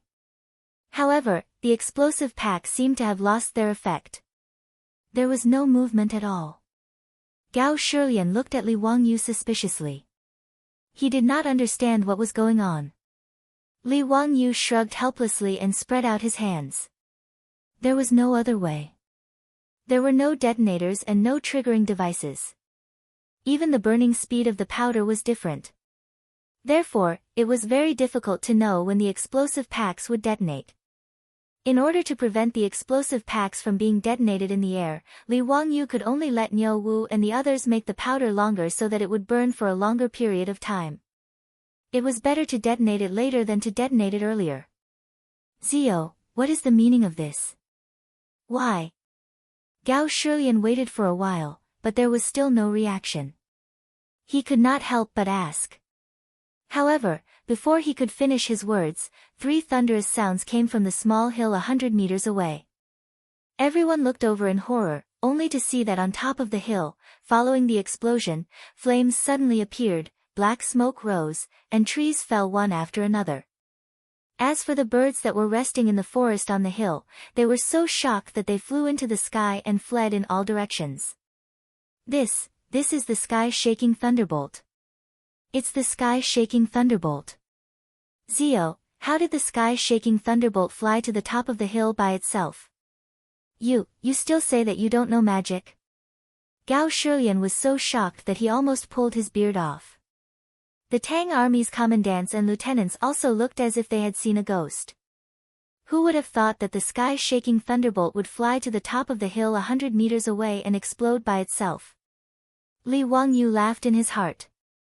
However, he would not explain the theory to Gao Shilian and the others. It was best to keep gunpowder a secret. Therefore, Li Wangyou avoided answering Gao Shilian's question and only asked with a smile, "What does Duke Gao think of my idea? Is it possible to break through Zhang Fei's camp?" "But... of course. I didn't expect you to give me such a big surprise. As long as this heaven-shaking thunderbolt can explode on the mountain guarded by my men, they will definitely lose." Gao Shilian was too lazy to care about how Li Wangyou did such an incredible thing. As long as Li Wangyou was able to deliver those thunderbolts to the heads of his subordinates, the Tang army under his command would be able to take advantage of the chaos to attack Zhang Fei's camp and wipe out this group of lawless subordinates in one fell swoop. The group of commandants and lieutenants were surprised, but they were also pleasantly surprised. How could they not understand what Li Wangyou's demonstration of this scene to them meant? For a moment, flattery flooded in like a tidal wave. Duke Gao is truly a celestial being, to be able to come up with such a godly method. Let's see how those subordinates will defend themselves. That's right, Duke Gao's method is naturally extraordinary. Those rascals will naturally be captured easily. Duke, you were able to turn those damn barbarians into dust without any effort. That is what you call a thunderous method. Duke Gao is mighty. Duke Gao is domineering. The soldiers of a certain generation kowtow to the Duke. With regards to these flattery, Li Wangyou accepted it all without blushing. He smiled and nodded pretentiously at the crowd. With Li Wangyou's heartless cannon as their backing, the previously frowning crowd immediately became interested and began to offer suggestions on how to use the heaven-shaking thunderbolt to quickly eliminate Zhang Fei's rebel subordinates. After a round of discussion, Niu Wu and the three Zhang brothers led hundreds of soldiers and the remaining packs of explosives up the mountain. They pushed until they were 100 steps away from Zhang Fei's camp, where they set up camp and set up an attack position. At the same time, Niu Wu led a group of soldiers and began to dig out the earth to shoot the explosives. After several tests by Li Wangyou, there weren't many explosive packs left. There were less than 20 of them. However, including Li Wangyou, no one was worried about the lack of ammunition. As long as these explosives flew to the top of the subordinates and exploded, it would be enough to solve the problem. On this day, the Tang army did not attempt to attack Zhang Fei's camp. Niu Wu led the soldiers and used half a day to dig out more than 20 earth cylinders. The thick wooden planks and the explosives were all prepared. They were only waiting for the sun to rise tomorrow to officially attack. Early the next morning, the Tang army soldiers ate breakfast and prepared their armor and weapons. They began to climb the mountain, preparing to take down Zhang Fei's camp in one go. Gao Shilian and Li Wangyou stayed in the camp at the foot of the mountain. They held binoculars and looked at the top of the mountain nervously. At 7 in the morning, the war drums sounded in the camp, giving out the order to attack. When the war drums sounded at the foot of the mountain, the subordinates of Zhang Fei's camp also followed suit. The subordinates held bows and arrows and prepared all sorts of rocks and rolling logs. Although the continuous sounds of thunder at the foot of the mountain had frightened them for a while. However, when the subordinates realized that there were only sounds, they did not think much of it. In these few days, they had effortlessly forced back the Tang army's attacks without any injuries. This caused the subordinates to go from fear to underestimating the Tang army. In their eyes, as long as they occupied the advantageous terrain of Zhang Fei's camp, even if there was a huge army, they would not be afraid. The 100-meter-long mountain path in front of Zhang Fei's camp was a dangerous place, and no one would be able to attack it. Needless to say, the subordinates were at the end of the mountain path, using stones and thick tree trunks to build a small pass. In this way, even if the Tang army charged through the 100-meter mountain path, they would not be able to threaten the subordinates above the pass. Instead, they would become targets for them to shoot at. Therefore, when the subordinates heard the war drums of the Tang army, they did not panic. Instead, they laughed and picked up their weapons, waiting for the Tang army to come and die. Through the binoculars, Li Wangyou looked at the mountain 500 to 600 meters away. Niu Wu and the Zhang brothers stood up at the same time and signaled for the soldiers to retreat. Because there was no time to train the soldiers to fire the cannons without conscience, all the lighting of the cannons were done by Niu Wu and the other two. Therefore, on the mountain path, the cannons dug by the soldiers were arranged in groups of 3. Niu Wu and the other two simultaneously blew on the fire and ignited the cannons. Then, they quickly retreated to the next cannons and ignited the cannons again before retreating. When they ignited the third cannons, they heard 3 loud explosions in front of them. Then, everyone watched as the cannons slowly flew toward Zhang Fei's camp 100 meters away. Niu Wu and the Zhang brothers did not have time to admire the results of their battle. They ran all the way and ignited the cannons. When all the cannons were ignited, the first thunderous sound finally came from the top of the mountain. The soldiers who had been waiting impatiently immediately pulled out their swords and led the soldiers to charge toward the top of the mountain. Chapter 908. Zhang Fei's camp, where one man could hold off 10,000 men, was broken after the first explosive pack exploded. The appearance of explosive packs in the era of cold weapons was something that could not be solved. Whether it was the power of the explosive packs or the strong impact brought about by the shock, it was something that the subordinates could not handle. In fact, not to mention these uncivilized subordinates, even the Tang army would most likely collapse in the face of such a dimensional attack. Following the sound of dozens of explosive packs exploding like thunder, hundreds of Tang soldiers surged over the 100-meter mountain path like a tidal wave and surged into Zhang Fei's camp. As for those subordinates, they had already thrown down their weapons and fled like rats when the explosives exploded. When the fully armored Tang soldiers charged into Zhang Fei's camp, there was no longer any suspense in this battle. Although Zhang Fei's camp was about 3,000 mu in size, it would still take some effort to capture all of them if they wanted to escape in all directions with just these 2,000 soldiers. But the subordinates had already lost their will to fight after being shocked by the explosive packs. They ran back to their camp like frightened birds returning to their nest. This saved the prefecture soldiers the effort of capturing them from the top of the mountain.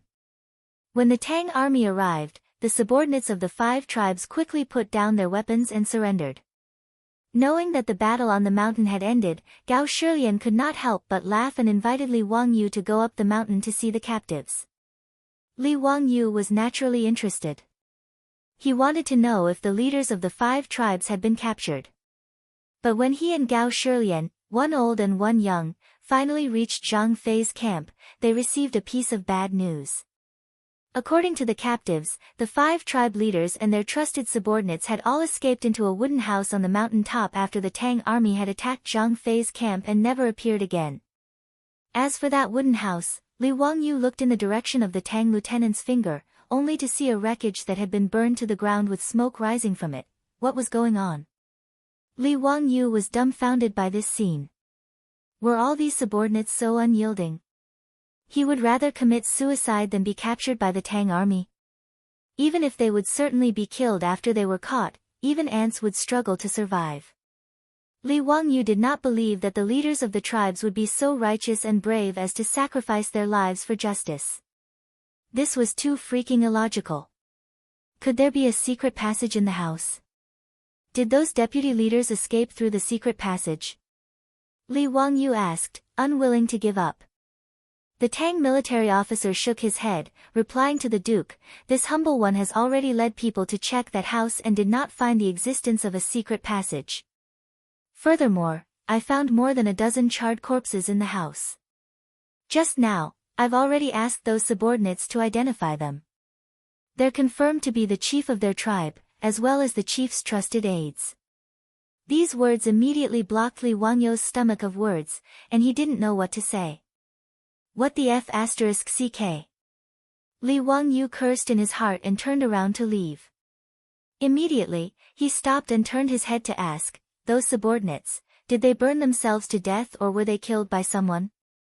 This humble one does not know. The officer's face was troubled. He was a military officer, not a coroner in the yamen. How would he know about these things? Suddenly, someone spoke, "Duke, why don't this humble one go down and take a look?" Although this humble one is not a coroner, this humble one works in the yamen and roughly knows how to distinguish the wounds on a corpse.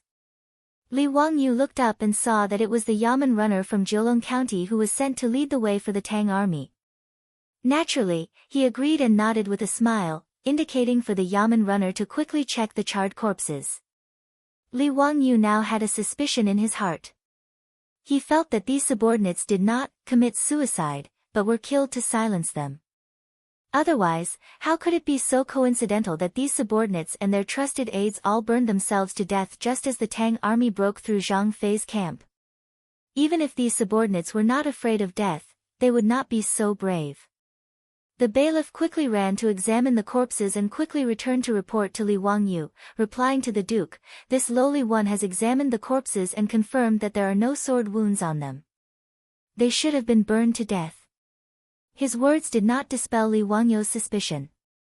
After pondering for a moment, Li Wangyu suddenly recalled the plot of a case that he often saw in TV dramas. There was a plot of how to identify whether the victim died in a fire or was murdered. His eyes lit up and he ordered the Yamen runner, "Go, cut open the trachea of these subordinates' corpses and see if there are ashes inside." These words stunned the Yamen runner and the Tang army officer.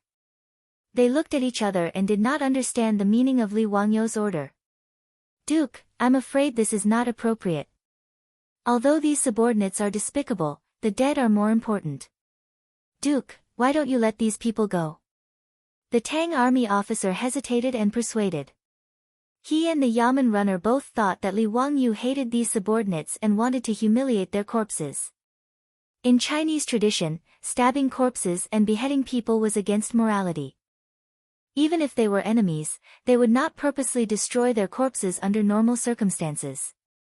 This was also the reason why the Tang dynasty hated Goguryeo so much. The reason was that Goguryeo piled up the heads of the Sui army's fallen soldiers. When Li Wangyu heard this, he was stunned. After pondering for a moment, he understood the meaning of their expressions and couldn't help laughing. "Do the two of you think that this duke has nothing better to do? The reason why I asked you to cut open the trachea of these corpses is to determine if they died in a fire or were killed and burned." The Yamen runner and the officer were stunned. They could not understand how cutting open the trachea of the corpses would reveal this point. The Yamen runner bowed and asked, "Duke, please forgive this lowly one for being slow-witted. I really don't understand what Duke means. Cutting open the trachea of these corpses would reveal if they were burned or killed." Li Wangyu pretended to pull out a fan from his waist and flung it open with a shwa sound. He fanned himself with the fan in his hand and explained unhurriedly, "Dead people can't breathe. Naturally, there won't be any ashes in their trachea. If they were burned alive, then there will definitely be ashes in their trachea. How can you not understand such a simple principle?" In truth, his words were something that he had seen in television dramas. In the era of information explosion in the future, people would unconsciously accept any useful or useless information. In the future, this was naturally useless. But in the Tang dynasty, it came in handy.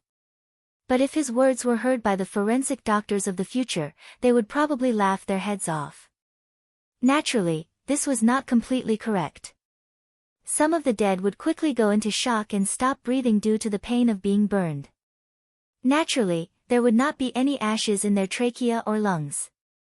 Of course, the method he spoke of was also feasible to examine the corpses of these subordinates. After all, it was impossible for all the subordinates to go into shock from being burned alive. Therefore, as long as they examined the corpses, they would definitely find something.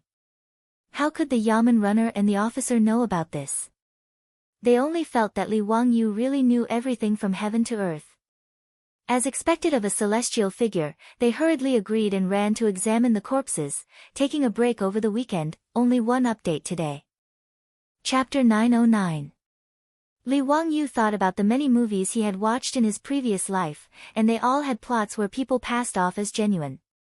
For example, in Lyon, the killer, Leon, took advantage of the chaos to disguise himself as a police officer and sneak out of the encirclement. In Ocean's 11, a group of highly intelligent criminals also disguised themselves as police officers and stole large amounts of cash from the casino's vault. There were quite a lot of similar plots. Then, was it possible that the wretched mastermind, the Tang man who killed the leader of the Farron tribe, was in Zhang Fei's camp, among the 2,000 soldiers? The more Li Wangyu thought about it, the more he felt that it was possible. After all, these 2,000 soldiers belonged to more than 20 brigades. It was impossible for all of them to know each other. If there was really a Tang man who put on the armor of the soldiers, it was entirely possible for him to sneak into the army during the chaos. Everyone's attention, including Gao Shilian, was focused on the Farron tribe. Who would have thought that there would be a fake among them? At this thought, Li Wangyu immediately found Gao Shilian and told him his guess. Gao Shilian frowned. After a moment of contemplation, he slowly shook his head and rejected Li Wangyu's idea. Zio, I'm afraid your worry is not possible. Why is that, Duke Gao? Seeing that he did not understand, Gao Shilian simply called over a lieutenant beside him. He pointed at the lieutenant's uniform and explained, "Zio has never come into contact with the military, so you don't know. Not everyone can impersonate a government soldier. Not to mention, where would that person get the armor and uniform in such a hurry? Even if he could get it, he would have a waist token to identify his identity. It's not that easy to impersonate a soldier." After Gao Shilian's reminder, Li Wangyu noticed that the lieutenant and the other soldiers who passed by all carried a waist token around their waist. This waist token was equivalent to the identity card of the soldiers. Moreover, even if these soldiers do not know each other, there is a system in the way they speak, walk, sit, and lie in the army. Unless one has been a soldier before, otherwise, even if he or she managed to sneak in, it would be very eye-catching and impossible to hide. Niu Wu and the Zhang brothers also nodded their heads. "Lang Jun, Duke Gao is right. My brothers and I were all born in the army, but this is how it is. The army has its own way of distinguishing between our own people and those who are not. Otherwise, wouldn't any spies be able to sneak into the army to gather intelligence?" When Li Wangyu heard what everyone said, he realized that he had watched too many movies and thought that it was easy to sneak in with makeup. However, he was still unwilling to give up. After all, it was not that this sort of possibility did not exist. It was just that the probability was very small. "Duke Gao, as a precaution, why don't we order the soldiers to do a head count? It won't take much effort anyway."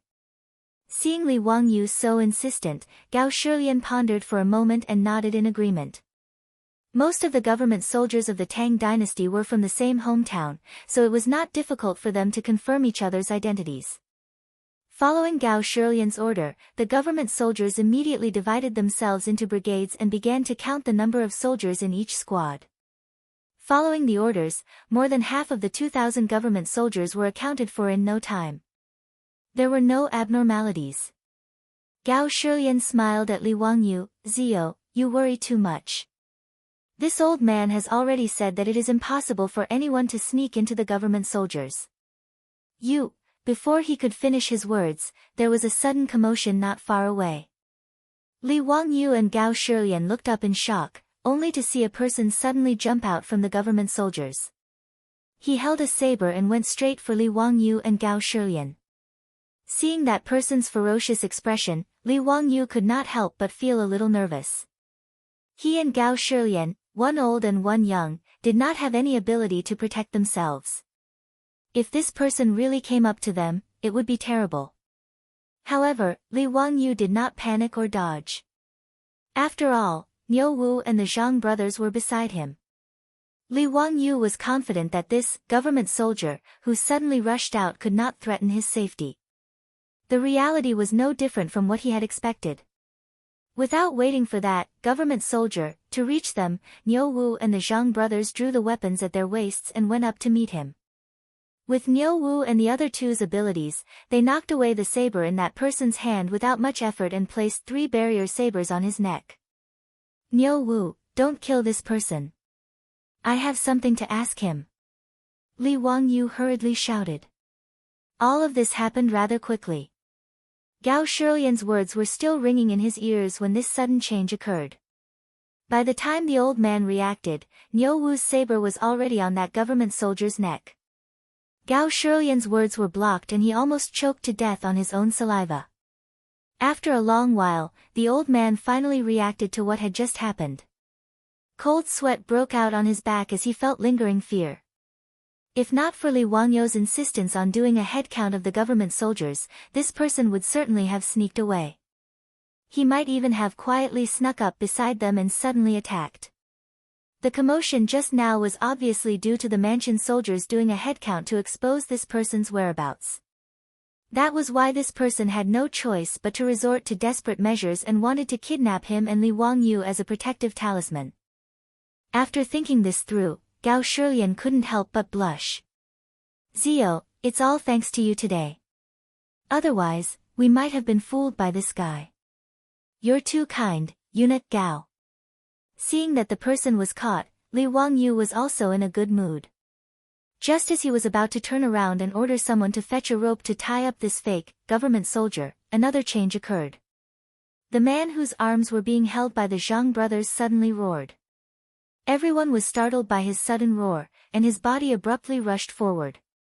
Moreover, there were 3 shining steel sabers on this person's neck. Niu Wu's reaction was rather quick. He immediately withdrew his saber and slapped down with the back of his saber at that person's neck. However, the Zhang brothers didn't expect this person to have such a reaction. They were caught off guard and didn't have time to withdraw their sabers. That person straightened his neck and just like that, crashed straight into the sharp edge of the saber. With a soft puff, a stream of red blood gushed out from that person's neck. This change shocked Li Wangyu and Gao Shilian so much that they were dumbfounded. Who would have thought that after the murderer was caught, he would choose to commit suicide? Looking at the person who collapsed on the ground with blood gushing out from his neck, Li Wangyu couldn't help but let out a long sigh. It was obvious that this person couldn't be saved. In the future, if the emergency treatment was timely, even if the artery at the neck was cut off, it could still be saved. However, with the medical technology of the Tang dynasty, even if the medicine king's son Simiao was here, he probably couldn't save this person. Under everyone's silent gaze, that person collapsed in a pool of blood. After twitching for a while, he lost all signs of life. Li Wangyu didn't expect that after finally catching the person, this would be the outcome. Chapter 9-10. Li Wangyu thought about the many movies he had watched in his previous life, and they all had plots where people passed off as genuine. For example, in Lyon, the killer, Leon, took advantage of the chaos to disguise himself as a police officer and sneak out of the encirclement. In Ocean's 11, a group of highly intelligent criminals also disguised themselves as police officers and stole large amounts of cash from the casino's vault. There were quite a lot of similar plots. Then, was it possible that the wretched mastermind, the Tang man who killed the leader of the Farron tribe, was in Zhang Fei's camp, among the 2,000 soldiers? The more Li Wangyu thought about it, the more he felt that it was possible. After all, these 2,000 soldiers belonged to more than 20 brigades. It was impossible for all of them to know each other. If there was really a Tang man who put on the armor of the soldiers, it was entirely possible for him to sneak into the army during the chaos. Everyone's attention, including Gao Shilian, was focused on the Farron tribe.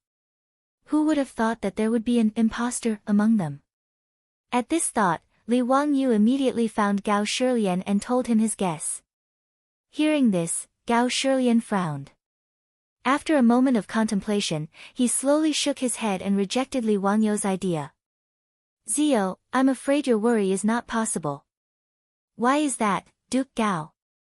Seeing that he did not understand, Gao Shilian simply called over a lieutenant beside him. He pointed at the lieutenant's uniform and explained, Zio has never come into contact with the military, so you don't know. Not everyone can impersonate a government soldier. Not to mention, where would that person get the armor and uniform in such a hurry? Even if he could get it, he would have a waist token to identify his identity. It's not that easy to impersonate a soldier. After Gao Shilian's reminder, Li Wangyu noticed that the lieutenant and the other soldiers who passed by all carried a waist token around their waist. This waist token was equivalent to the identity card of the soldiers. Furthermore, even if it's impossible for all of these soldiers to know each other, there is a system in the way they speak, walk, sit, and lie. Unless one has been a soldier before, otherwise, even if one were to sneak in, it would be very eye-catching and impossible to hide.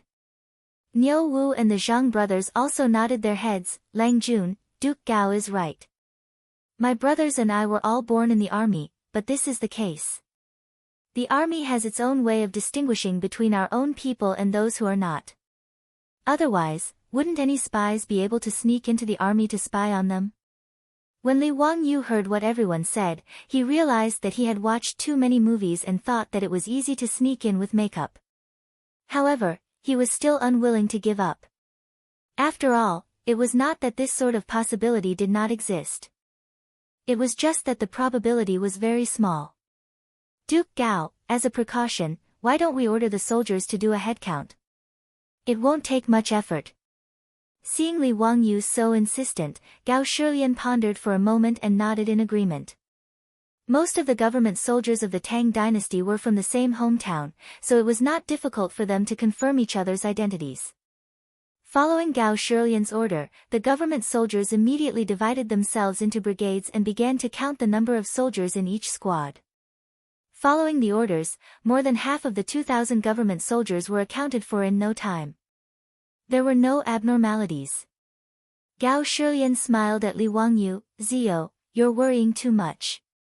I've already said that it's impossible for anyone to sneak into the government soldiers." Before he could finish his words, there was a sudden commotion not far away. Li Wangyu and Gao Shilian looked up in shock. They saw a person suddenly dash out from the government soldiers with a sword in his hand, heading straight for Li Wangyu and Gao Shilian. Seeing that person's ferocious expression, Li Wangyu could not help but feel a little nervous. He and Gao Shilian, one old and one young, did not have any ability to protect themselves. If this person really came up to them, it would be terrible. However, Li Wangyu did not panic or dodge. After all, Niu Wu and the Zhang brothers were beside him. Li Wangyu was confident that this government soldier, who suddenly rushed out, would not be a threat to his safety. The reality was no different from what he had expected. Without waiting for that government soldier to reach them, Niu Wu and the Zhang brothers drew the weapons at their waists and went up to meet him. With Niu Wu and the other two's abilities, they knocked away the sword in that person's hand without much effort and placed 3 barrier swords on his neck. "Niu Wu, don't take his life. I have something to ask him," Li Wangyu hurriedly shouted. All of this happened rather quickly. Gao Shilian's words were still ringing in his ears when something strange happened. By the time the old man reacted, Niu Wu's swords were already on that government soldier's neck. Gao Shilian's words were blocked and he almost choked to death on his own saliva. After a long while, the old man finally reacted to what had just happened. Cold sweat broke out on his back in lingering fear. If not for Li Wangyu's insistence on doing a head count of the government soldiers, this person would surely have sneaked away. He might even have quietly snuck up beside them and suddenly attacked. The commotion just now was obviously due to the mansion soldiers doing a head count to expose this person's whereabouts. That was why this person had no choice but to resort to desperate measures, wanting to hold him and Li Wangyu hostage as a protective talisman. After thinking this through, Gao Shilian couldn't help but blush. "Zio, it's all thanks to you today. Otherwise, we might have been hoodwinked by this guy. You're too kind, eunuch Gao." Seeing that the person was caught, Li Wangyu was also in a good mood. Just as he was about to turn around and order someone to fetch a rope to tie up this fake government soldier, another strange change occurred. The man whose arms were being held by the Zhang brothers suddenly roared. Everyone was startled by his sudden roar, and his body suddenly rushed forward. Moreover, there were 3 shining steel sabers on this person's neck. Niu Wu's reaction was rather quick. He immediately withdrew his swords and turned them around, slapping down with the back of his swords at that person's neck. However, the Zhang brothers didn't expect this person to have such a reaction. They were caught off guard and didn't have time to withdraw their swords. That person straightened his neck and just like that, he bumped straight into the sharp blades. With a soft puff, a stream of red blood spurted out from that person's neck. This change shocked Li Wangyu and Gao Shilian so much that they were dumbfounded. Who would have thought that the culprit would choose to commit suicide after being caught? Looking at the person who collapsed on the ground with blood spurting out from his neck, Li Wangyu couldn't help but sigh deeply. It was obvious that this person couldn't be saved. In the future, if the emergency treatment was timely, even if the artery at the neck was cut, it could still be saved. However, with the medical technology of the Tang dynasty, even if the king of medicine, Sun Simiao, was here, he wouldn't be able to save this person. Under everyone's silent gaze, that person collapsed in a pool of blood. After twitching for a while, he lost all signs of life. Li Wangyu didn't expect that after finally catching the person, this would be the outcome. Chapter 909, If there's a mistake, please refresh. Chapter 911. After spending so much effort to take down Zhang Fei's camp, this was the result that Li Wangyu got. This made Li Wangyu feel very depressed. For this murderer to be able to kill himself so cleanly, it was certain that he was not the real mastermind. At most, he was just a knife in the mastermind's hand. Originally, they thought that they could catch the real murderer, but who would have thought that the clues would be cut off again? Everyone examined the murderer who had pretended to be a government soldier, but they found something strange about him. The government soldier's waist tag on this person was actually real. The wooden waist tag was engraved with complicated patterns. These patterns that were difficult to imitate were the key to identifying the authenticity of the waist tag. Although there was no name on the Tang soldier's waist tag, there was basic information engraved on it. From the waist tag of the deceased, it could be seen that this person was also a government soldier of Izhou and his official position was a colonel. Elder Gao, could this person really be a government soldier? Li Wangyu asked curiously. Gao Shilian nodded, it is very possible. I have already ordered everyone to check. No government soldier lost his waist tag. This means that this waist tag must be something that he always carried with him. This is interesting. A government soldier's colonel actually colluded with his subordinates to commit treason. I wonder who this person is. Gao Shilian snorted, Zio, you don't need to worry. When I return to Chengdu County, I will immediately order people to check all the government officials and see which one has a missing colonel. If he really is a government soldier of Izhou, then this kind of thing cannot be hidden from others.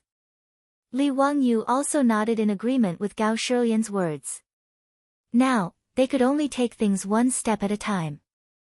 First, they had to find out the identity of this person and then investigate his background to see who could possibly command a government soldier of the Tang dynasty to do such a thing. At this point, there was no point in thinking too much. The army stayed at Zhang Fei's camp for a night and then escorted the 20,000 captives down the mountain towards Jilong County. As for how to deal with these captives, that was Gao Shilian's problem. Li Wangyu was too lazy to get involved. It was troublesome either way. Most of the 20,000 captives were women, children, and the elderly. This was an even more difficult burden to deal with. Fortunately, these trivial matters had nothing to do with Li Wangyu, so he naturally wouldn't meddle.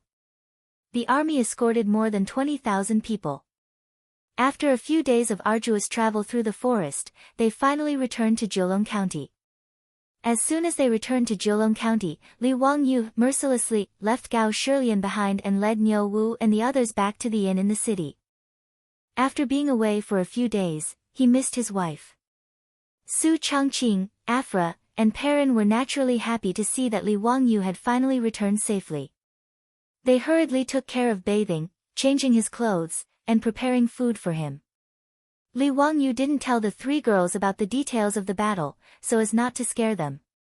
He only briefly mentioned that the matter of the assistants had been resolved, so they didn't need to worry. Su Changqing knew that things weren't as simple as he made them out to be, but she cleverly didn't ask too much. She only disdainfully urged Li Wangyu to hurry and bathe. After staying in the forest for a few days in the scorching summer, Li Wangyu's body had long since stank.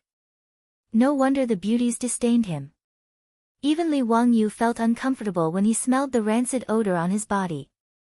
After allowing Niu Wu and the Zhang brothers to take a bath and rest, Li Wangyu comfortably soaked in the bathtub. He then enjoyed a beautiful massage and bath with a clear conscience. Finally, all the hardships of the past few days had been dispelled. After bathing and changing his clothes, Li Wangyu sat in the room, feeling refreshed, and tasted the delicious food and wine that the three girls had prepared for him. Thinking back to the hard life of marching in the army, Li Wangyu very cleverly recognized one thing. A lazy person like him was definitely not suited for the battlefield. He couldn't eat well, he couldn't sleep well, and there were also mosquito bites.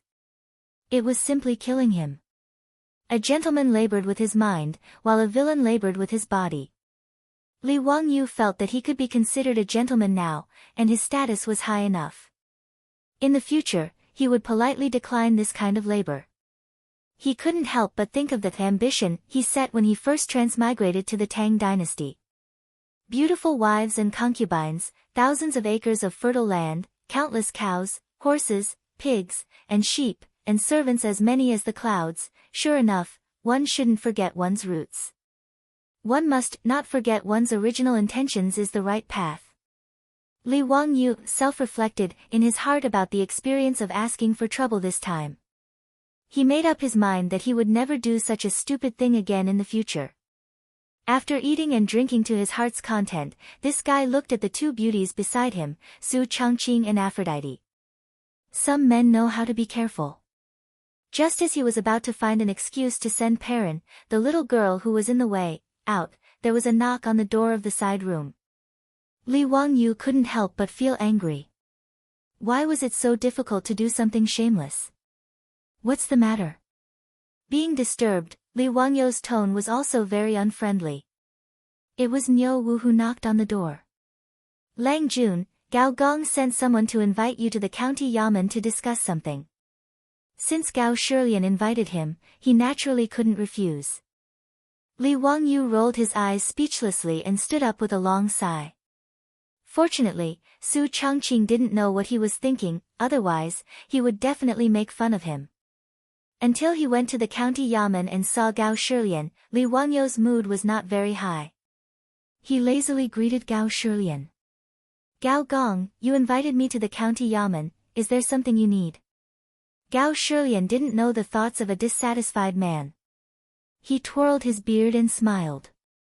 I've long heard that Zio is a master of both painting and calligraphy.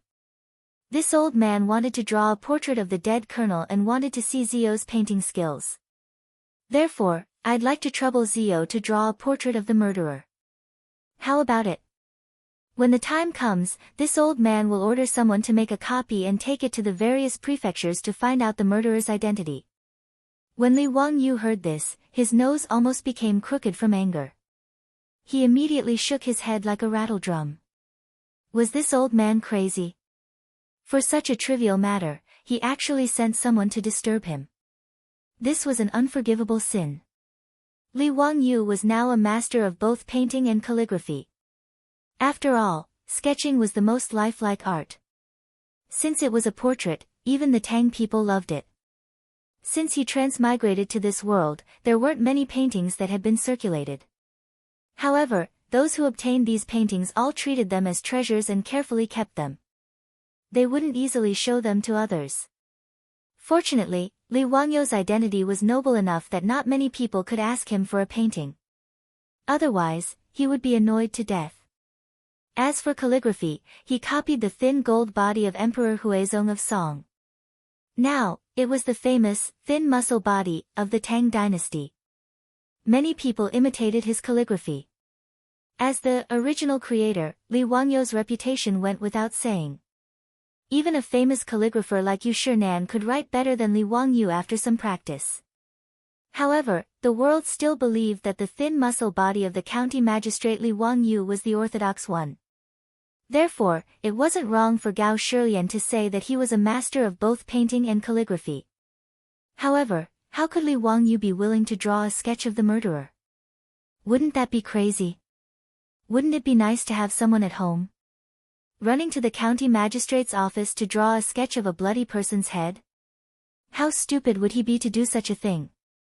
2 chapters were published yesterday. Chapter 909 has been changed to Chapter 910. It has been amended. Chapter 912. The murderer who committed suicide was unfortunately beheaded by Gao Shilian. Not even a complete corpse was left. This was something that could not be helped. After all, the weather was hot and if the corpse was left there for a few days, it would definitely start to smell. As such, Gao Shilian could only order people to cut off the head and preserve it with salt before burying it in Zhang Fei's camp.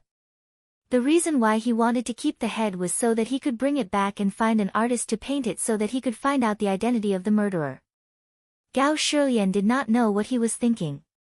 Just because he wanted to see Li Wangyu's painting skills, he actually made such a request. Regarding this, Li Wangyu naturally rejected it and found an excuse to brush it off. Duke Gao, I'm afraid this is not appropriate. My painting skills cannot be copied by normal artists. It is better to find an artist to paint it. Seeing that Li Wangyu was unwilling, Gao Shilian could only smile and drop the matter. He invited Li Wangyu to take a seat and have a chat. Then, he ordered someone to inform Du Gufeng to find an artist in the city to paint. The two of them chatted for a while before they saw Jiulong County Magistrate Du Gufeng leading a white-haired old man into the hall. "Greetings, Duke Gao. This person is the best artist in Jiulong County. What do you need him to paint?" After confirming that the person who died was the colonel of the house soldiers, Gao Shilian did not want this matter to spread. After all, if this matter was spread out, it would damage the reputation of the Tang army. As such, Gao Shilian ordered everyone in the house soldiers to keep their mouths shut and not talk about this matter. Even Du Gufeng did not know why Gao Shilian wanted him to find an artist. When Gao Shilian saw that the painter had arrived, he immediately dismissed the servants and maids in the hall. Other than the painter, only Du Gufeng was left. There was no need to hide this matter from the Jiulong County magistrate. Gao Shilian's bodyguard took out a wooden box and placed it on the table. When he opened the box and revealed the head inside, Du Gufeng and the artist were shocked. Du Gufeng was still fine. At least he had seen blood before. Although he was shocked by the head, he was still calm. As for the painter, he was so scared that he fell to the ground. Never in his wildest dreams would he have thought that he would be brought to the county yamen to draw a portrait of a bloody head. Gao Shilian comforted the painter for a long time before he finally calmed down. His fingers trembled slightly as he unfolded the drawing paper and began to draw a human head. Du Gufeng stared at the head for a long while before hesitantly asking, Duke Gao, may I know who this person is? Why do I find him so familiar?" His words made Li Wangyu and Gao Shilian's spirits rise. "Du Guming House, is this true? Are you sure you know this person?" Looking at his appearance, this lowly official found him somewhat familiar, but I can't recall where I've seen him before. Li Wangyu hurriedly said, "Du Guming House, this matter is very important. Try to recall where you've seen him before. This person is very likely to be a colonel of the prefecture troops." Du Gufeng frowned and thought hard for a long time. "I can't recall where I've seen this person before. However, since Duke said that this person could be a colonel of the prefecture troops and I find this person familiar, why don't Duke call the two colonels stationed in the city over to identify the head and see if they recognize this person?" "Okay." Li Wangyu felt that this was a good idea and immediately ordered people to call the two colonels to the county yamen. When the two colonels were called to the county yamen and saw the head, it was as if they were struck by lightning. They froze on the spot and couldn't speak for a long time. When Li Wangyu and Gao Shilian saw their reactions, they immediately knew that they had found the right person. It was obvious that the two colonels recognized this person. Gao Shilian immediately had the artist leave before asking, "Do the two of you recognize this person?" The two colonels looked at each other and saw the fear in each other's eyes. One of the colonels swallowed hard and replied anxiously, "Sir, we do. This person is the colonel of the Gung Brigade from the Zhichong House in Pengzhou. His name is Wang Hu." When Li Wangyu and Gao Shilian heard this, they were also slightly shocked. If this person really was a colonel of the Tang dynasty's prefecture troops, then this matter was worth pondering. The Zhichong House in Pengzhou had a total of 1,000 prefecture troops and was split into 10 brigades. They were named after the heavenly stems, and were respectively A, B, C, D, E, F, G, Xin, Ren, and Gui. Just as Gao Shilian was about to ask, he heard the colonel say something that made Li Wangyu and Gao Shilian shiver and their hairs stand on end. But this Wang Hu and the Gung Brigade all died in battle in Songzhou half a month ago. Where did you find Wang Hu's head, senior officer? Died in battle? Songzhou? Li Wangyu immediately remembered that when he was chatting with the two colonels on the city wall, they seemed to have mentioned that their 3 brigades had been sent to Songzhou for training. One of the brigades was attacked by the Tuyuhun when they were out patrolling. The entire brigade of 100 people was completely wiped out, and not a single one escaped. The owner of the head in front of them was the colonel who had already died in battle, in Songzhou? How was this possible? Li Wangyu was completely confused. If what the colonel said was true, then how did this colonel named Wang Hu come back from the dead and run to the mountain where Zhang Fei's camp was and get involved with his subordinates?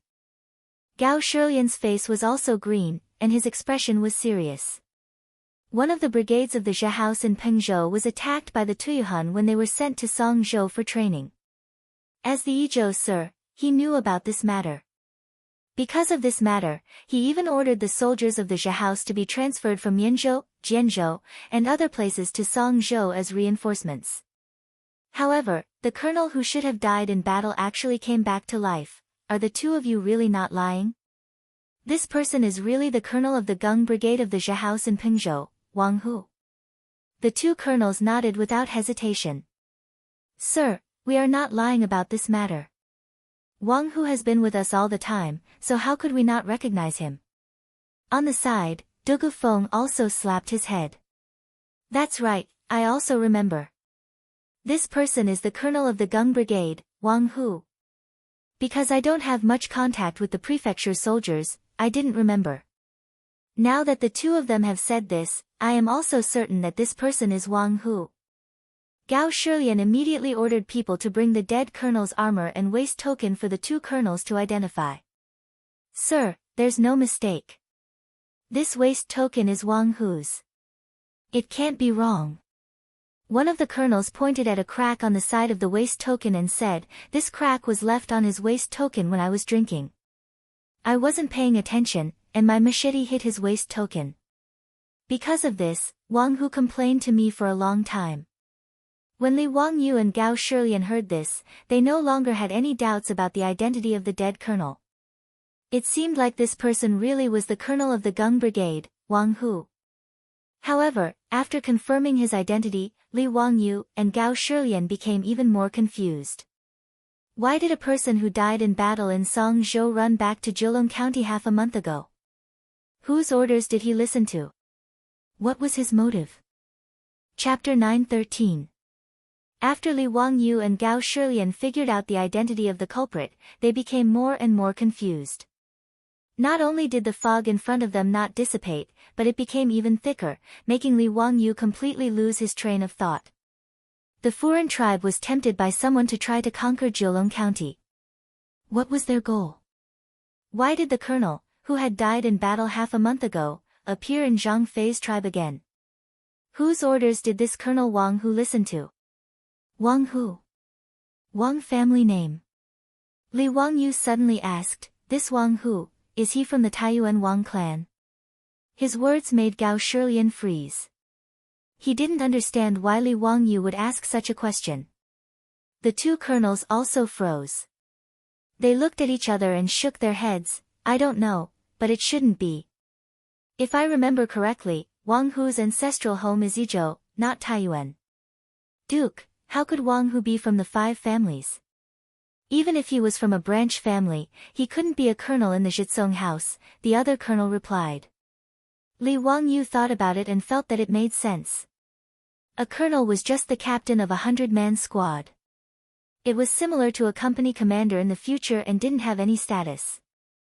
If Wang Hu's ancestral home was Yizhou, it meant that he was thinking too much.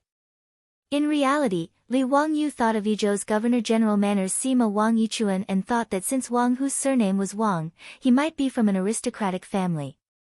He thought that the aristocratic families were playing tricks, which was why he asked such a question. After learning that Wang Hu's surname was only Wang and he had nothing to do with the aristocratic families like the 5 surnames and 7 watches, Li Wangyu also laughed self-deprecatingly. He felt that he had become a little paranoid because of the mastermind behind the scenes and was making wild guesses. However, Wang Hu's so-called death in battle in Songzhou seemed to be more worth investigating. Li Wangyu asked, the entire Gung Brigade died in battle in Songzhou. Did you see this with your own eyes? The two colonels shook their heads and nodded. Duke, the Gung Brigade was ambushed and killed by Tuyuhun. Naturally, we didn't see it with our own eyes. But after that, I led my brothers to collect the corpses of the comrades of the Gung Brigade. Is Wang Hu's corpse among them? This. Your humble servant and the others did not confirm it one by one. The colonel hurriedly explained, Duke, after we found the battlefield where the Gung Brigade was ambushed, the scene was chaotic. Not only were there the corpses of the Gung travelers, but there were also the corpses of the Tuyuhuns that they had killed. The brothers of the Gung Brigade are less than 100, but the Tuyuhuns also left over 100 corpses. It is too difficult to identify them one by one. That's right, Duke. On the battlefield, missing an arm, a leg, or a head is a common occurrence. Many of the corpses of fellow soldiers are hard to identify. We could only piece together the broken limbs of our brothers and count the number of people. It matched the number of people in the Gung Brigade. That's why we concluded that the entire Gung Brigade had died in battle. I didn't know that Wang Hu. The two colonels were both old prefecture soldiers. How could they not see that the head in the box had clearly been cut off not long ago? If Wang Hu had really died in battle in Songzhou more than half a month ago, then his head would have rotted long ago. Although they did not know where Li Wangyu and Gao Shilian had obtained the head, it still made the two of them panic. They were afraid that this matter had something to do with them. Gao Shilian and Li Wangyu did not reprimand the two colonels for their explanations. Was this not the case in the era of cold weapons? Even in the future, the soldiers all had identification plates on them. However, there were still people who went missing on the battlefield. In reality, there were no corpses left, so it was impossible to identify them. If Wang Hu had purposely concealed it and pretended to be dead, it was normal for him to fool the Songzhou prefecture soldiers and the two colonels. However, this matter was worth thinking about. Li Wangyu quickly deduced the illogical points from this information. Had Wang Hu fled because his troops had been defeated, or did he have other motives? It was obvious that he had not fled because his troops had been defeated.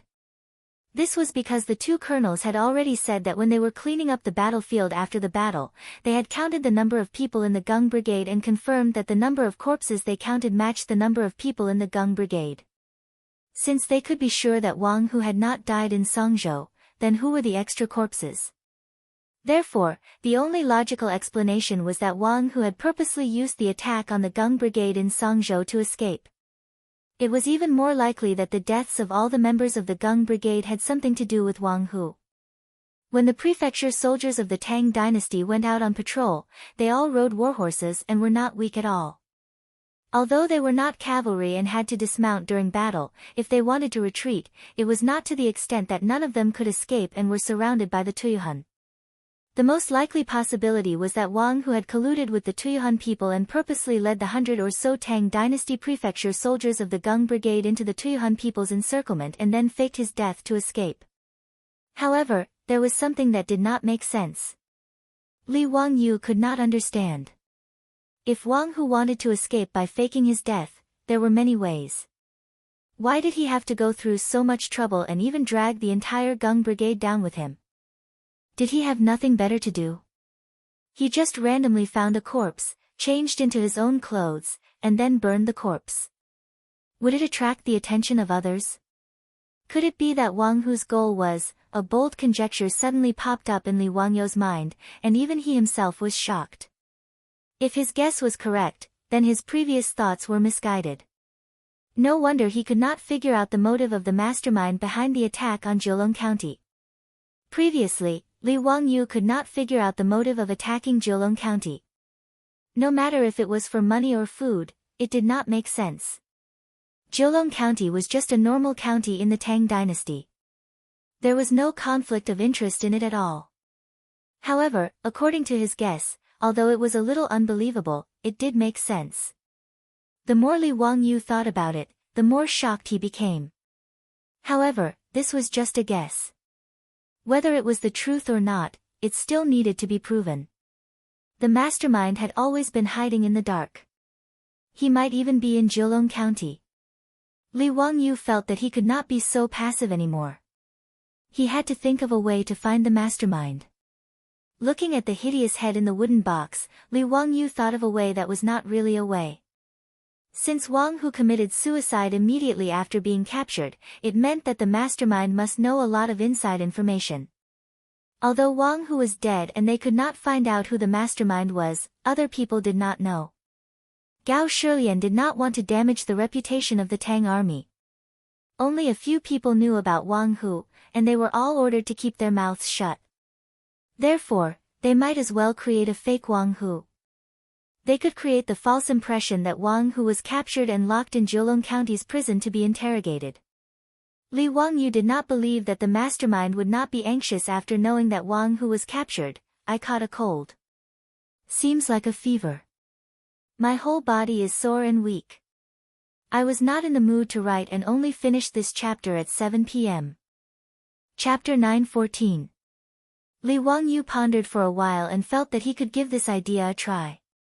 Since there was nothing to lose, he might as well hit the nail on the head.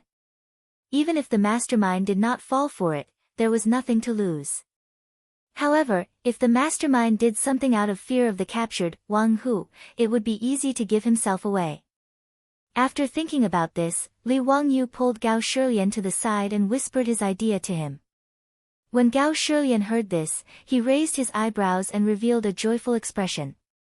The old man and the young man whispered to each other for a while and occasionally let out strange laughter. Hearing this, Dugu Feng and the others got goosebumps. Ziyu, this is a good idea. I think it will work. Leave this matter to this old man. Gao Shilian stroked his beard and laughed heartily as he swept away the haze that had hung over him for the past few days. Li Wangyu was naturally happy and relaxed. It couldn't be better if Gao Shilian took over this matter.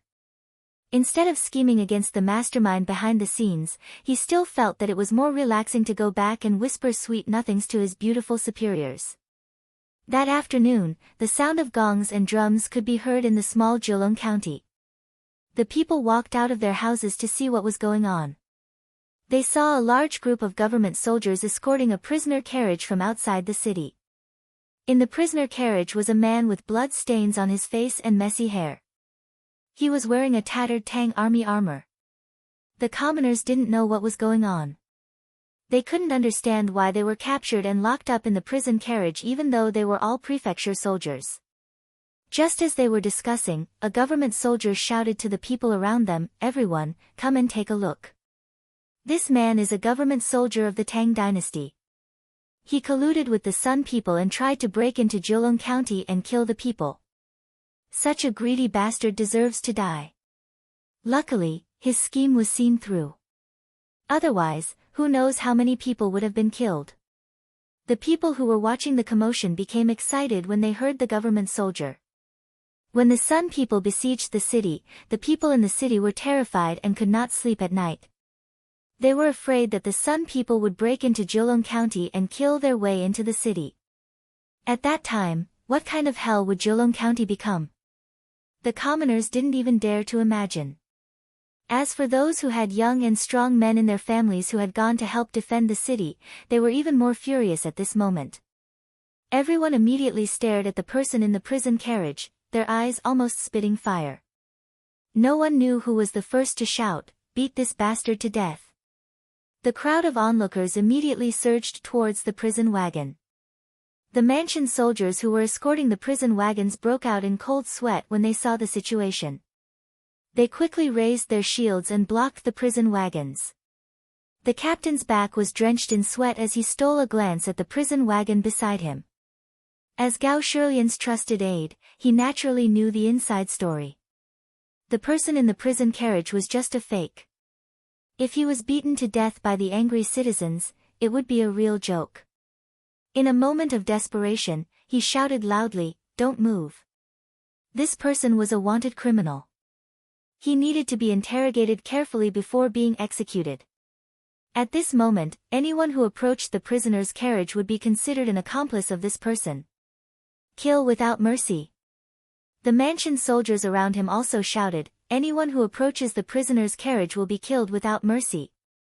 With the threat of the mansion soldiers, the angry citizens finally managed to control their emotions and didn't continue to rush forward. No one knew who started it, but all kinds of rotten vegetables, rotten eggs, and other junk flew out from the crowd and were thrown at the prisoner's carriage. Many of the junk were thrown at the mansion soldiers around the prisoner's carriage, causing them to be in a sorry state. When the captain saw this, he knew that the show was almost over. If he delayed any longer, he was afraid that something bad would happen. He hurriedly ordered the mansion soldiers to open a path and rush into Jolong County's government office with all kinds of junk flying in the air. The news of the Tang dynasty's mansion soldiers colluding with others to attack Jolong County spread like wildfire. In less than half a day, the news had spread to the entire Jolong County. Many of the families who lost their lives because of the collusion all ran to Jolong County's government office and knelt in front of it, begging Jolong County's magistrate Dugu Feng to uphold justice for them. Regarding this, Dugu Feng could only helplessly lead a group of bailiffs out to comfort the people. He promised that he would interrogate the real culprit and submit a memorial to the imperial court to behead the culprit. This was to appease the souls of the deceased in heaven. After persuading all the citizens to go back, Dugu Feng wiped the sweat off his forehead and walked back to the government office. He smiled bitterly at Li Wangyu and Gao Shilian. Duke Gao, this idea of yours is putting me in a difficult position. Ha, sorry for the inconvenience of the Dugu Ming house, Li Wangyu said with a smile. Dugu Feng shook his head. I don't mind, but I'm worried that the mastermind behind the collusion might not be fooled. That will depend on whether or not that person is afraid that Wang Hu will confess and reveal his identity. That person might be driven to desperate measures and do something. If he gives up, we can't do anything to him for the time being. But as long as he makes a move, the more he does, the more mistakes he makes. We don't have to worry about not being able to catch him. That's right. Dugu Ming House, you have to arrange this government office well. Even if it's just a show, don't let anyone see through it. Yes. I know. In the government office, only I know the truth. I won't leak it. Li Wangyu nodded with satisfaction. That's good. Now we just have to wait and see. In fact, Li Wangyu had no idea whether the mastermind would take the bait. He was just giving it a try. If there was no movement, then so be it. After all, there was nothing to lose. But if the mastermind was afraid of exposing himself and did something, then it would be an unexpected gain. Amidst the drumming, the sky darkened and night fell. Jolong County, which was noisy during the day, slowly fell into silence. It was peaceful everywhere. Jolong County was the same as the other counties of the Tang dynasty. There was a night curfew. Other than the patrolling soldiers, the streets were very quiet. On the wall of the square, a stray cat meowed a few times. Under the night sky, it was very creepy.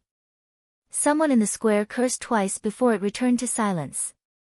After another group of patrolling soldiers passed by, a few black shadows sneaked out from the darkness and headed straight for the government office. These black shadows carefully avoided the patrolling soldiers and quickly climbed over the wall of the government office. In the prison of the government office, two yamen runners who were on night duty were chatting. Suddenly, someone knocked on the door of the prison. Who is it? It's so late. What's the matter? The yamen runner grumbled unhappily and asked outside. San Lang, open the door. It's me. I'm here to bring you some food. When the bailiff in the prison heard this, he immediately beamed with joy. He immediately got up and opened the thick prison door to let the person in. The yamen runners all knew the person who came. It was the head of the yamen. Head Lu, hee, why are you so nice today? You're even bringing us food. Oh, there's wine too. Stop talking nonsense. Do you want to eat or not? If not, I'll take it away. Of course, of course. How can we not eat? Hee, it's the middle of the night and we're feeling hungry. Head Lu, you're really considerate of us. The two yamen runners didn't say anything and quickly took the food and wine from him. Chapter 9:15. The two yamen runners who were on night duty took the food and wine. After happily thanking Head Lu, they began to eat and drink without any scruples. However, after a short while, the two of them fell to the side of the table, unconscious. Head Patrol Officer Lu, who had been joking with the two of them a second ago, lightly kicked them a few times. When he saw that there was no reaction, he smiled contemptuously and got up to open the door of the prison. A few black figures immediately flashed into the prison. Lang Jun, the two Yamen runners who were on night duty, drank the knockout drug and fainted. Should we go and rescue Brother Wang Hu? There were a few torches lit in the prison. Under the illumination of the torches, the leader's face could not be seen clearly due to his dark clothes and hood. However, the leader slowly shook his head and said, "No. When I ordered you to set the county on fire, I wanted to cause chaos in the county so that we could attack the county with the help of the people outside. However, I didn't expect that county magistrate who would come up with something called the thunderbolt shaking thunder. Not only did we not succeed, but we also aroused county magistrate Hu's suspicion. The gains did not make up for the losses. I didn't expect that county magistrate Hu to be so capable.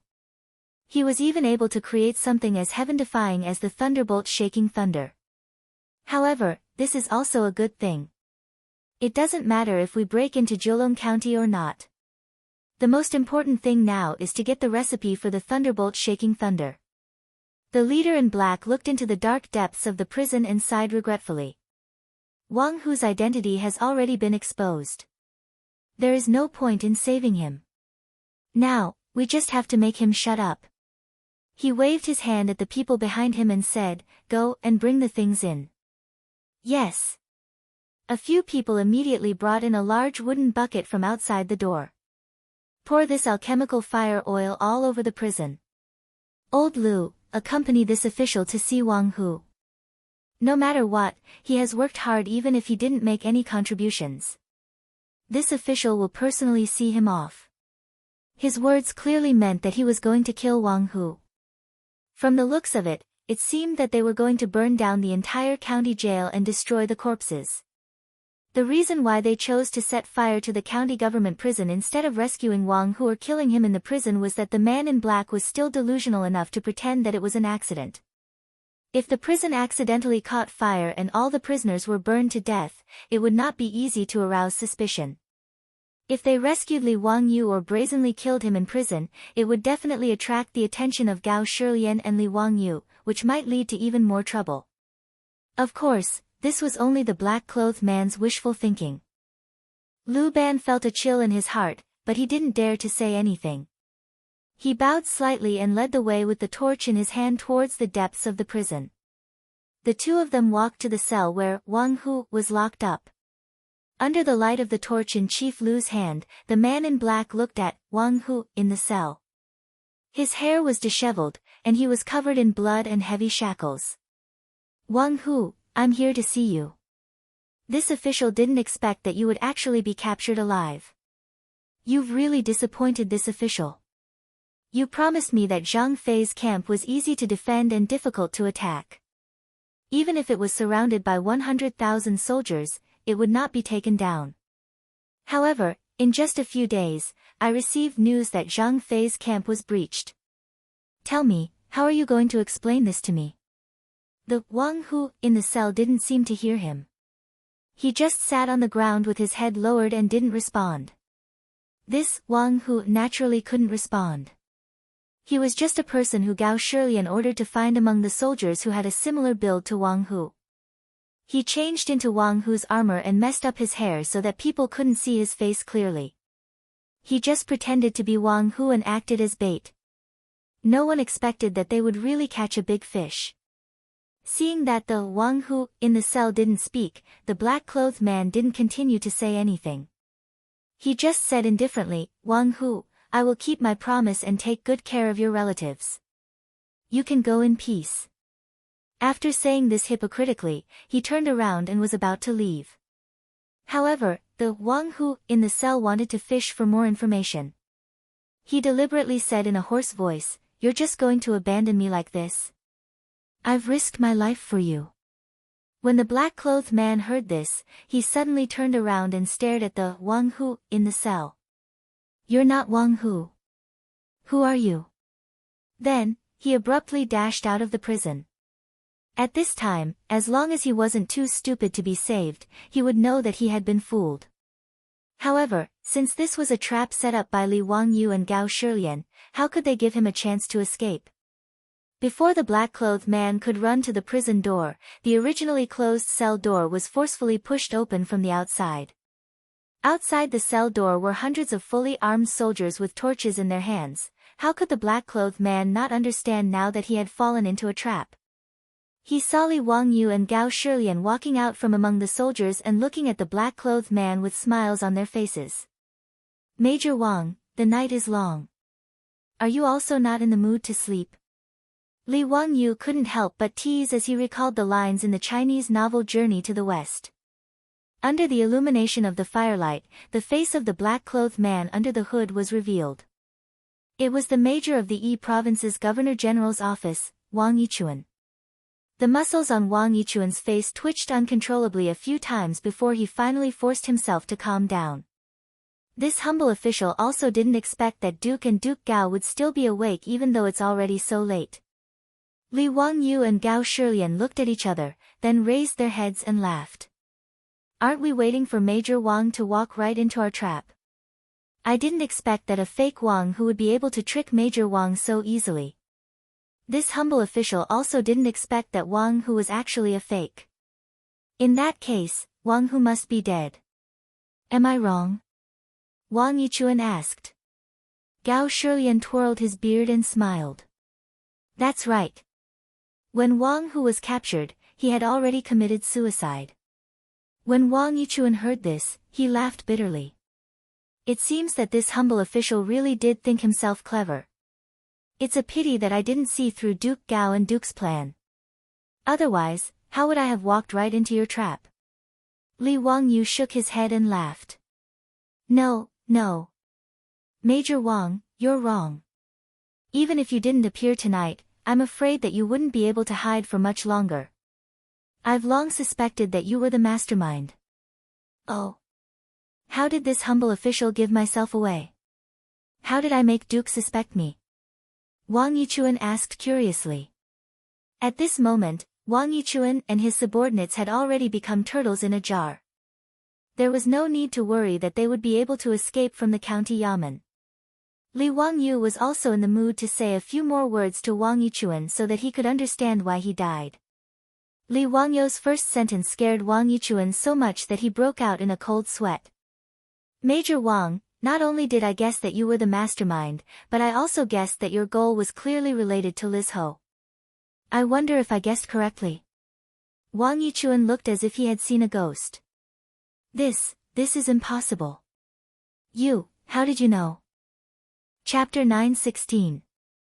Li Wangyu did not understand why the protectors wanted to attack the small Jiulong county.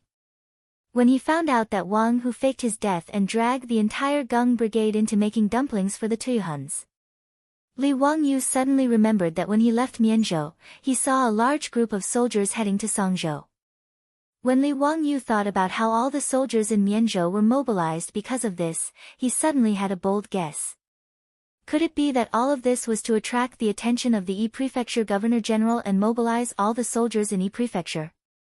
He couldn't help but wonder what would have happened if he hadn't come to Jiulong County by accident and brought the explosives to help defend the city. Without a doubt, the defenseless Jiulong County would have been broken through by the protectors and then massacred. Close to 1,000 Tang dynasty citizens would have been massacred. Even the scholars and ladies who came from all over Yi Prefecture to admire the peony flowers would not have been able to escape. If such a thing happened, when the news spread to the Yi Prefecture Governor-General, Gao Shilian would be furious. He would definitely lead the army to attack the protectors. The protectors would definitely escape to Zhang Fei's camp and use that dangerous pass as a barrier to face off against the Tang army. If Jiulong County was massacred, Gao Shilian naturally could not withdraw his troops. Otherwise, he would not be able to answer to Pai Lupi and the imperial court. Thus, after being stopped by Zhang Fei's camp, Gao Shilian could only mobilize soldiers from all over the Yi province and forcefully take down Zhang Fei's camp to take revenge for the people of the Great Tang. Previously, Gao Shilian had already mobilized many soldiers from all over to Songzhou to prevent the Tuyuhuns from suddenly attacking. In order to recruit more protectors, he would continue to gather soldiers from all over Yi Prefecture. This would cause all the states in Yi Prefecture to be in a state of a military vacuum. When he thought of this, Li Wangyu could not help but break out in cold sweat. The word rebellion immediately popped up in his mind. However, Li Wangyu immediately denied his guess. After all, in history, during the 4th year of Zhenguan, there were no rebellions in Shu. In the 1st year of Zhenguan, the county king of Yan, Li Yi, rebelled and was executed. Li Prefecture's governor Li Shaochang committed treason and was executed. After that, there was peace for 10 some years, until the 16th year of Zhenguan, when Hou Junji rebelled and was executed. Li Qingqian plotted a rebellion and was deposed. Then where did this rebellion come from in the 4 years of Zhenguan? Li Wangyu felt that he was thinking too much, but he didn't dare to completely dismiss this idea. Because since he and Su Changqing traveled to the Tang dynasty, too much history had changed. What if the butterfly's wings fluttered and triggered a chain reaction, causing things that had never happened in history to appear? After all, in history, Li Qingqian and Li Tai did not acknowledge him as their master. Li Qingqian had never had appendicitis, and when Li Ji was born, there was no such thing as a leopard cat swapping the crown prince.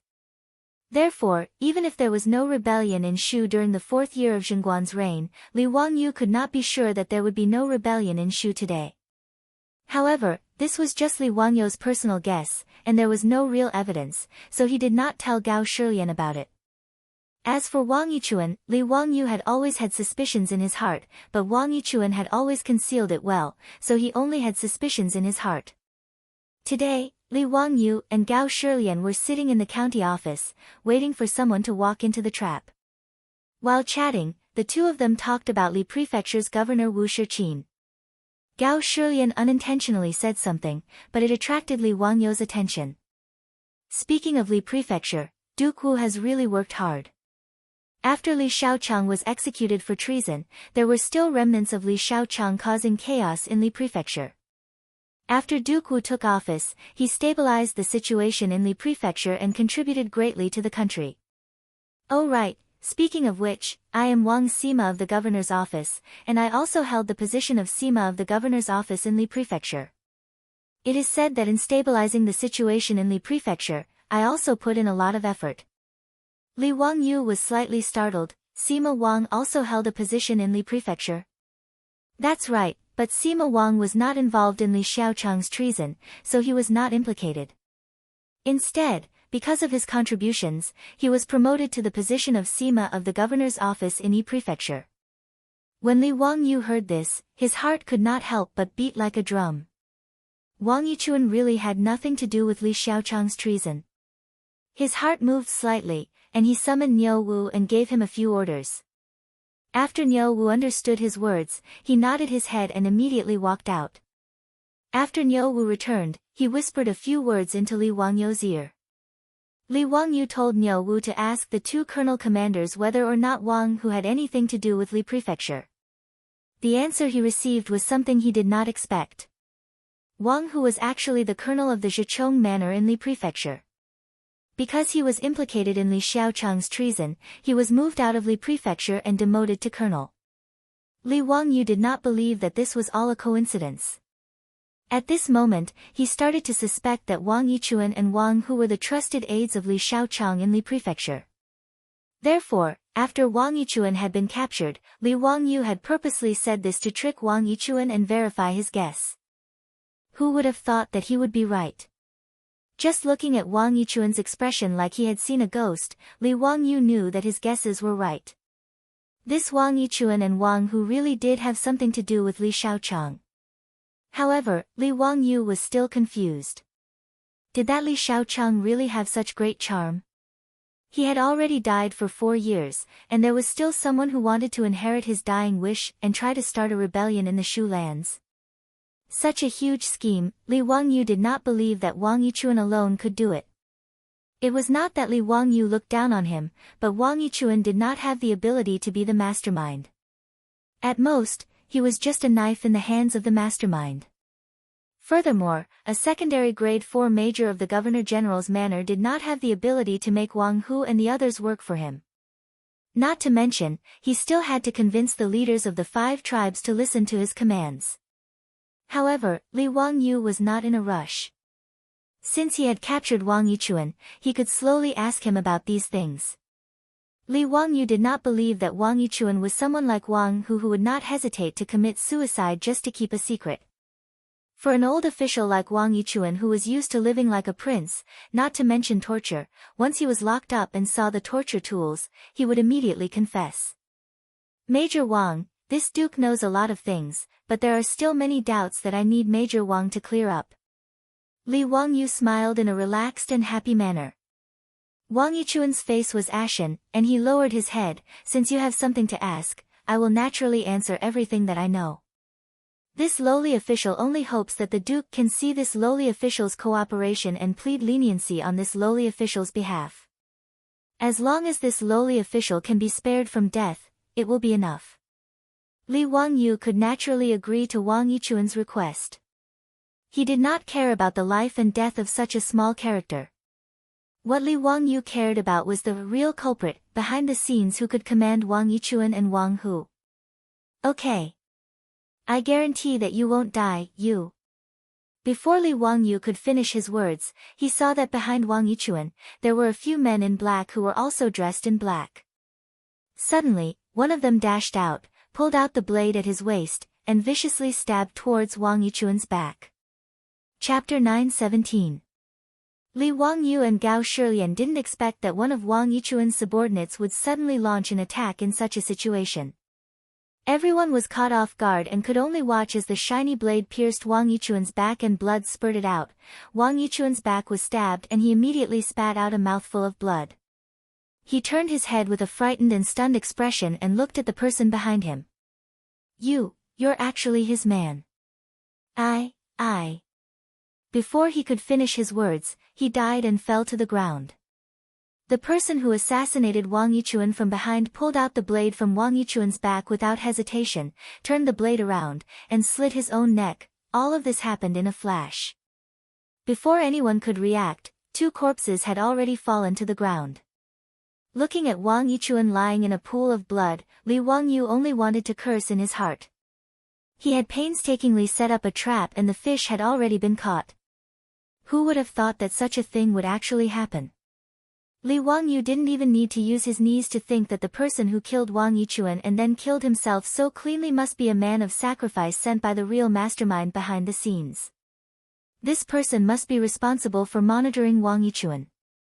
Once Wang Yichuan tried to rebel or had other thoughts, he would immediately kill him. From this, it could be seen that Wang Yichuan, the major of the Yizhou Governor General's office, knew a lot. If he confessed honestly, it would be clear who was hiding in the dark and plotting a rebellion. Unfortunately, it was too late to say anything now. However, although Li Wangyu was depressed, he didn't care much. There was nothing to worry about this kind of person who hid in the dark and stirred up trouble. In the Tang dynasty, those who dared to rebel in front of Pai Lupi, except for his own son, were all dead. Did they really think that the eternal emperor, Pai Lupi, was made of clay? In the history of Huaxia, there were a total of 494 emperors, starting from Qin Shi Huang. No matter how you counted, Pai Lupi could be ranked in the top 5. To rebel against him, wouldn't that be the same as an old man eating arsenic and tired of living? Li Wangyu's involvement in this matter was just a coincidence. Moreover, his and Su Changqing's lives were threatened, so he wanted to find out who was behind the scenes. Since the clues had been cut off with Wang Yichuan's death, it was better to leave this troublesome matter to Pai Lupi and the 100 Horsemen department. Wang Yichuan had brought 5 or 6 men with him. Except for one man, who was a man of sacrifice, who killed Wang Yichuan and then killed himself, the others, including Head Lu, had all surrendered. Li Wangyu did not have much hope for these people. Sure enough, the results of the interrogation of these people were the same. These people were only following Wang Yichuan's orders.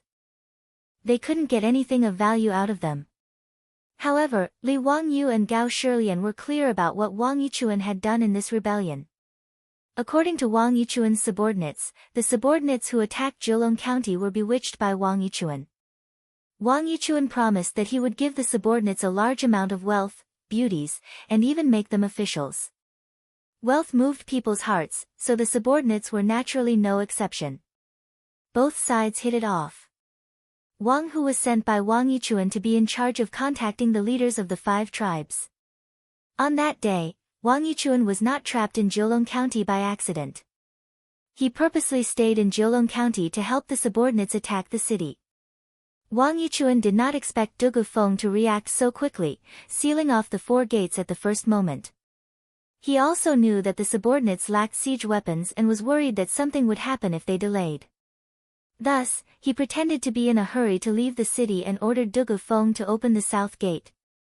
As long as the gate was opened, the subordinates lying in ambush outside the city would take the opportunity to attack and take down Jiulong County. Who would have thought that Li Wangyu, the founding county duke, would also be trapped in the county by a freak combination of factors, foiling Wang Yichuan's plan. Wang Yichuan came up with another plan. When the subordinates attacked the city, he ordered his subordinates to set fire in the city to create a chaotic atmosphere so that the subordinates could break through the city as quickly as possible. Who would have thought that Li Wangyu would come up with something like explosives? Not only did they save Jiulong County, they also scared off thousands of subordinates. Regarding this, Wang Yichuan could only scold the subordinates for being useless. He could only continue to pretend to be a good person in front of Li Wangyu. When Gao Shilian led the army to attack, Wang Yichuan did not panic. After all, he knew how dangerous Zhang Fei's camp was. However, he did not expect that in just a few days, the impenetrable Zhang Fei's camp would be broken through by 2,000 soldiers and all of the subordinates were captured. This made Wang Yichuan very worried as he did not know whether Wang Hu could escape or not. After all, Wang Hu knew too many of his secrets. If Wang Hu was captured, his head would probably fall to the ground. Hence, after knowing that Wang Hu was captured and locked up in Jiulong County's prison, Wang Yichuan anxiously led his subordinates to personally kill him. However, he did not expect that not only would he fall into a trap, but he would also be killed. As for what happened in Songzhou, Wang Yichuan and the person behind the scenes, and what Tuyuhan had done, these people did not know. After understanding all this, Li Wangyu's confusion was mostly solved. As for how to find the person behind the scenes and how to deal with the aftermath, that was Gao Shilian's problem and had nothing to do with him. Li Wangyu led the 3 girls and followed Gao Shilian to Chengdu County. Since he had been discovered by Gao Shilian, he could not escape. Furthermore, Su Chongqing had achieved his goal of being knighted. Li Wangyu planned to play around in Chengdu for a while before returning to Chang'an. Gao Shilian had sent someone to deliver the news of what had happened in Yizhou and the discovery of Li Wangyu to Chang'an city via an express delivery of 800 miles. Pai Lupi was naturally furious about this. On one hand, he hated that someone dared to collude with the Tuyuhan and rebel. On the other hand, he was angry that Li Wangyu, that bastard, had run away for a few months. Pai Lupi ordered the 100 Cavalry Department and Gao Shilian to continue searching for the culprit. He also ordered Gao Shilian to immediately send people to escort Li Wangyu back to Chang'an. Li Wangyu could only shrug his shoulders and say goodbye to Gao Shilian. Under the escort of a large group of people, he followed the Taurus Road and headed back to Chang'an. On the way to Li Prefecture, Wu Shixian saw Li Wangyu again and smiled bitterly. "Duke, you've deceived this lowly official quite a bit." Li Wangyu smiled and touched his nose. "Ha, Duke Wu, please don't blame me. I was just having fun." "Oh right, where is Mainyang? Did she go to Chang'an?" "I have already ordered people to escort Mainyang to Chang'an. I think Duke will return to the academy." Before Wu Shixian could finish speaking, Niu Wu rushed in with a panicked look on his face. His words shocked Li Wangyu and Wu Shixian. "Lang Jun, something bad has happened. News from Chang'an says that Duke Du has passed away." Li Wangyu heard this and was stunned for a few seconds. Then, his face turned pale. Chapter 9:18. Du Ruhui, courtesy name Kemming. He was the head of the 18 scholars of the Duke of Qin's residence and one of the 24 meritorious officials of the Lingyan Pavilion. He had served as the Minister of War and the Minister of Personnel. Together with Fang Xianling, he was known as Fang Mao Du Duan.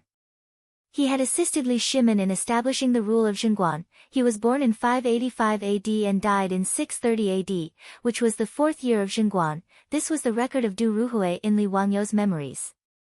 To Li Wangyu, Du Ruhui was no longer just a cold record in the history books, but a close elder. Although he wasn't as close to Du Ruhui as he was to Yu Shinan and Qing Yao Jin, they were still close. Du Ruhui was also very protective of Li Wangyu. Because of Du He and Du Go, Li Wangyu's relationship with the Du residents wasn't bad. He didn't even need to report when he went to Du Ruhui's residence. He could enter directly and it was no different from returning to his own residence. Now that he heard Niu Wu say that Du Ruhui had passed away, Li Wangyu suddenly came to his senses and was annoyed that he had forgotten about this matter. How could he have forgotten that Du Ruhui had passed away in the 4th year of Zhenguan? Li Wangyu suddenly raised his hand and fiercely slapped himself in the face, making a crisp sound. A red handprint immediately appeared on his face. His action startled Wu Shifeng and Niu Wu. They didn't know what had happened to Li Wangyu. Su Changqing, on the other hand, understood that Li Wangyu must have forgotten about the time of Du Ruhui's death in the history books and blamed himself. Wangyu, this is fate. Even if you're in Chang'an, you can't change anything. You should hurry back to Chang'an as soon as possible, Su Changqing whispered into Li Wangyu's ear. Li Wangyu nodded with red eyes. Changqing, you go with Avro and the others. I'll take Niu Wu and go first. Go ahead. Be careful on the way. Niu Wu, Zhang Xian, the 3 of you protect Wangyu. Li Wangyu nodded. He didn't say anything more. He hurriedly led Niu Wu and the other 2 guides. The 6 of them jumped onto their horses and galloped towards the Taurus road. Just as Su Changqing thought, his heart was filled with regret. If it weren't for the fact that he had been living too comfortably for the past 2 years and had completely forgotten about this matter, he wouldn't have run away from home at such a time. If he had been in Chang'an, he would have asked Sun Simiao to diagnose Du Ruhui's illness earlier. With the help of penicillin, perhaps this generation's famous prime minister would not have died so quickly. Even if he and the medicine king Sun Simiao were powerless to reverse the situation, shouldn't he, as a good friend of the 2 brothers, Du He and Du Go, accompany this elder in his final days? He could only blame himself. When he left Zhengzhou and saw Du Ruhui's haggard face, he only thought that it was because he had been running around. He completely did not think that the 4th year of Zhenguan would be the end of Du Ruhui's life. Thinking of this, Li Wangyu hated that he couldn't slap his own mouth a few more times. Niu Wu and the other 2 naturally didn't know what Li Wangyu was thinking, but seeing their Langjun urging his horse to gallop, they could only increase the speed of their whips and follow closely to protect him. No matter how good a horse was, it couldn't gallop for long distances. Therefore, if they wanted to hurry, they had to change horses. Fortunately, the Taurus road had relay stations of various sizes that could be used to change horses. The reason Li Wangyu only brought Niu Wu and the other 4 with him was because there was a limit to the number of post horses. According to the laws of the Tang dynasty, Li Wangyu, as a second-rank county duke who founded the country, could change 6 post horses at a time at the relay station. If there were more people, the relay station would not be able to provide enough horses for them to change horses. Li Wangyu's group of 6 was like an 800 li express delivery. Every 20 li, they would change horses at the relay station. Changing horses didn't stop as they galloped towards Chang'an. Li Wangyu galloped for more than 1,000 li without hesitation. Finally, on the 3rd day, he rushed into Chang'an's illustrious Virtue Gate, covered in dust and exhaustion. Li Wangyu didn't even have time to change his clothes before leading Niu Wu and the others to Du Ruhui's residence. It was already the 10th day since Du Ruhui's death, but there were still many guests who came to pay their respects. Du Ruhui was the right servant and the founding duke of the country. Naturally, his funeral was very complicated and there were many rules of the imperial court. In the Tang dynasty, the death of a 3rd-rank official and above was called deceased, a 5th-rank official and above was called soldier, and a 6th-rank official and below was called deceased. From the size of the grave, the coffin, the burial clothes, and the mourning clothes, there were strict rules. For Du Ruhui's funeral, the minister of Honglu was in charge of the funeral, and the rules were similar to that of a noble. Therefore, when Li Wangyu rushed back, Du Ruhui's coffin had not yet been buried and was still resting in the residence. The news that Li Wangyu, the Duke of Huxian, had returned to Cheng and after disappearing for several months, spread throughout the Du residence. The guests who came to pay their respects all looked over. He didn't have time to greet the guests he was familiar with and rushed straight to Du Ruhui's coffin room to pay his respects to this venerable elder. But before Li Wangyu entered the coffin room, he saw several people rushing out. It was the two brothers, Du He and Du Go, dressed in mourning clothes, and a group of foppish sons behind them. Li Wangyu was just about to say something to comfort the Du brothers when he saw Du He and Du Go. Their eyes immediately turned red when they saw Li Wangyu. They looked like they were about to devour someone, and they swung their fists at Li Wangyu. Li Wangyu! You bastard! My father is dead, why did you come back? I'll beat you to death, you bastard! Why weren't you in Cheng and when my father was sick? If it weren't for Niu Wu and the Zhang brothers' quick reactions, stopping Du He and Du Go, Li Wangyu would have been beaten up by the agitated Du brothers. Li Wangyu couldn't help but be stunned. Although he felt a little guilty about Du Ruhui's death, what did it have to do with him? Why were Du He and Du Go so agitated? Why did it seem like he had caused Du Ruhui's death? Qing Chumo and the others saw the situation and hurriedly came forward to dissuade the Du brothers.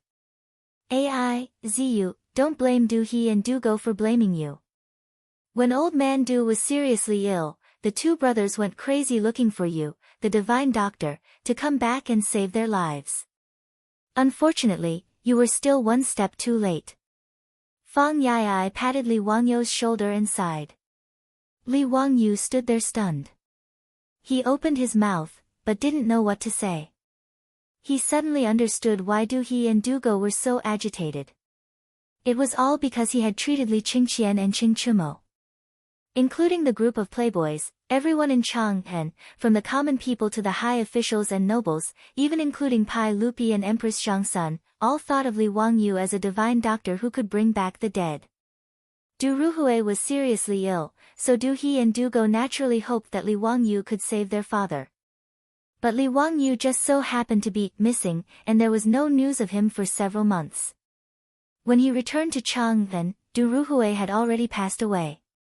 Therefore, in their grief, Du He and Du Go became emotional and blamed Li Wangyu. It was understandable.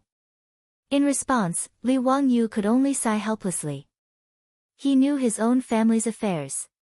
He wasn't some bullshit divine doctor. Being able to save Li Qingqian and Qing Chumo was just a coincidence. It was only because the Tangs didn't understand surgery and blood transfusion that they thought he was quite mysterious. That was why they mistakenly called him some bullshit divine doctor. But Li Wangyu also felt that he was in the wrong. He could only pretend to be an ostrich in front of the Du brothers' agitation. Chapter 919.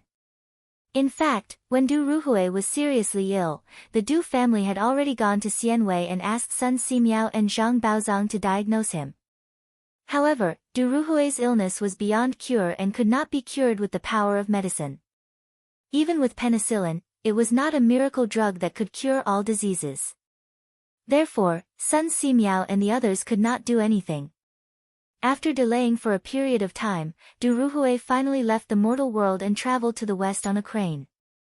Li Wangyu could naturally understand Du He and Du Go's emotions. This was human nature. Brothers, I did come back late. If you want to scold or beat me, I will not complain. However, can you let me go and pay my respects to old Master Du first, and then apologize to you two brothers? Du He and Du Go, who were stopped by the playboys, did not listen to these words and continued to shout excitedly. The door of the spirit room was suddenly pushed open, and Fang Xianling and Wei Zheng walked out with ashen faces. Du He, Du Go. Shut up. Don't act like a little girl again. If old Master Du knew, he would not let you fool around like this. Even Pai Lupi was afraid of Wei Zheng's saliva. After a round of scolding, Du He and Du Go sobered up a little and finally stopped talking. However, their eyes were red and they kept wiping their tears with their sleeves. Fang Xianling also sighed. Zio, you are finally back. Sai, let's pay our respects to Brother Kemming first. Li Wangyu cast an apologetic look at Du He and Du Go, then followed Fang Xianling and Wei Zheng into the spirit room to pay their respects to Du Ruhui. Looking at Du Ruhui's coffin in the spirit room, Li Wangyu's eyes could not help but turn red. Du Ruhui, a famous minister of the Tang dynasty, was the first famous person to die in the Tang dynasty after Li Wangyu and Su Chongqing transmigrated to the Tang dynasty. Du Ruhui was also close to him.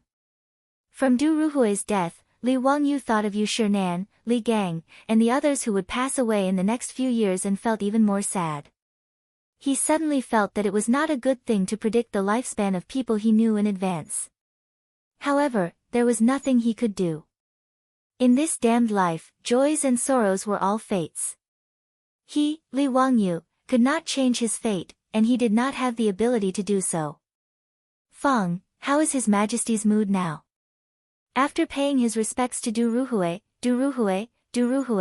and Fang Xianling, Du Ruhui and Li Er had a close relationship, and Du Ruhui was the main instigator of the Black Tortoise Gates rebellion. In history, after Ruhui's death, he was and cried to cry many times over Ruhui had. Li Wangyu had secretly run away for several months. Now that he had returned to Chang'an and encountered Du Ruhui's death, he was somewhat worried about Pai Lupi.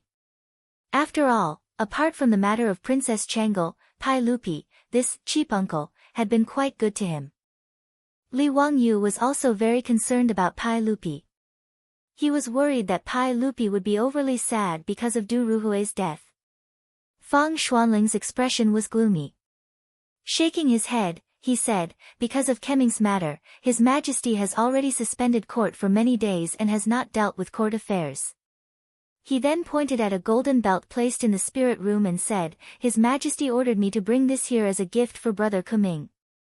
His Majesty also ordered Yugong to create an inscription for Kemming's memory. In addition, Zio has been away for many days. His Majesty has missed you greatly. Now that Zio has finally returned to Chang'an, you should go to the palace to visit His Majesty as soon as possible. Li Wangyu nodded his head in agreement. Although he was somewhat afraid of meeting Pai Lupi, knowing that he would not be able to escape a beating, an ugly daughter-in-law still had to meet her parents-in-law. Being reprimanded or even punished by Pai Lupi was unavoidable. In any case, he would have to meet His Majesty sooner or later. Li Wangyu gritted his teeth and decided to meet His Majesty at Taiji Palace today. He hoped that Pai Lupi would not punish him too harshly, seeing that he had traveled thousands of li to attend Du Ruhui's funeral. Outside the spirit room, Du He and Du Go saw Li Wangyu. Although they were no longer as excited, they still snorted coldly and turned their heads away, refusing to look at him. Li Wangyu could only smile bitterly and bow to the Du brothers. After exchanging a few pleasantries with the Du family and Du Ruhui's younger brother, Du Chuk, and the others, he took his leave and headed to Taiji Palace to meet Pai Lupi. News of Li Wangyu's return to Chang'an had already spread through Chang'an, and as the 6 of them charged into the illustrious Virtue Gate on horseback. When Li Wangyu led Niu Wu into the imperial city, Mi Tuo was already waiting outside the Gate of Heaven Influence. Greetings, Duke. It's been a few months since we last met. How have you been? Mi Tuo, long time no see. How is His Majesty today? As for seeking an audience with Li Er, Li Wangyu's heart was actually drumming. After all, when he ran away with Su Chongqing on a whim, he had not expected Du Ruhui to pass away. Originally, he had thought that even if he returned to Chang'an, he would at most admit his mistake and do something to make Pai Lupi happy. Then, he would be able to gloss over the matter. Even if Pai Lupi wanted to punish him, it would not be too serious. But who would have thought that Pai Lupi's right-hand man, Du Ruhui, would pass away due to illness? Under such circumstances, it was easy to imagine how terrible Pai Lupi's mood would be. Mi Tuo peeked at Li Wangyu and decided to tell the truth. Duke, ever since Duke Kai passed away, His Majesty has not smiled. He has even cried for Duke Kai many times. How can he be in a good mood? When Li Wangyu heard this, he felt even more annoyed. But now that things had come to this, he had no other choice. If he stuck his head out, he would also be stabbed. Let's see how Pai Lupi would deal with him. Mi Tuo led Li Wangyu to the Lishen Hall where Empress Zhangsun lived instead of the Lishen Hall or the Yin and Yang Palace. Recently, His Majesty has not been eating or drinking. His mood has not been calm, so he has been living with Her Highness, Mi Tuo explained. Li Wangyu nodded slightly. This made him feel a little relieved.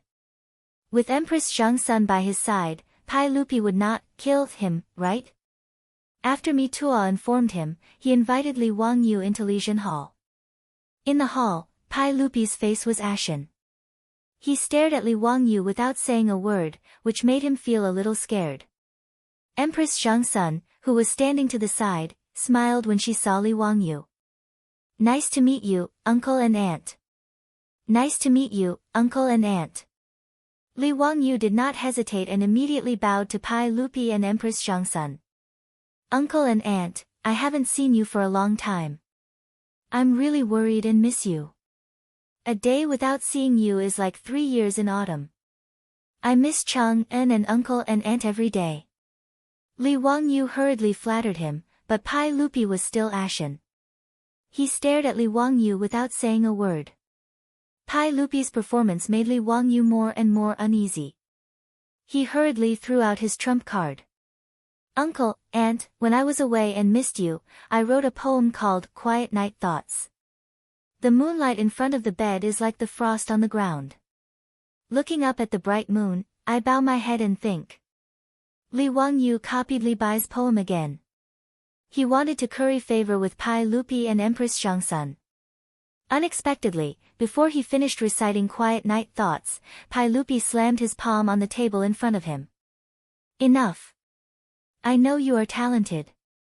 I just want to ask you why you were not in Chang and when Minister Du was seriously ill. Pai Lupi's words made Li Wangyu's heart turn cold. Chapter 920. How could Pai Lupi be like Du He and Du Go, blaming him for Du Ruhui's death? Li Wangyu wanted to cry, but no tears came out. He regretted that he had pretended to be so pretentious. Now, he had been struck by lightning. Even Pai Lupi believed that he was a godly doctor. He really couldn't continue living like this. The most important thing was that he still couldn't explain that he didn't know anything about medicine.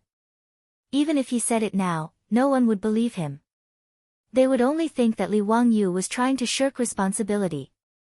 Because of Du Ruhui's death, whether it was Du He, Du Go, or Pai Lupi, they were all inconsolable. Taking out their anger on him was just a normal reaction to losing a loved one. If he wanted to explain this matter, he could only do so in the future. Although Li Wangyu was helpless, he could understand. Therefore, in the face of Pai Lupi's anger, Li Wangyu could only lower his head and obediently admit his mistake. It's all this official's fault. Your Majesty, please punish me. Just because of a woman. You dare to abandon us in the court. Do you think you can face us? Minister Du has always treated you like a nephew. When he was seriously ill, you were free and unfettered. How happy! Li Zio, we hate that we can't, hate that we can't. Pai Lupi gnashed his teeth and spoke for a long time, but he didn't say that he hated that he couldn't do anything to Li Wangyu. After all, if he hated that he couldn't push Li Wangyu out of the Meridian Gate and behead him, then he couldn't bear to do it. After all, this was his nephew, the teacher of his children, and his future son-in-law. Empress Zhangsun understood her husband. Seeing that Pai Lupi was at a loss for words, she hurriedly tried to smooth things over. Erlang, don't be angry. Zio is still young. It's normal for him to be playful. I heard that Zio rushed back from Yizhou. Look at this child's travel-worn appearance. Erlang, don't blame him anymore. Li Wangyu thought to himself, sure enough, the mother-in-law dotes on her son-in-law. Bah, there seems to be something wrong with this. He hurriedly took advantage of the situation and put on a very aggrieved expression. Little nephew heard that Duke Du had passed away in Lizhou, so I immediately traveled 800 miles in a hurry, not daring to rest for a moment. I rushed back to Cheng and in 3 days, just to send Duke Du off on his last journey. Empress Zhangsun nodded lovingly and said, "Thank you for your hard work. You must be exhausted after rushing back to Cheng and from Lizhou in 3 days. Humph. Tired my ass." Pai Lupi coldly snorted. He still has the face to come back. Li Wangyu rolled his eyes in his heart. Why did Pai Lupi's words sound so weird? However, after Empress Zhangsun spoke, Pai Lupi's extremely ugly expression finally eased a little. Pai Lupi continued, "Even if the Empress pleads for you, don't think that this matter is over. You can avoid the death penalty, but you can't escape punishment." Li Wangyu was too lazy to retort. People have no choice but to lower their heads under the eaves. He could only obediently lower his head and admit defeat. Yes, it's all little nephew's fault. Uncle, just deal with it. Little nephew accepts the beating and punishment. Since that's the case, I will remove your title of nobility. Are you willing? Remove my title? Li Wangyu was slightly stunned. He didn't expect Pai Lupi to give such a punishment. He didn't care if his title was removed. In any case, with his current status, even if he didn't have a title of nobility, it didn't seem to be a big deal. As long as Pai Lupi still recognized him as his nephew, Li Qingqian, Li Tai, and Li Ji were still his disciples. There wasn't much difference whether they had a title or not. Moreover, he had many businesses, all of which were in partnership with the imperial family. He also had Qing Yaojin and a group of dukes as his backing. Who would dare to stretch out their claws towards him? Even if it was an aristocratic family, would they dare to treat Li Wangyu like a commoner and humiliate him? Originally, Li Wangyu was worried that Pai Lupi would throw him into prison in a fit of anger. Although he had been to prison a few times during the Tang dynasty, he had visited both the prison in Chang'an and the prison in the censorate. He hadn't suffered any grievances.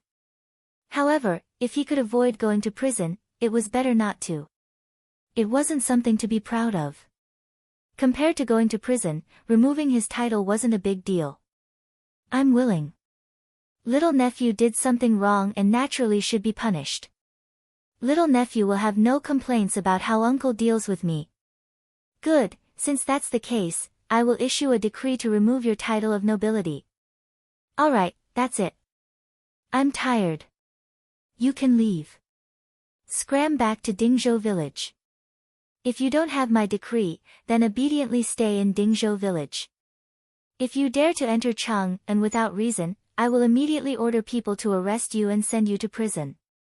Do you understand? Yes, little nephew understands. Li Wangyu was speechless. He was King grounding himself. He didn't dare to argue. He obediently took off the goldfish talisman from his waist and gently placed it on the table in front of Pai Lupi. After bowing to Pai Lupi and Empress Zhangsun again, he left Lijin Hall. Outside the hall, Mi Tuo was still guarding the door. When he saw Li Wangyu come out, he quickly greeted him. Your Highness, Your Highness my ass. Li Wangyu directly interrupted Mi Tuo and pointed to his empty waist. See, the goldfish talisman is gone. Now I don't have a title of nobility. I'm just a commoner. Don't mention anything about your highness. Mi Tuo was stunned. He looked at Li Wangyu and then at the door of Lijin Hall. He couldn't figure out what game the uncle and nephew were playing. This, your highness, you don't have to worry. Maybe Her Majesty is still angry. After some time, when Her Majesty's anger subsides, your highness title will naturally come back. Mi Tuo didn't dare to really treat Li Wangyu as a commoner. He said very carefully. Li Wangyu was too lazy to say anything more.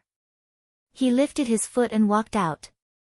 After a few steps, he suddenly smacked his lips. Damn, this didn't seem right. Pai Lupi obviously did this on purpose.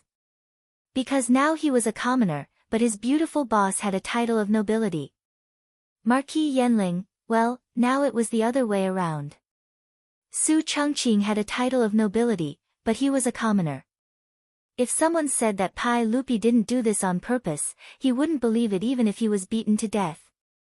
This guy was clearly taking revenge on him, forcing him to confer a title of nobility to his beautiful boss.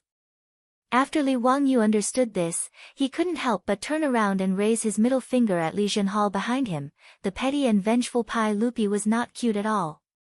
Li Wangyu, who originally thought that it didn't matter whether he had a title or not, couldn't help but be in a bad mood after he understood this. Pai Lupi's conscience was very bad.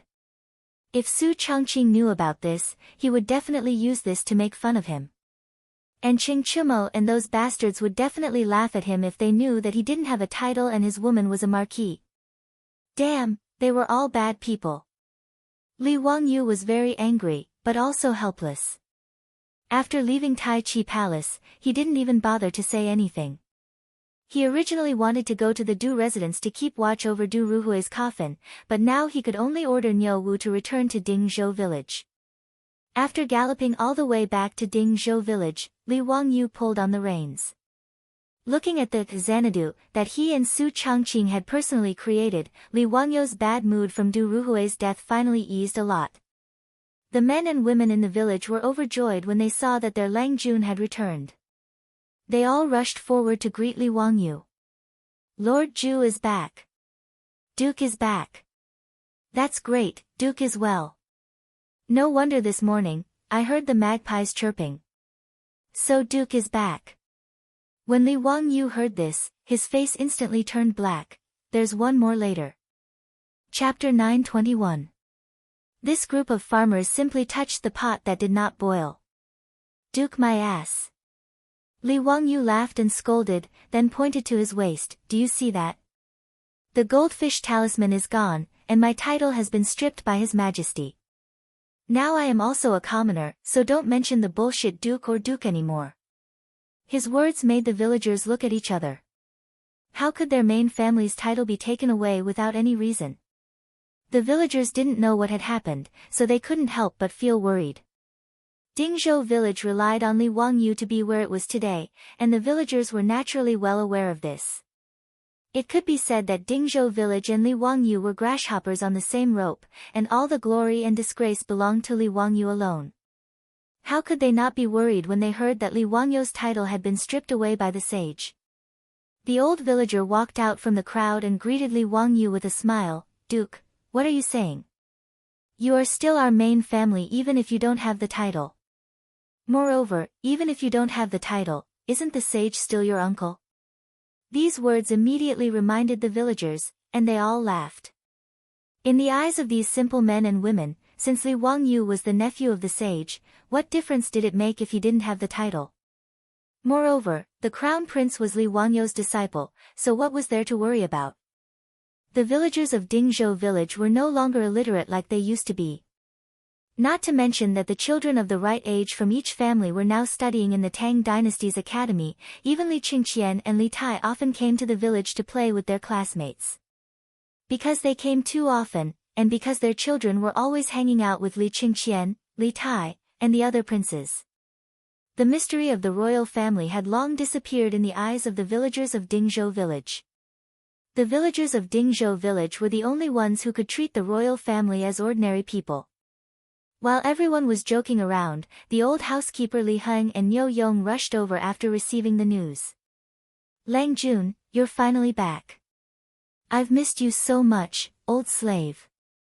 Li Heng's face was full of excitement, and with a bit of grievance, he squeezed to Li Wangyu's side and grabbed Li Wangyu's sleeve, unwilling to let go. Li Wangyu almost got goosebumps from Li Heng's tone and expression. This old man was already so old. Who was he trying to act cute for?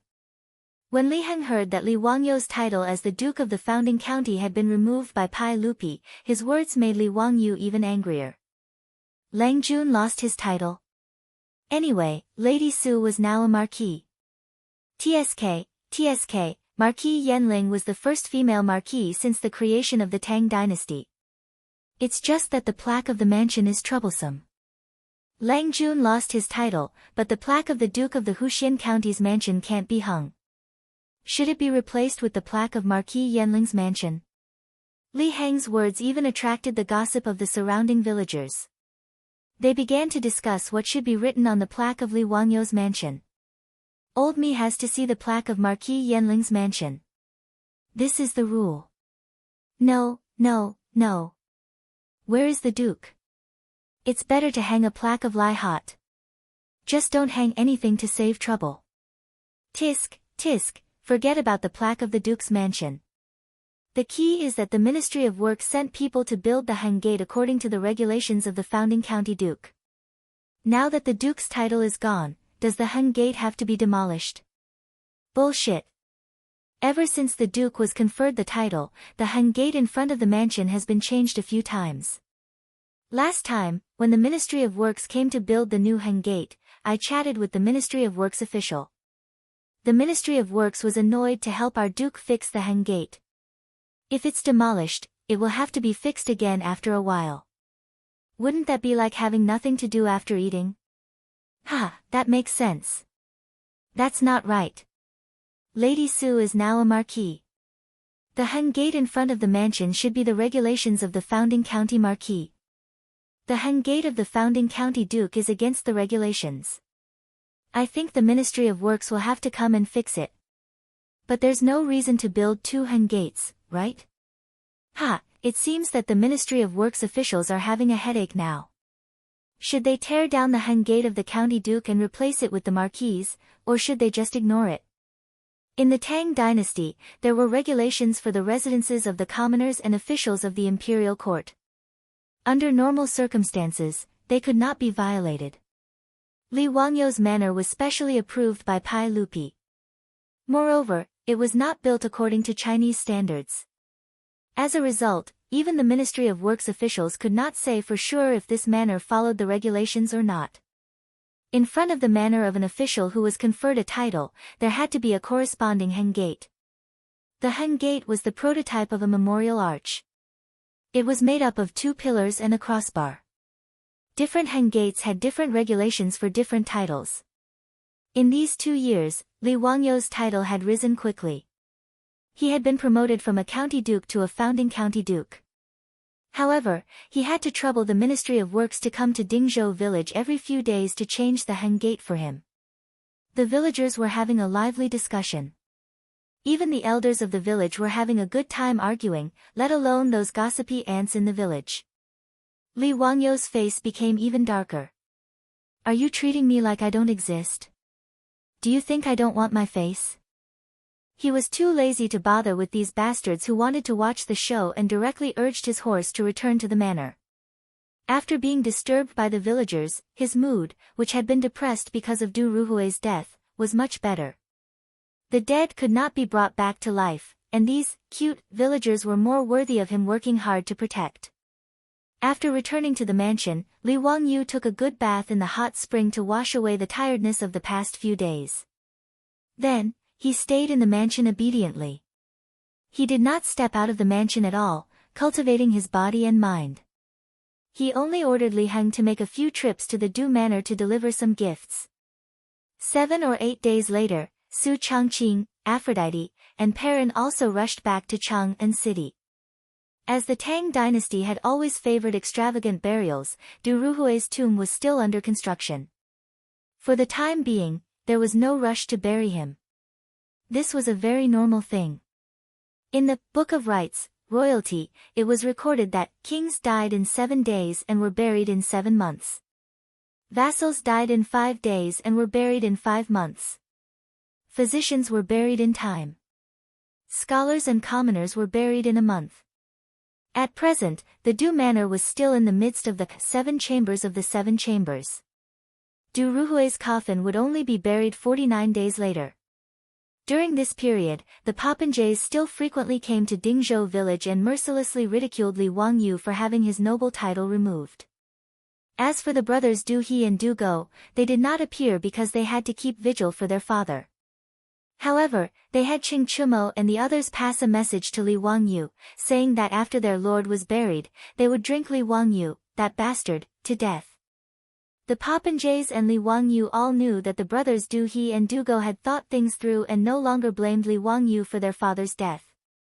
Li Wangyu obediently stayed in Dingzhou village for 39 days before he once again headed to Chang'an city to attend Du Ruhui's funeral. Chapter 922. After Du Ruhui's burial, Chang'an regained its peace. After all, in this world, the earth would continue to rotate even if someone left it. The dejected Pai Lupi slowly calmed down from the pain of losing his beloved subject, while Du He and Du Go also gradually walked out of the haze of losing their father. Du Ruhui was posthumously conferred the title of Minister of War and Duke of Lai by Pai Lupi, with the posthumous title of Cheng. However, Pai Lupi still didn't seem to have any intention of letting Li Wangyu off. More than a month had passed, but not only did he not restore his title, he didn't even lift his confinement order. Apart from giving Li Wangyu special permission to go out of Dingzhou village during Du Ruhui's burial, he was still not allowed to run around. It seemed that Li Wangyu's running away from home had really traumatized Pai Lupi, who had made up his mind to teach him a lesson. Li Wangyu didn't care at first, since there was nothing wrong with being an otaku. But as time passed, riding, swimming, eating, drinking, and having fun every day became meaningless, and he started to feel bored again. On this day, Li Wangyu still slept until late in the morning before lazily getting out of bed to change his clothes and wash up under the care of Perrin and Aphrodite. He then sprawled out on the recliner in a daze. Perrin and Aphrodite didn't idle around. As if serving a paralyzed patient, they fanned Li Wangyu and peeled all kinds of fruits to feed him. In short, with Li Wangyu's current appearance, if placed in the future, he would be a living landlord. Lang Jun, Principal Su is here. The old steward Li Heng came in to inform him. Li Wangyu didn't even bother to lift his eyelids. He snorted to indicate that he understood and indicated for him to bring him in. He also couldn't be bothered to be polite to Su Jingzong. It was currently midsummer, and the sun outside was scorching hot. When Su Jingzong was welcomed in by Li Heng, he was already sweating profusely. Seeing Li Wangyu's lackadaisical appearance, he couldn't help but laugh. Duke, this lowly official is truly envious of your leisure. It's a pity that this lowly official still has to run around in this weather. After interacting with Li Wangyu for a long time and experiencing the murder of Yun Geiseman, Su Jingzong felt that he was Li Wangyu's trusted aide. Now that he was interacting with Li Wangyu, he was rather harmonious. Li Wangyu indicated to a servant girl in the fu to bring a towel soaked in cold well water to wash Su Jingzong's face. He also had someone bring him iced fruit and boiled water to quench his thirst. Only then did he open his mouth to say with a smile, "General Su, the capable are always busy. A lazy person like me naturally cannot be compared to General Su, haha. On such a hot day, what brings you here today, General Su?" Su Jingzong very comfortably drank the iced drink in one gulp and handed the cup to the maidservant beside him, indicating for her to fill it to the brim. Only then did he turn his head and smile, "Duke, you really are a person of great status with short memories. It's almost September, and the academy should start recruiting students again. Naturally, you need to preside over the overall situation." His words cheered up Li Wangyu slightly. Pai Lupi had grounded him in Dingzhou village, but that did not include the Royal Academy of the Tang dynasty. Previously, the academy had been on summer vacation, but there were no classes. Therefore, Li Wangyu had not been to the academy. The official and private schools of the Tang dynasty naturally did not have such rules during the winter and summer vacations. Without a doubt, these were the rules that Li Wangyu had come up with. A school without winter and summer vacations was soulless. Although the Royal Academy of the Tang dynasty had only been open for a year, in Chang'an, and even in the Tang dynasty, it had gained a reputation as a noda. Even in the name of the academy, the two words royal were a golden signboard. The number of people who signed up for this year's enrollment exceeded that of Zhenguan's 3 years ago. Not only did the common people of Chang'an, the rich merchants, and the high officials and nobles in Chang'an went to sign up, even people from places as far away as Hunan, Hedong, and Jiannan brought their own children of the right age to sign up. Those who dared to travel so far to sign up in Chang'an were naturally smart children.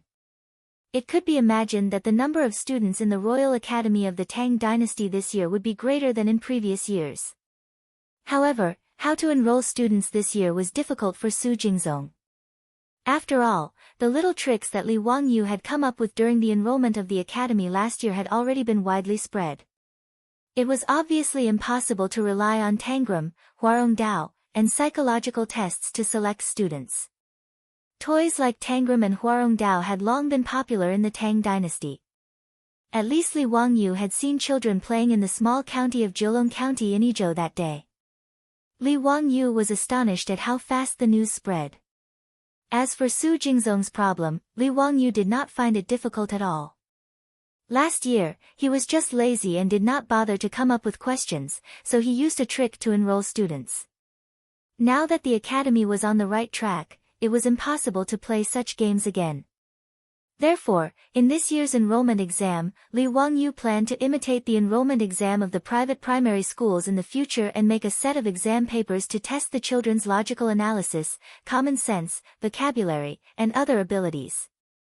After getting an accurate answer from Li Wangyu, Su Jingzong was relieved. He sat comfortably on the recliner opposite Li Wangyu and kept asking the maidservants of the Lai Hot to bring him all kinds of fruits and iced boiled water. He did not treat himself as an outsider at all. Because of Su Jingzong's visit, Li Wangyu suddenly thought of what his beautiful boss had said to him. Since he was bored now, he might as well go to the academy to teach. He did it on a whim, but after thinking about it carefully, he found it interesting. He smiled at Su Jingzong and said, "Mr. Su, what do you think about me going to the academy to teach after the academy opens?" Su Jingzong was drinking iced drink. When he heard his words, he almost spat out the drink in his mouth. After swallowing the drink in his mouth with difficulty, Su Jingzong looked at Li Wangyu in surprise and said, "Mr. Su, what did you say just now? I don't think I heard you clearly." Li Wangyu rolled his eyes at him and said, "You didn't hear me wrong. I said, what do you think about me going to the academy to teach?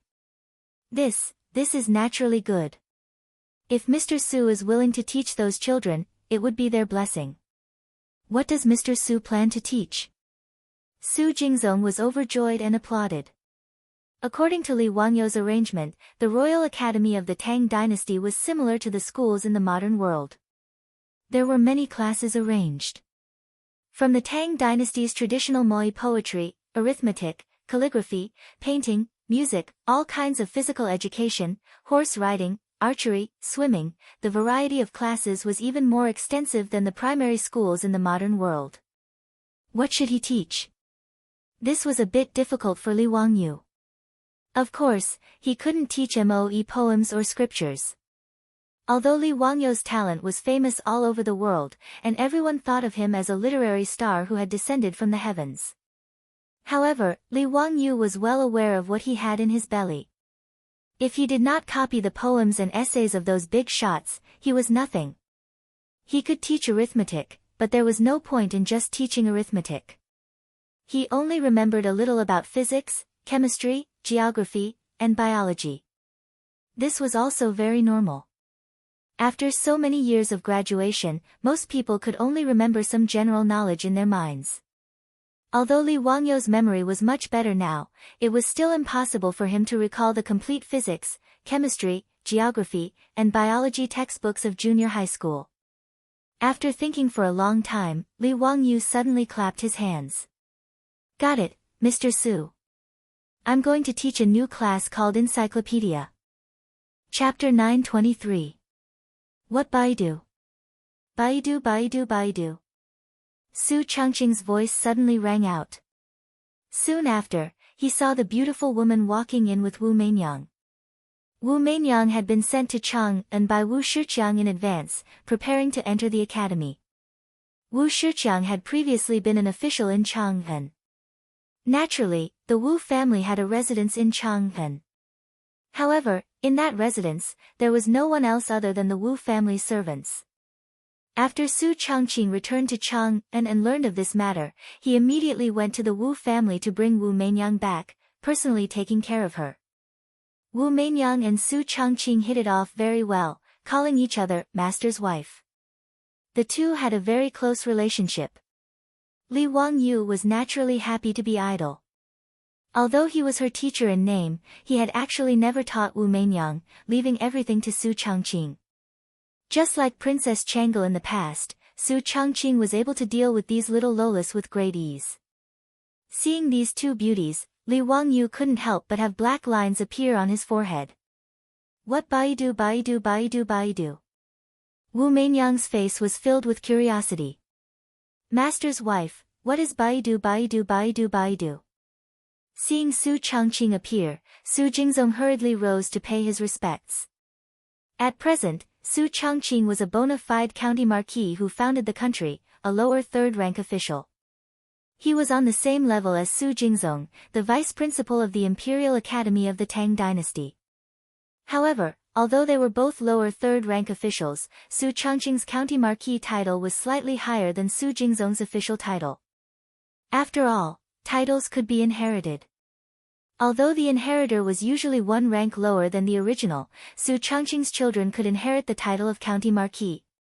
His grandson would be a county marquis, and his great-grandson would be a county marquis. After Su Changqing returned the greeting, Su Jingzong smiled and asked, "What exactly did Marquis Yanling mean by what he said? I am also very curious." His beautiful superior had just walked to the door and happened to hear Li Wangyu say the word encyclopedia, so she casually replied. At this time, seeing that Su Jingzong was also in the living room, she felt that she had said something wrong, so she couldn't help but stick out her tongue. She smiled and said perfunctorily, "Nothing, I was just joking with Wangyu." She deliberately looked at Li Wangyu and pretended to be ignorant. "Wangyu, what did you say just now?" Li Wangyu rolled his eyes and explained, "Encyclopedist refers to the knowledge of astronomy, geography, nature, mechanics, medicine, literature, and other subjects." He smiled and said to Su Changqing, "Just now I told Principal Su that I'm going to the academy to teach a new class called Encyclopedia." "Hee, Changqing, you also know that I know a little about everything, but I'm not good at it. However, it's perfect for broadening the horizons of the students of the academy." This time, Su Changqing didn't expose him. Instead, he nodded and agreed. "Not bad, Wangyu, your idea is very good. I support it." Su Jingzong was stunned when he heard this. He couldn't believe it. Li Wangyu's words, in his opinion, were too exaggerated. Su Jingzong didn't know how to respond. According to Li Wangyu's definition of the so-called encyclopedia, it was simply a celestial figure like Zhuge Kongming who knew everything about astronomy and geography, knew everything about people, understood yin and yang, understood the 8 trigrams. Although Su Jingzong also admired Li Wangyu and felt that his talent was unparalleled, to say that there was nothing that he did not know was a little arrogant. In fact, Li Wangyu wasn't exaggerating.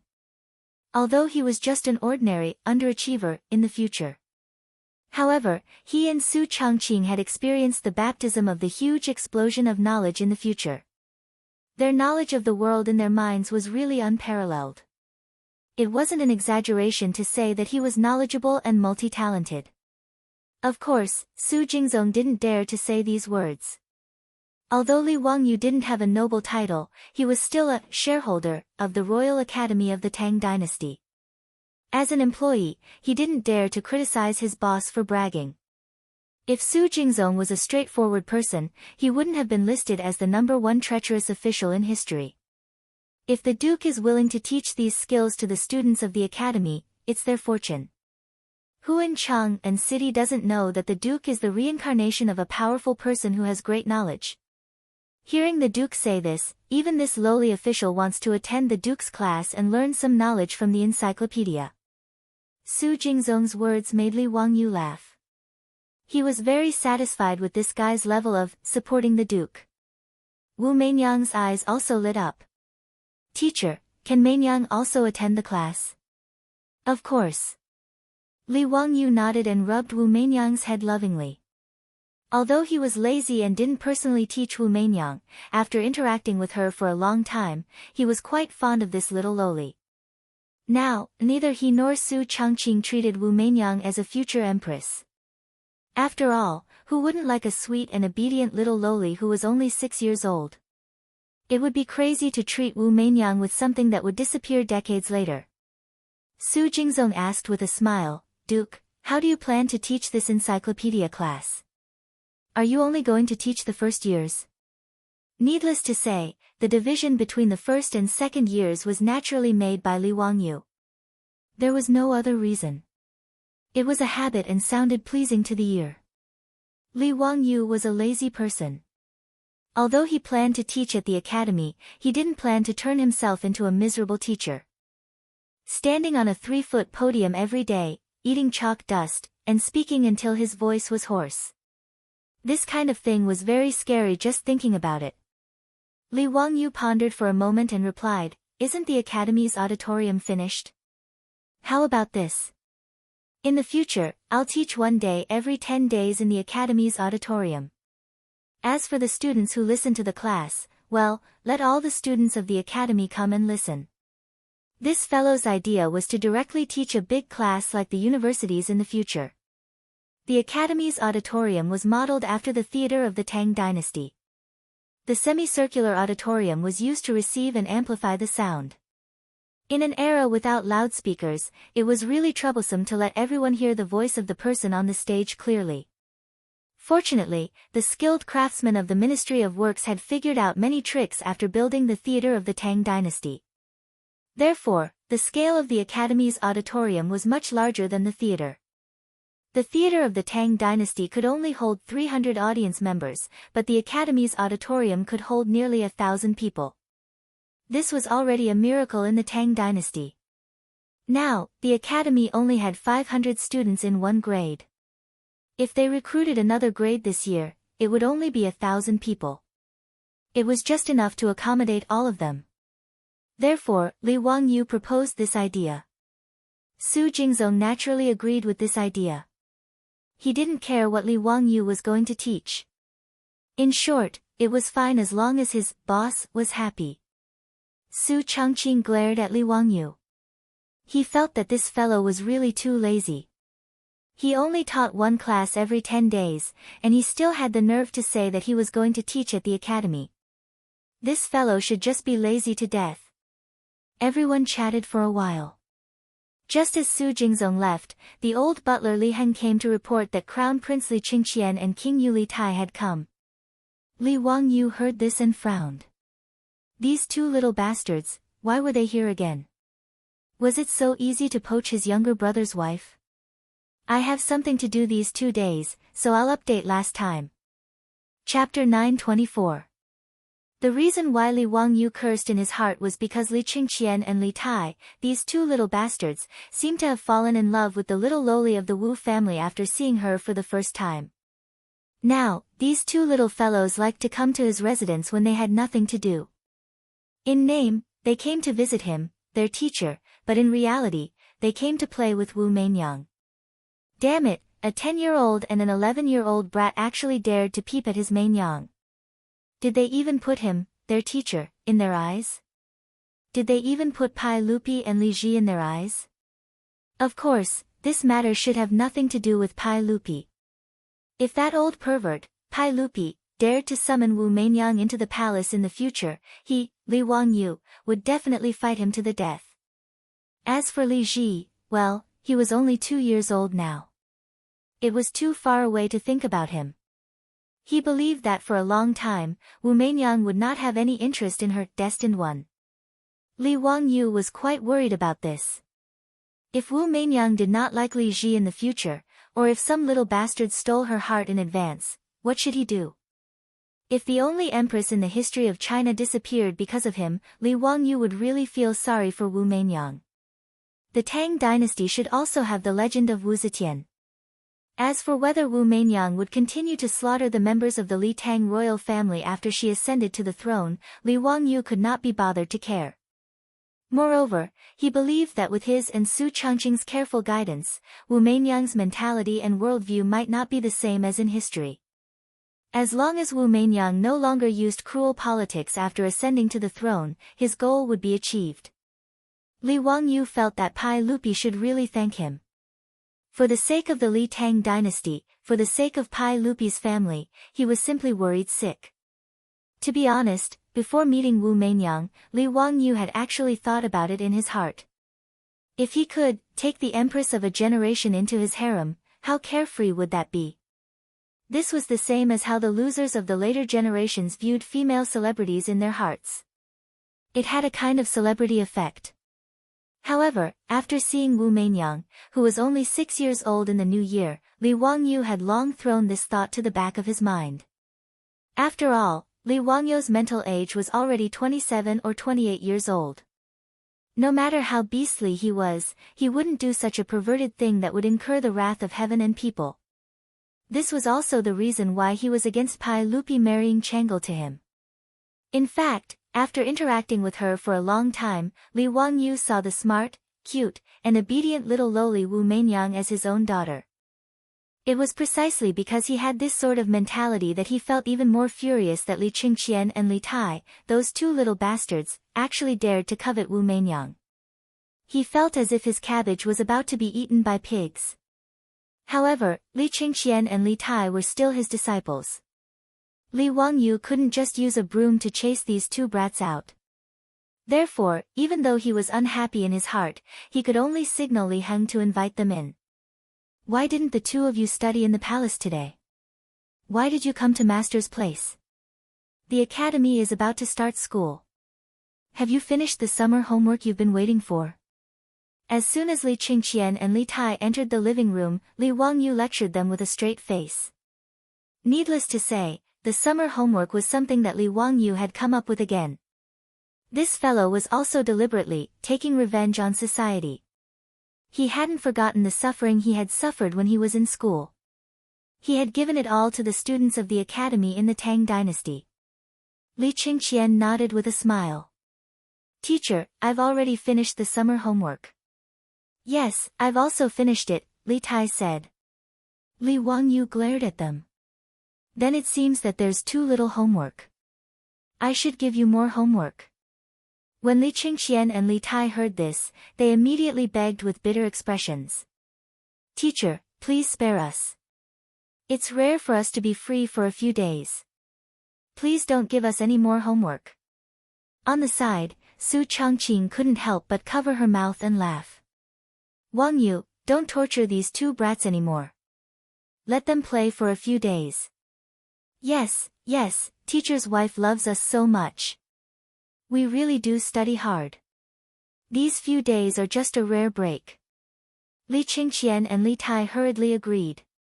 Li Wangyu laughed and scolded them, then let the matter pass. In fact, he himself wasn't someone who liked to study. Otherwise, he wouldn't have gotten into a second-tier university.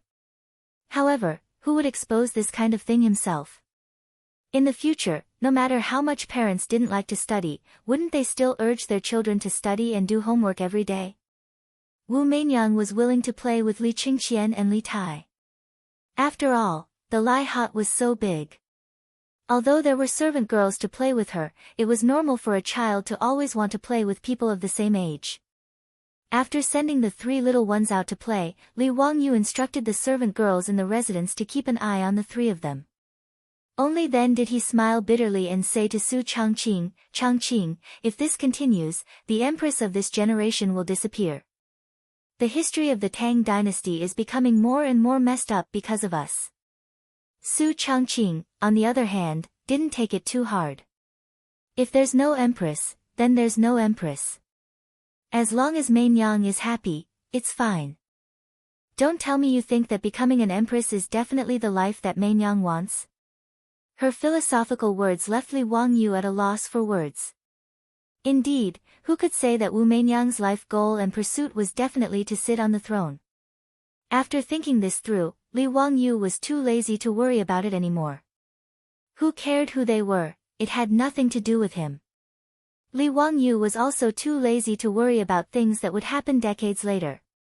He simply pulled Su Changqing to the study and prepared to ask his beautiful boss to help him write a syllabus. Since he was going to open an encyclopedia course in the academy, the content of the syllabus would naturally be imaginative. He and Su Changqing would teach as much knowledge as they could recall. Putting aside the useless e-commerce in the Tang dynasty, the two of them were actually about the same as the most meaningful elementary mathematics, physics, and chemistry knowledge. There wasn't much that they could recall. It was the same for geography, astronomy, nature, and biology. What they could remember was mostly general knowledge. Moreover, they had to remove some content that wasn't too appropriate. For example, Li Wangyu didn't plan to teach the knowledge that the earth was a sphere in the academy for the time being. It was enough to teach his disciples this kind of knowledge that sounded unimaginable. It wasn't that Li Wangyu was hiding it, but this kind of knowledge was obviously not in line with the traditional Chinese tradition of, the sky is round and the earth is round. If he rashly taught it, it would probably cause a lot of trouble. After building the toilets and giving Su Changqing a title, Li Wangyu really didn't want to cause trouble for himself. Even so, Li Wangyu felt that the knowledge he imparted was enough to fool the kids in the academy. He and Su Changqing spent a few days and almost emptied their stomachs to finally come up with a syllabus. The content was varied and quite rich. Li Wangyu was very satisfied with this. Just as the academy was about to start the new semester and show its glory, a piece of news came from Chang'an. The first batch of Tang envoys sent by Dongying had already arrived in Chang'an after landing on the Shandong Peninsula.